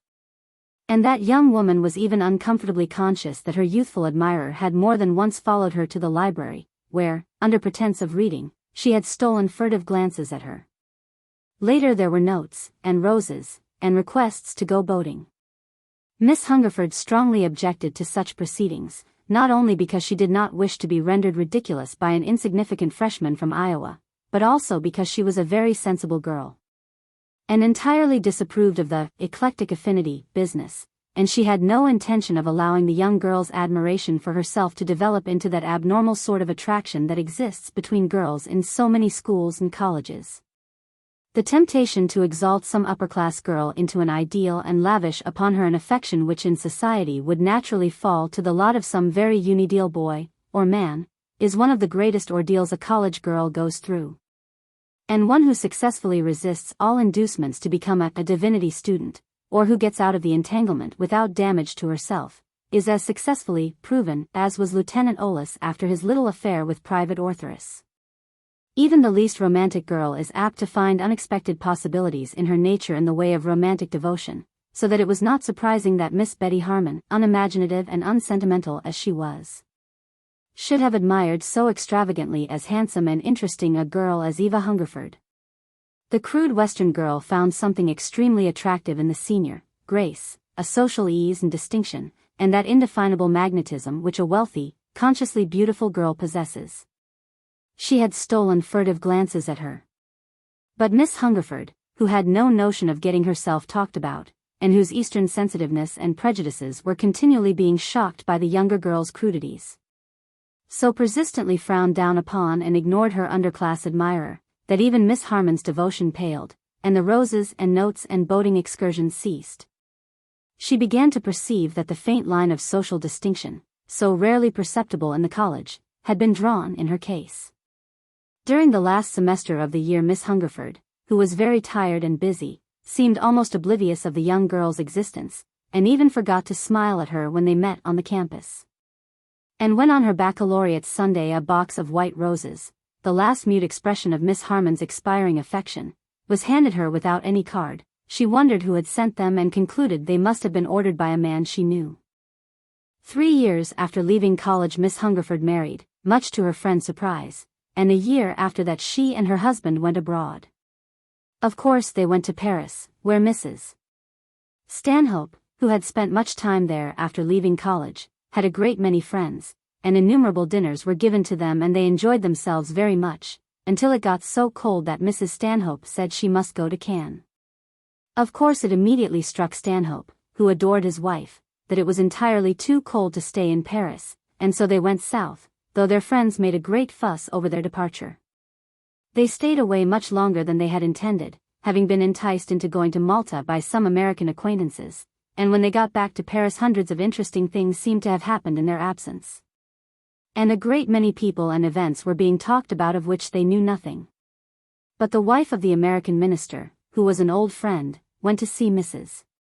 Stanhope immediately to invite her to an informal dinner the next evening, and stayed the entire afternoon, telling her of everything that had happened and who all the new people were, the new American beauty for instance. She could not believe that her friend had not heard of nor seen the new beauty. "Why, haven't you ever seen her pictures, and the notices of her?" Mrs. Stanhope was slightly aggrieved. She knew absolutely nothing about her. "And I am completely astonished that they aren't talking of her at Cannes." Mrs. Stanhope reminded her friend that she had been immured at Malta since leaving the Riviera. "Oh, well, of course her fame has reached there by this time." "Why, all Paris is talking about her, and you know yourself," observed that astute lady, impressively, "how much it takes to make Paris stop and look at you." Mrs. Stanhope said yes, and wanted to know who the beauty's people were, and where she had come from. "Oh, I don't know," declared her friend.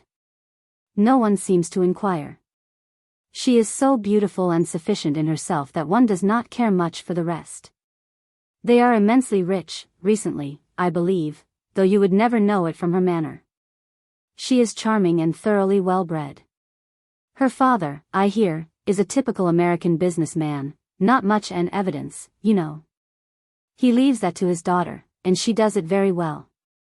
He is a senator, or something, from the West, and made such a name for himself at Washington that they thought he was too bright to stay there, so they send him over here to help settle that international treaty affair. You know, perhaps, I don't. I only pretend to. How did she do it? Demanded Mrs. Stanhope, in that simply comprehensive way women have when talking about another woman. Oh, she just started right in. Cordelise raved over her, and her father paid him $20,000 to have her painted. The colony took her up, and the rest just followed naturally. The portrait is really charming, though she was dressed, well, I don't think any French girl would have sat in that costume. Is she really so beautiful? Well, not regularly beautiful, perhaps, but charming and fascinating, and awfully clever, they say, so clever that very few people suspect her of it, and, oh. Well, you can judge for yourself tomorrow evening. By the way, everyone says she is engaged already, Comte de la Tour. You used to know him, I think. She rose to go. He is very much in love with her, that is evident. She thought it best to let Mrs. Stanhope have that piece of news from herself. She did not wish her friend to be taken at a disadvantage, especially in her own house. Mrs. Stanhope felt the least bit startled.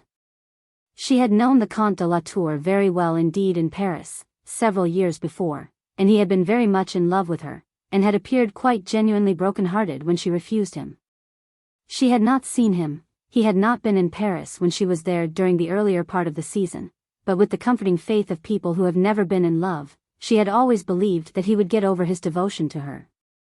Though she felt a rather curious sensation on hearing that her expectations had been so fully realized, and she felt a pardonable curiosity to see the girl who had made him forget her. She dressed very carefully for the American ministers the next evening, and looked a little more than her usual handsome self, when her carriage turned rapidly into the Avenue Hoche. She was somewhat late, and although the minister and his wife were old friends, she felt worried with herself, for she had made it a rule to be punctual at all social functions. And when she entered the rooms she could see that the guests wore that rather expectant air which signifies that dinner is already slightly behind time. She hurried forward and denounced herself in polite fashion, but her hostess assured her that several others had not yet arrived, and, much relieved, she turned to speak to a bright newspaper man, an old acquaintance, who had arrived in Paris during her absence. "I am so glad to find you again," he murmured in his drawl. "They tell me you have been to Malta. How fortunate for you. I suppose now you have been happy in an idyllic, out-of-the-world way, and have not heard a word about Bryce's accident, nor the newspaper duel, nor the new beauty." "But I am not happy, and shall not be until I see your beauty," protested Mrs. Stanhope. "I've heard about her until I have an all-devouring curiosity to behold her. I haven't even seen the portrait, or a photograph." He fell away from her in mock surprise and despair, and was about to reply, when the portieres were drawn aside and Mrs. Stanhope saw coming into the room a very beautiful young girl, with a rather childish, mobile face, and magnificent eyes. She seemed to know everyone, and bowed and smiled right and left in an easy, bright sort of way. Mrs. Stanhope would have known this was the beauty, even if her entrance had not been accompanied by that significant hush and rather ridiculous closing up of the men in her wake. There was a special charm about the soft contour of her face, and the heavy white satin of her gown, though rather old for such a young girl, set off her beauty admirably. "Looks just like one of Goodrich's girls, doesn't she?" murmured the man at Mrs. Stanhope's elbow. But that lady was not paying any attention to his remarks. She was looking in a puzzled fashion at the girl's face, and wondering what there was about it so familiar. "Isn't she deliciously beautiful?" he insisted, "and clever? I found it out quite by accident. She's very careful about letting people know how well informed she is. She's been to a college somewhere," he ran on. Mrs. Stanhope was not listening. She was still looking, in a rather abstracted way, at the young girl who was holding a little quart on the other side of the room. Her hostess rustled up. "I am going to send my husband to bring the beauty to you," she said, laughingly, and swept across the room. In a moment Mrs. Stanhope saw the girl take the minister's arm, and, followed on the other side by the Comte de la Tour, start toward her. For some inexplicable reason she felt annoyed, and half wished to avoid the introduction. The newspaper man was interested. Mrs. Stanhope had never posed as a professional beauty, and she was too noble a woman to have her head turned by flattery, but that did not alter the fact that she had been considered the handsomest woman in the American colony at Paris, and, of course, she knew it. He thought it would be interesting to see how the acknowledged beauty received the younger one. When the two women were within a few feet of each other, and before the American minister could say, Mrs. Stanhope, they each gave a little cry of recognition, and it was the younger one who first regained her composure and extended her hand. She stood there, flushed and smiling, the lights falling on her dark hair and gleaming shoulders, making of her, as the newspaper man had said, one of Goodrich's girls. The childish look had gone out of her eyes, and a little gleam of conscious triumph was in them. There was just a shade of coldness, almost of condescension, in her manner. While the Comte was looking from one to the other, in a rather mystified way, and the American minister was saying, "Why, I didn't know, I thought, Mrs." Stanhope's mind was running quickly back to her first meeting with the girl before her, and she could only remember, in a confused sort of way, what this girl had once been like. And so they stood for a moment, it seemed an interminably long time to the men, looking a little constrainedly at each other and smiling vaguely. But the older woman quickly recovered herself. She had no notion of being outdone. When the two women were within a few feet of each other, by the girl before her, and spoke brightly. "I did not recognize you. How stupid of me. But you see, the Beatrice confused me, and then the French way everyone has of pronouncing HRMO completely put me off the track." She tried to be very friendly, and the young girl smiled and looked easily, the newspaper man thought almost defiantly, at her, but it was plain to the three onlookers that in some inscrutable way the meeting had been unfortunate. And they each felt relieved, in an inexplicable fashion, when dinner was announced and the snowy, gleaming length of damask and silver and wax lights stretched between the two women. That night the Comte thought a good deal about the reception of his fiancée by the woman he had once loved, and decided that the American woman was a trifle exigent, and wondered whether Mrs. Stanhope had really expected him never to marry. The American minister confided to his wife that he was disappointed in Eva Stanhope, and that she had always appeared so free from vanity and so superior to the little meannesses of women that he was very much surprised at the way she had acted. The newspaper man, being exceedingly wise in his generation, smoked 3 cigars over it on the way to his hotel, and then gave it up. The genius of Boulder Bluff. Miss Arnold found him wandering aimlessly, though with a pleased, interested look, around the dimly lit college library. She had gone there herself to escape for a few moments from the heat and lights and the crowd around the Scotch celebrity to whom the reception was being tendered, and was looking rather desultorily at an article in the latest Revue de Deux Mondes. When he emerged from one of the alcoves and stood hesitatingly before her, she saw that he was not a guest. He was not in evening dress. It occurred to her even then how entirely out of his element he would have looked in a conventional dress suit, but wore new clothes of some rough material which fitted him badly. He was so evidently lost and so painfully aware of it that she hastened to ask him if she could do anything for him. "I'm lookin' for my daughter, Ellen Oldham," he said, gratefully. "Do you know her?" He seemed much surprised and a little hurt when Miss Arnold shook her head, smilingly. "You see, there are so many," she began, noting his disappointed look. "Then I suppose you can't find her fair me." "You see," he explained, gently, "I wrote her I was comin' tomorrer, and I came tonight for a surprise," he repeated, delightedly. "But I'm mighty disappointed not ter find her. This is the first time I ever was so fur east. But I had to see Ellen, couldn't stand it no longer. You see," he continued, nervously, "I thought meb I could stay here 3 or 4 days, but last night I got a telegram from my pardner on the mountain sayin' there was trouble among the boys and fer me ter come back.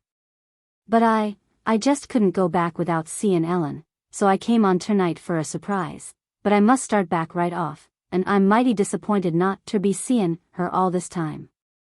Had no idea your college was such a big place, thought I could walk right in and spot her," he ran on meditatively. "I thought it was something like Miss Belairs's and Miss Tompkins's and Miss Rand's all rolled inter one. But Lord, it's a sight bigger'n that. Well, I'm glad of it. I've thought for years about Ellen's having a college education, and I'm glad to see it's a real big college. Never had no shoe-lined myself, but I just set my heart on Ellen's having it. Why shouldn't she? I've got their money. Had to work mighty hard for it, but I've got it, and she wanted to come to college, and I wanted her to come, so of course she came. I met another young woman, he continued, smiling frankly at the girl before him. She wasn't so fine-looking as you, but she was a very nice young woman, and she promised to send Ellen to me, but she hasn't done it. Miss Arnold felt a sudden interest in the old man. Perhaps, she began, doubtfully, if you could tell me what her class is, or in what building she has her rooms, I might find her. He looked at the young girl incredulously. Ain't you never heard of her? He demanded. Why, everybody knew her at Miss Belairs's. But praps, in a relieved sort of way, praps you ain't been here long. This is Ellen's second year. Miss Arnold felt slightly aggrieved. I am a senior, she replied, and then added courteously, but I am sure the loss has been mine. She could not make this man out, quite, he was so evidently uncultivated, so rough and even uncouth, and yet there was a look of quiet power in his honest eyes. And he was so unaffectedly simple and kindly that she instinctively recognized the innate nobility of his character. She felt interested in him, but somewhat puzzled as to how to continue the conversation, and so she turned rather helplessly to her magazine. But he came over and stood beside her, looking down wonderingly at the unfamiliar words and accents. Can you read all that? He asked, doubtfully. Miss Arnold said yes. Just like English, he persisted. She explained that she had had a French nurse when she was little, and afterward a French governess, and that she had always spoken French as she had English. He seemed to be immensely impressed by that and looked at her very intently and admiringly, and then he suddenly looked away, and said, in a changed tone. I never had no French nurse for Ellen. Lord. It was hard enough to get any kind in them days, he said, regretfully. But she's been studying French for 2 years now, p'raps she speaks almost as good as you do by this time, she's mighty smart. Miss Arnold looked up quickly at the honest, kindly face above her with the hopeful expression in the eyes, and some sudden impulse made her say, quite cheerfully and assuringly, oh, yes, of course. She was just going to add that she would go to the office and send someone to look for Miss Oldham, when a slender, rather pretty girl passed the library door, hesitated, peering through the half-light, and then came swiftly toward them. With a cry of inexpressible tenderness and delight the old man sprang toward her. Ellen, he said, Ellen. She clung to him for a few moments and then drew off rather shyly and awkwardly, with a sort of mauvaise honte which struck disagreeably on Miss Arnold, and looked inquiringly and almost defiantly from her father to the girl watching them. This young woman, he said, understanding her unspoken inquiry, has been very kind to me, Ellen, we've been talking. Miss Arnold came forward. I think we ought to be friends, she said, graciously. I am Clara Arnold. Your father tells me this is your sophomore year. The girl met her advances coldly and stiffly. She had never met Miss Arnold before, but she had known very well who she was, and she had envied her, and had almost disliked her for her good looks and her wealth and her evident superiority. She comprehended that this girl had been born to what she had longed for in a vague, impotent way, and had never known. She wished that Miss Arnold had not witnessed the meeting with her father, that Miss Arnold had not seen her father at all. And then, with the shame at her unworthy thoughts came a rush of pity and love for the man standing there, smiling so patiently and so tenderly at her. She put one hand on his arm and drew herself closer to him. Father, she said. Miss Arnold stood looking at them, turning her clear eyes from one to the other.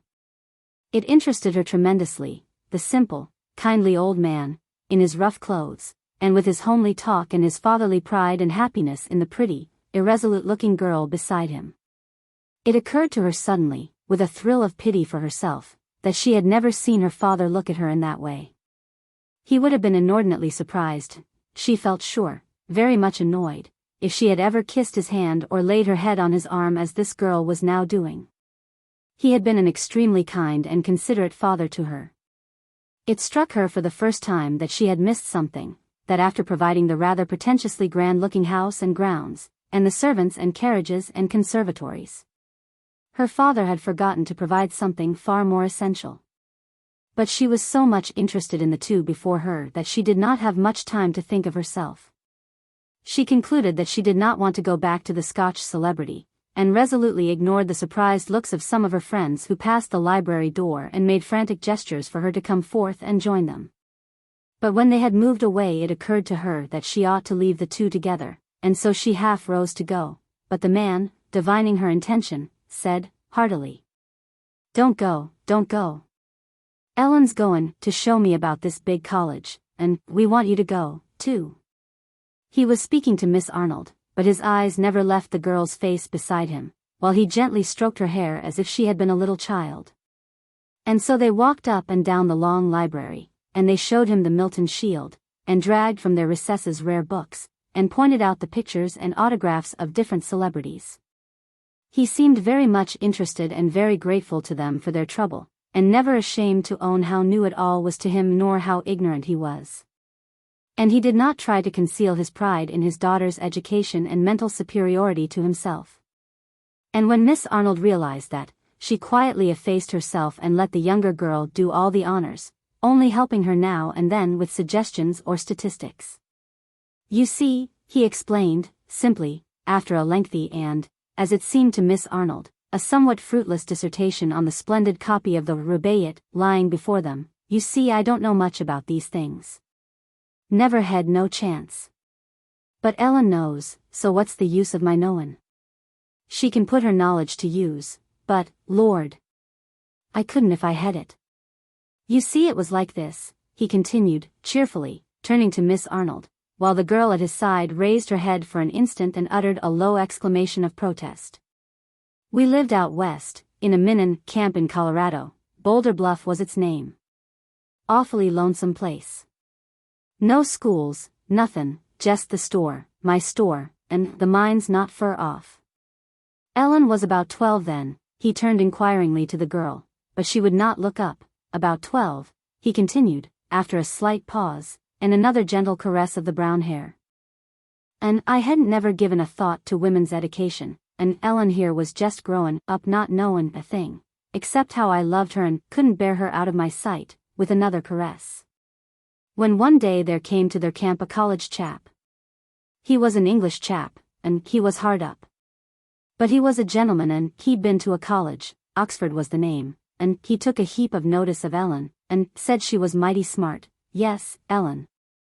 Even then we knew you was smart, and that she ought to have shoe-lin and not run around the camp any more. At first I didn't pay no attention to him. But by and by his views did seem mighty sensible, and he kept naggin' at me. He used to talk to me about it continual.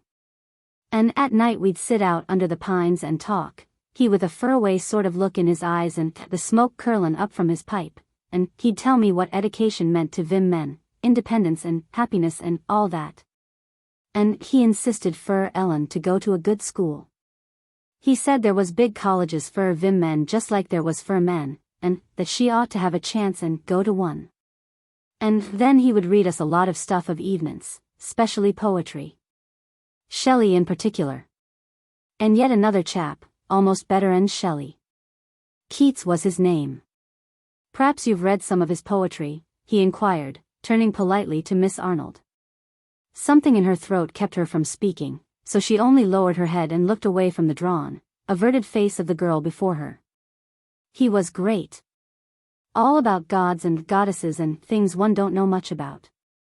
But then, as I take it, poetry always seems a little fur off, so it was kind of natural. But Shelley was our favorite. He used to read us somethin' about the wind. Regularly fine, just stirred us up, I can tell you. We knew what storms and dead leaves and black rain and fire and hail was out on them lonesome mountains. And sometimes he'd read us other things, stories from magazines, and books, but it kind of made me feel lonesomer than ever. But Ellen here, she took to it all like a duck to water, and the college chap kept insistin' that she ought to go to a good school, and that she showed great natural aptitude, them was his words, and that she might be famous some day. Till at last I got regularly enthusiastic about women's education, and I just determined not to waste any more time, and so I sent her to Miss Belairs's at Denver. She was all I had, and Lord knows I hadn't no particular reason to feel confidence in vim men folks. A sudden, curious, hard expression came into his face for a moment and then died swiftly away as he turned from Miss Arnold and looked at the girl beside him. But I sent her, and she ain't never been back to the camp, and she's been all I ever hoped she'd be. They had passed from the faintly lighted library into the brilliant corridors, and the man, towering in rugged strength above the two girls, cast curious glances about him as they walked slowly along. Everything seemed to interest him, and when they came to the Greek recitation rooms he insisted, with boyish eagerness, upon going in, and the big photogravures of the Acropolis and the charts of the Aegean Sea. And even a passage from the Seven Against Thebes, copied upon the walls doubtless by some unlucky sophomore, and which was so hopelessly unintelligible to him, seemed to fascinate him. And when they came to the physical laboratories he took a wonderful, and, as it seemed to Miss Arnold, an almost pathetic interest in the spectroscopes and Ruhmkorff coils, and the batteries only half discernible in the faintly flaring lights. And as they strolled about he still talked of Ellen and himself and their former life, and the life that was to be, when Ellen should become famous. For little by little Miss Arnold comprehended that that was his one fixed idea. As he talked, slowly it came to her what this man was, and what his life had been, how he had centered every ambition on the girl beside him, separated her from him. At what cost only the mountain pines and the stars which had witnessed his nightly struggles with himself could tell. How he had toiled and striven for her that she might have the education he had never known. She began to understand what going to college had meant to this girl and this man, to this man especially. It had not meant the natural ending of a preparatory course at some school nor something to be gone through with, creditably, if possible, but also, if possible, without too great exertion and with no expectation of extraordinary results. It had had a much greater significance to them than that. It had been regarded as an event of incalculable importance, an introduction into a new world, the first distinct step upon the road to fame. It had meant to them what a titled offer means to a struggling young American beauty, or a word of approbation to an under-lieutenant from his colonel, or a successful maiden speech on the absorbing topic of the day. Or any other great and wonderful happening, with greater and more wonderful possibilities hovering in the background. She began to realize just how his hopes and his ambitions and his belief in this girl had grown and strengthened, until the present and the future held nothing for him but her happiness and advancement and success. It was a curious idea, a strange ambition for a man of his caliber to have set his whole heart upon, and as Miss Arnold looked at the girl who was to realize his hopes, a sharp misgiving arose within her and she wondered, with sudden fierce pity, why God had not given this man a son. But Ellen seemed all he wanted. He told, in a proud, apologetic sort of way, while the girl protested with averted eyes, how she had always been first at Miss Belairs's, and that he supposed she stood pretty well up in her classes at college. And Miss Arnold looked at the white, drawn face of the girl and said, quite steadily, she had no doubt but that Miss Oldham was a fine student. She was an exceptionally truthful girl, but she was proud and glad to have said that when she saw the look of happiness that kindled on the face of the man. Yet she felt some compunctions when she noted how simply and unreservedly he took her into his confidence. And what he told her was just such a story as almost all mothers and fathers tell, of the precocious and wonderful intellect of their children and the great hopes they have of them. But with this man it was different in some way. He was so deeply in earnest and so hopeful and so tender that Miss Arnold could scarcely bear it. Ellen was to be a poet. Had she not written verses when she was still a girl, and had not the college chap and her teachers declared she had great talents? Wait, he would let Miss Arnold judge for herself. Only lately he had written to Ellen, asking her if she still remembered their lonely mountain home, and she had sent him this. They had strolled down the corridor to one of the winding stairways at the end. He drew from his large leather purse a folded paper. The girl watched him open it with an inexpressible fear in her eyes, and when she saw what it was she started forward with a sort of gasp, and then turned away and steadied herself against the balustrade. He spread out the paper with exaggerated care, and read, with the monotonously painful intonations of the unpracticed reader. Ye storm winds of autumn, who rush by, who shake the window, and ruffle the gleam-lighted lake, who cross to the hillside, thin sprinkled with farms, where the high woods strip sadly their yellow arms. Ye are bound for the mountains. Oh, with you let me go, where your cold, distant barrier, the vast range of snow, through the loose clouds lifts dimly its white peaks in air. How deep is their stillness! Ah, would I were there. As he read, Miss Arnold turned her eyes, burning with an unutterable indignation and scorn, upon the girl, but the mute misery and awful supplication in her face checked the words upon her lips. When he had finished reading, Miss Arnold murmured something, she hardly knew what, but he would not let her off so easily. What did she think of it? Did she not think he ought to be proud of Ellen? And was the gleam-lighted lake the lake they could see from the piazza? He ran on, taking it for granted that Miss Arnold was interested in his hopes and dreams, and almost without waiting for or expecting replies. And at last he told her the great secret. Ellen was writing a book. He spoke of it almost with awe, in a suppressed sort of fashion. She had not told him yet much about it, but he seemed wholly confident in its future success. He wondered which of the big publishing houses would want it most. Miss Arnold gave a quick gasp of relief. There was more to this girl, then, than she had dared to hope. She glanced eagerly and expectantly toward her, and in that one look she read the whole pitiable lie. Ellen was looking straight ahead of her, and the hopeless misery and shame in her eyes Miss Arnold never forgot. All the pretty, weak curves about the mouth and chin had settled into hard lines, and a nameless fear distorted every feature. But the man seemed to notice nothing, and walked on with head uplifted and a proud, almost inspired look upon his rugged face. "When will the book be finished, Ellen?" he asked, at length. The girl looked up, and Miss Arnold noted with amazement her wonderful control. "It will not be very long now, father," she replied. She was acting her difficult part very perfectly. It occurred to Miss Arnold that for many years this girl had been so acting, and as she looked at the strong, quiet features of the man she shuddered slightly and wondered how it would be with her when he knew. When the carriage which was to take him to the station for the midnight train into Boston had driven from the door, the two girls looked at each other steadily for an instant. "Come to my study for a few moments," said the younger one, imperiously. Miss Arnold acquiesced silently, and together they moved down the long corridor to Miss Oldham's rooms. "I want to explain," she began, breathlessly, leaning against the closed door and watching with strained, wide-opened eyes Miss Arnold's face, upon which the light from the lamp fell strong and full. "I want to explain," she repeated, defiantly this time.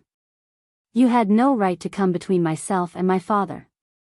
I wish with all my heart you had never seen him, but since you have seen him I must explain. I am not entirely the hypocrite and the coward you take me for." She stopped suddenly and gave a low cry. "Ah! What shall I say to make you understand? It began so long ago. I did not mean to deceive him. It was because I loved him and he thought me so clever. He thought because I was quick and bright, and because I was having a college education, that I was different. In his ignorance how could he guess the great difference between a superficial aptitude and real talents? How could I tell him, how could I, with a despairing gesture, that I was just like thousands of other girls, and that there are hundreds right here in this college who are my superiors in every way? It would have broken his heart." Her breath came in short gasps and the pallor of her face had changed to a dull red. Miss Arnold leaned forward on the table. "You have grossly deceived him," she said, in cold, even tones. "Deceived him? Yes, 1,000 times and in 1,000 ways. But I did it to make him happy. Am I really to blame? He expected so much of me, he had such hopes and such dreams of some great career for me. I am a coward. I could not tell him that I was a weak, ordinary girl, that I could never realize his aspirations, that the mere knowledge that he depended and relied upon me weighed upon me and paralyzed every effort. When I loved him so, could I tell him this? Could I tell him that his sacrifices were in vain, that the girl of whom he had boasted to every man in the mining camp was a complete failure? She went over to the table and leaned her head upon her shaking hand. If I had had a brother or sister, it might have been different, but I was alone and I was all he had. And so I struggled on, half hoping that I might become something after all. But I confessed to myself what I could not to him, that I would never become a scholar, that my intellect was wholly superficial, that the verses I wrote were the veriest trash, that I was only doing what 99 out of every 100 girls did. And that 98 wrote better rhymes than I. There is a whole drawerful of my poetry. She flung open a desk disdainfully, until I could stand it no longer, and one day when he asked me to write something about the mountains, in desperation I copied those verses of Matthew Arnold's. I knew he would never see them. After that it was easy to do so again. She stopped and pressed her hands to her eyes. I am the most miserable girl that lives, she said. Miss Arnold looked at her coldly. And the book, she said at length. Miss Oldham lifted her head wearily. It was all a falsehood. He kept asking me if I were not writing a book. He thought one had only to write a book to become famous. It seemed so easy not to oppose the idea, and little by little I fell into the habit of talking about the book, as if it were really being written. I did not try to explain to myself what I was doing. I simply drifted with the current of his desires and hopes. It may seem strange to you that a man like my father should have had such ambitions, and stranger still that he should have ever dreamed I could realize them. But one has strange fancies alone with oneself out on the mountains, and the isolation and self-concentration of the life give an intensity to any desire or expectation that you, who live in an ever-changing world, cannot understand. Miss Arnold looked at the girl curiously. She wondered for the first time if there was any excuse for her. She had a singularly strong moral nature herself, and she could not quite understand this girl's weakness and deceit. The fact that she loved her father so deeply only added to the mystery. She arose. If I were you, she began, coldly, but Miss Oldham stopped her. It is all finished now, she said. She, too, had arisen, and was standing against the door, looking down and speaking in the monotonous tone of someone reciting a lesson. I have decided, and I shall go to my father, and I shall say, I have deceived you. I have neither courage nor honesty. There might have been an excuse for another girl, a girl who did not understand you or who did not love you, or who did not know just how much her success meant to you. For me there is none. I, who knew how strange the idea at first seemed to you of your daughter's being an educated, accomplished girl. I, who knew how little by little the idea became a passion with you, how proud and how fond you were of her, how you worked and prayed that she might be something different and better than the rest, I, who knew all this, have still deceived you. There is but one thing I dare ask you. Will you not let me go back to the mountain with you, and serve you and be to you the daughter I have not been as yet? She stopped suddenly and looked at Miss Arnold. That is what I must do, is it not? She asked, dully. Miss Arnold went over to her. That is what you must do, she said, gently. It was almost 2 weeks later when Miss Arnold, coming in from a long walk, found a letter lying on her table. It bore an unfamiliar postmark, and the superscription had evidently been written in great haste or agitation. She tore it open with a feeling of apprehension. My punishment has come upon me, it ran. My father is dead. I got a telegram at Denver, they met me at the foot of the mountain.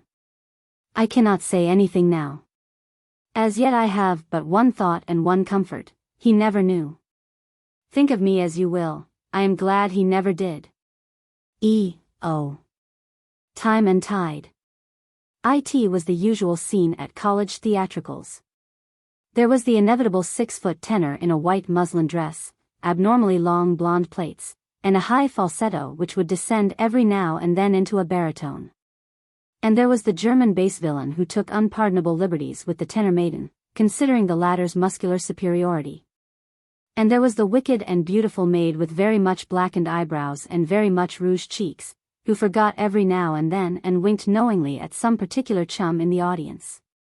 And there were the usual hitches in the curtain, and the heat and lights, and crowds of students and rapt young women from neighboring institutions of learning, who were gazing with mingled admiration and pity at the wonderfully large hands and feet of the prima donna and soubrette. Every now and then, chinks of daylight came in from lifted blinds, damaging the looks of the tenor's complexion considerably, and the German villain was getting hoarse, and the ballet refused to repeat the butterfly dance. And the student enthusiasm was beginning to flag. At last, however, the finale came. The tenor fell happily, if a trifle heavily, into the arms of the baritone, whose operatic raison d'etre had up to that moment been rather obscure. The German villain gave a last gasp, and the chorus came out firm and strong on the pretty refrain. And then everybody got up and walked about, and the men introduced their friends to the young women with them, and everybody said it was a great success, if a trifle warm, and then they all went home and said it wasn't as good as last year's. Miss Elise Ronald and her chaperone and party stood near the door, talking to several men, and waiting for the tenor, who was a particular friend and who had invited them over. It seemed to them that he was a great while making his appearance, and they were very anxious to know what he was doing. They would have been much shocked if they had known. Mr. Perry Cunningham was swearing. In his frantic hurry to get out of the extraordinary muslin dress and blonde wig, and wash the paint and Mongolian and pearl powder off his face, everything seemed to have gone wrong. To add to the excitement and worry, his dresser had misplaced some of his things, and the stage manager was trying to buttonhole him to talk business. The chaperone, who was tired standing, said she would walk on with the rest, and that Miss Ronald would please follow the moment Mr. Cunningham arrived. So the girl said yes very obediently, and was left standing, talking with her brother and a youthful freshman who had asked to be presented. As time passed and no Mr. Perry Cunningham appeared, Miss Ronald delicately hinted to her brother that he had best hunt him up and tell him that she was waiting. But that amiable youth, with delightful optimism, assured his sister warmly that Cunningham would soon be out of his fancy togs and would turn up all right, and disappeared in the direction of Hemingway. It was only a short while later that Mr. Cunningham did come up, breathless and profusely apologetic, and the freshman, with rare discreetness, divining that his presence was not absolutely necessary, bowed and moved off. "Awfully sorry, Miss Ronald," gasped Cunningham. "'Spect I kept you waitin' an awful time. That dresser of mine put half my things with another fellow's and I had a time getting them straight."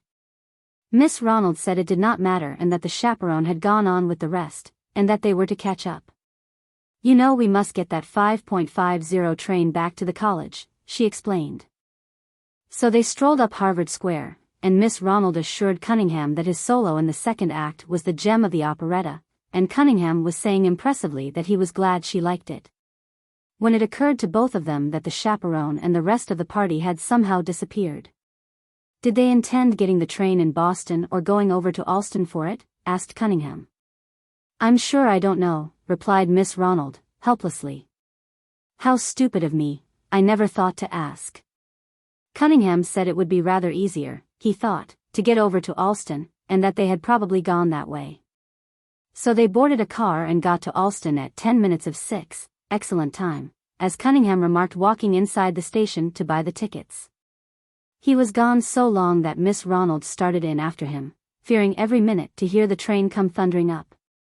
When she saw him she knew by his face that something was the matter. "The ticket man has just told me this confounded train doesn't stop at Allston," he said, coming quickly toward her. "It's an outrage, the company oughtn't to run its trains so irregularly. It's a beastly shame. How's a person going to remember where a train stops and where it doesn't?" he added excitedly, and a trifle vaguely. Miss Ronald was very much disturbed and a little indignant. Cunningham felt very sorry for the girl and inclined to blame himself for the mistake, but Miss Ronald assured him that it was not his fault, and that what he had to do now was to think how best they could get back to the college. It was while they were standing on the platform thinking, that the 5.50 from Boston rushed by and they caught sight of the anxious face of the chaperone at the window. "Nice people to go off and leave me this way," soliloquized Miss Ronald, indignantly. Cunningham walked inside to scrutinize the timetable. When he came out his face wore so hopeful an expression that Miss Ronald brightened visibly. "I have a scheme," he declared. There's a train into Boston that comes along in 15 minutes and that will get us in there at 6:25, too late to get the 6:22 out, but we can go to the Thorndike and have a little dinner, and catch the 7:30 which will get you to the college at 8:17. You see, it would take us at least 2 hours to drive over, so that by my plan we shall have our dinner and get back as soon as if we started now with a trap. And if you will wait here a minute, I'll telegraph your chaperone that we will be out on the 7:30, so she won't be uneasy about you. He was so evidently pleased and relieved with his arrangement that Miss Ronald hadn't the heart to offer any objections. They got up to the Thorndike and secured a delightful table by an open window, and by the time they had ordered a rather elaborate dinner. Miss Ronald's righteous indignation at her abandonment by the chaperone had stifled any feelings of remorse at her consent to Cunningham's scheme. So they ate in peace and talked about the operetta and their friends, and she was enjoying it all immensely, and had quite forgotten her anxiety to get back to college and her keen doubts about the propriety of the adventure. When her eyes happened to fall upon a bronze clock on the mantel at the other end of the room, and she gave a little cry of dismay. Cunningham followed the direction of her gaze and said, "By Jove," under his breath in a very forcible sort of way. He pulled out his watch and found it tallied uncompromisingly with the clock. He beckoned sharply to the waiter.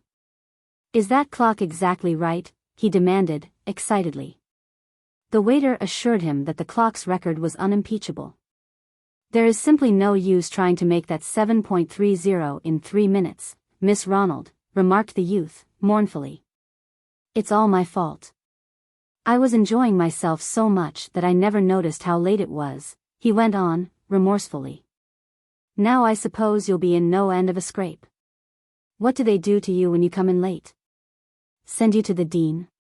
His evident anxiety and utter ignorance of the rules of the college would have amused Miss Ronald if she had not been so hopelessly dejected. As it was, she made an heroic effort to brighten up and smiled sadly at Cunningham. "No, they only put us on bread and water for a week," she said, at which feeble attempt at a joke they both laughed miserably. Cunningham called the waiter again. "Bring me a Boston and Albany timetable," he said. When the man came back with the precious bit of paper, the girl and the youth bent anxiously over it. "There's a train at 9 o'clock and one at 9:30, he said. "The 9 o'clock is a slow train, stops everywhere, and only gets you to the college 10 minutes sooner than the other." Miss Ronald looked so miserable that Cunningham began to feel very desperate indeed. He determined to do something to lighten her despair. "Suppose we go uptown and see Southern in Sheridan," he suggested. "We can get down to the station for the 9:30, and we can see the first 2 acts. It's a charming play. Ever seen it?" Miss Ronald said no, and was not sure that they had better go to the theater, but she did not wish to go to any of her friends and tell them of her rather ridiculous predicament, and there was nothing for it but to consent to the theater plan. So Cunningham called for the bill and they strolled slowly up to the theater to kill time. They took seats far back so as to be able to escape easily. Sheridan is a very pretty play, as everyone knows, but Cunningham felt so responsible for the girl that he was much too nervous properly to appreciate it. He saw, however, that Miss Ronald was enjoying herself very much, and he decided to stay till the last moment, but kept his watch open in his hand for fear of running over the time. He knew they could get to Nealon Street in 7 or 8 minutes with a cab, and so, at exactly 15 minutes after 9, he arose and told Miss Ronald it was time to go. They wasted a few moments getting out, and then Cunningham called a cab and told the driver to go to the Boston and Albany station as fast as he could. It may have been these unfortunate directions, or it may have been fate. At any rate, at the corner of Washington and Essex streets there was a sudden commotion and noise. Cunningham and Miss Ronald felt a terrible jolt, and a great many people seemed to have sprung suddenly out of the earth and to be asking them if they were hurt. As they were not at all hurt, they were rather indignant, and Cunningham jumped impatiently out of the cab to see what all the fuss was about. He was not long in ignorance. The horse lay on its side with a broken shaft sticking up and the harness half off him. The coachman was swearing impartially at the people about him, and an ice wagon with which the cab had collided stood by unhurt, the driver of it in a hopeless state of intoxication and wrath.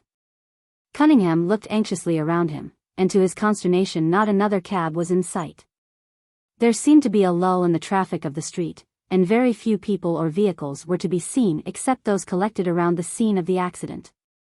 The two drivers were wrangling and swearing at each other, so that nothing was to be got out of them. Cunningham made use of some strong language for his private satisfaction. He looked at his watch. It was 25 minutes after 9, and they would have been at the station if the breakdown had not occurred.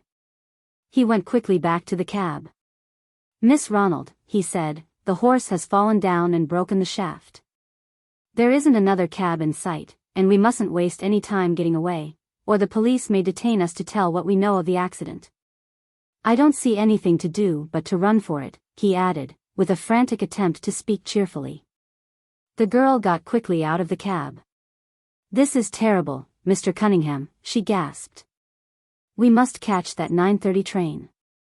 The college is locked at 10 o'clock, and I am obliged to be there by that time." Cunningham grabbed her hand firmly in his. "Now run," he said. There were a great many people who stopped to look at the two figures tearing down Washington Street, and they particularly enlisted the sympathetic attention of a great many small boys along the way. One policeman, thinking it was a case of abduction, started after them but gave up the chase before long, having never gone in much for sprinting, and it being an unusually warm night in May. It was indeed a rather uncommon sight. The girl's clothes and correct air made her particularly noticeable, while Cunningham in a silk hat, Bond Street coat, and patent leathers, was a conspicuous object as he swung lightly down the street under the lamps and electric lights. When they turned into Nealon Street, the girl's courage and strength failed her. Nealon Street itself is a disgrace to Boston. It is not by any means the street a young man would choose to walk on with a young lady in the evening. Indeed, it is not the street one would choose to walk on in broad daylight with a policeman in hailing distance. Cunningham could have cursed himself for the whole thing. He drew the girl closer to him and walked swiftly on. When they got in sight of the station, he glanced fearfully at the big clock. It stood at exactly 9:30, but he comforted himself with the thought that the outside clock is always fast, though he was not sure just how much. "Can you run any more?" he asked anxiously of the girl. For answer she started ahead feverishly. The man was locking the gate. "Can't open it, train just pulled out." Cunningham looked viciously at the official. "Can't you whistle her back?" he demanded, furiously. The man smiled derisively, and commenced talking to a trainman who sauntered up just then with an oil can and hammer in his hand. Cunningham went back to where Miss Ronald was standing. The girl burst out laughing somewhat hysterically. "We need a chaperone badly, Mr. Cunningham," she said, nervously. "We don't seem able to take care of ourselves at all." "Yes," assented Cunningham, gloomily. "It seems easy enough in the abstract to catch a train, but some way we don't seem to understand quite how it's done," he added, ironically. "I will go and find out when the next train leaves, and maybe if we are careful and start for it an hour before time, and if the station doesn't burn up, or all the cab horses fall down dead, or the trains stop running, we may be able to make it." Cunningham walked up to the ticket agent. "When is the next train out?" he demanded, sternly. The man glanced up impatiently from a calculation he was making and said, shortly, 11:10. Cunningham strolled back to the girl. "It is obviously impossible to wait here an hour and 40 minutes, he said. "Suppose we go back to the theater and see the last act. We've only missed one act at most, and the last is the prettiest of all." Miss Ronald was too miserable to object or make any suggestions, so they got into a cab and Cunningham gave minute instructions to the driver not to fall off the box and kill himself, or let the horse walk out of the harness. And to be particularly careful about the wheels coming off, and not to try to demolish any ice wagons that might be harmlessly roving the streets. The driver took these remarks good-humoredly, but was naturally much mystified, and after thinking it over concluded that Cunningham was either very drunk or very crazy. They got back to the theater in a short time and saw the success of The Rivals, and the duel and the just exposure of the infamous Matthews. And wished heartily that their affairs were as happily wound up as those of the fair Miss Linley and Sheridan. It was just 10 minutes of 11 when they started back for the Boston and Albany station. Cunningham had retained the cab they had come in and had given still further and more minute directions to the driver, so that as they settled themselves back on the stuffy cushions, they thought they could reasonably hope to get the train in time and safety. When they entered the waiting room, Miss Ronald saw with a sigh of relief that it was just 11 o'clock. There was plenty of time, and it was with a somewhat triumphant air of having conquered immense difficulties, of having fought bravely a hard fight, that Cunningham walked up once more to the ticket office. 2 tickets, please, he said briskly as he handed out a $1 bill. The man looked at him for a moment as if making an effort to remember where he had seen him before. This is the through express to New York. You'll need more stuff than that to get 2 tickets, he said, jocosely. You told me, gasped Cunningham. Yes, asserted the man. You asked me when the next train went out and I told you. Of course I thought you knew where you were going, he added, derisively. Cunningham began to feel very desperate indeed. Well, said he, slowly and carefully. If there is a train that leaves any time tonight for Wellesley, break the news to me gently, and then come and put me on it half an hour before it starts, and tie my ticket to my coat, and put me in charge of the conductor. Otherwise, he went on impressively, I may get lost, or wreck the train, or stop the locomotive. Then he went back to Miss Ronald and told her the news. She had had a very pronounced liking for Mr. Perry Cunningham up to that time, but it occurred to her that he seemed terribly lacking in practicality, and that she was very much disappointed in him. She decided firmly what her answer would be to him if ever he should propose, though it is but fair to state that Mr. Cunningham had no thought of proposing, unless it was proposing how best to get back to college. At 11:25 the last accommodation train pulled out with a very miserable young woman and a very remorseful young man on it. At exactly 12:09 it left them standing on the platform of a pretty station, with not a cab to be seen, wondering how they could get up to the college. Miss Ronald said she thought they had better walk, by all means. That they had not had any excitement or fatigue all evening, and that a mile walk at midnight would be just the thing for them. That they might run part of the way if they found walking too slow, and that she often went out and ran around a while in the middle of the night just for the fun of the thing. Miss Ronald was getting sarcastic. Misfortune had embittered her naturally sweet disposition. Mr. Cunningham said hotly that he understood what she meant, and that no one could possibly be more sorry about the whole thing than himself, and that if necessary he would come over in person the next day and explain it to the president herself. But Miss Ronald said haughtily that, owing to the telegram they had sent, everyone probably thought her safe at the college, and that there would be no need of explanations. If any were to be made, she preferred to make them herself. After that they walked swiftly and quietly up the long shaded paths. The fresh, earthy smell of the sward and early spring flowers, and the cry of the night birds, and the big college building standing out every now and then sharply defined in the moonlight, or shadowed by the great trees, with here and there a solitary light shining at some professor's window, made it a very beautiful and impressive scene. But Miss Ronald was too unhappy to think much about it and walked haughtily and silently on, and Cunningham could not enjoy it for the remorse he felt and the knowledge that Miss Ronald, however unreasonably, was angry with him. Besides, he was wondering what on earth was to become of him for the rest of the night. It was 3 miles to the nearest hotel, he thought gloomily, and he would have to take the first train into Boston in order to get over to Cambridge in time for a lecture which he did not wish to miss. Miss Clara Arnold awoke very suddenly and very thoroughly. Her heart gave an awful bound and then stood quite still in a most uncomfortable sort of way. There was no doubt about it, there were people on the piazza just outside her room and they were talking in low but excited tones.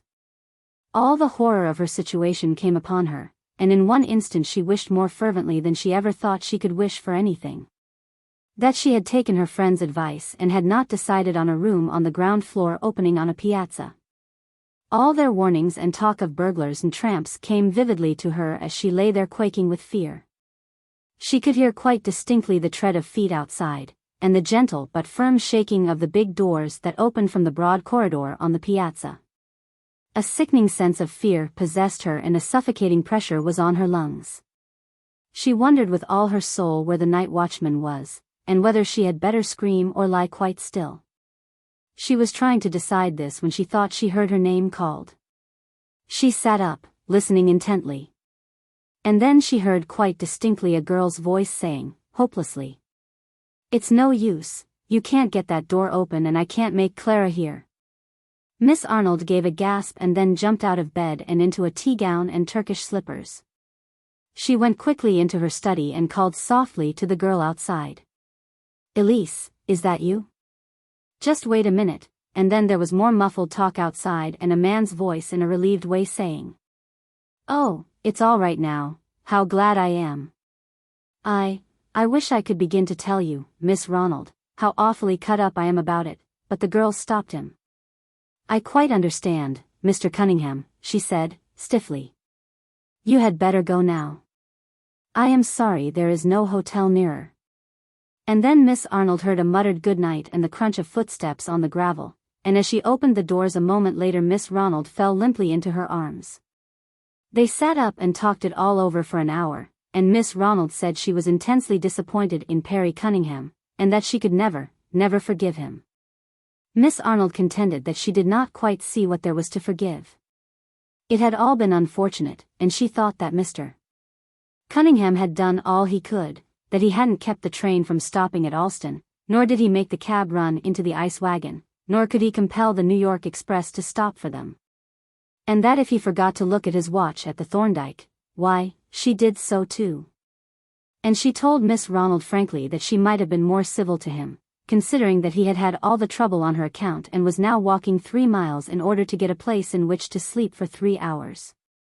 And she added that she thought if anyone was to be angry about the affair it was herself, since she had taken Miss Ronald for a burglar and had been frightened nearly to death. And finally Miss Ronald grew rather remorseful at the thought of how she had sent the boy off, and of how truly considerate he had been through the whole affair, and of what good friends they had once been. And she went to sleep with the good resolution to write him a very nice note the next day. And on the following morning, when an immense box of roses came with Mr. Perry Cunningham's card tucked humbly in one corner and almost out of sight, Miss Ronald restored him to full favor and wrote him a charming letter inviting him out for the next week to Float Day.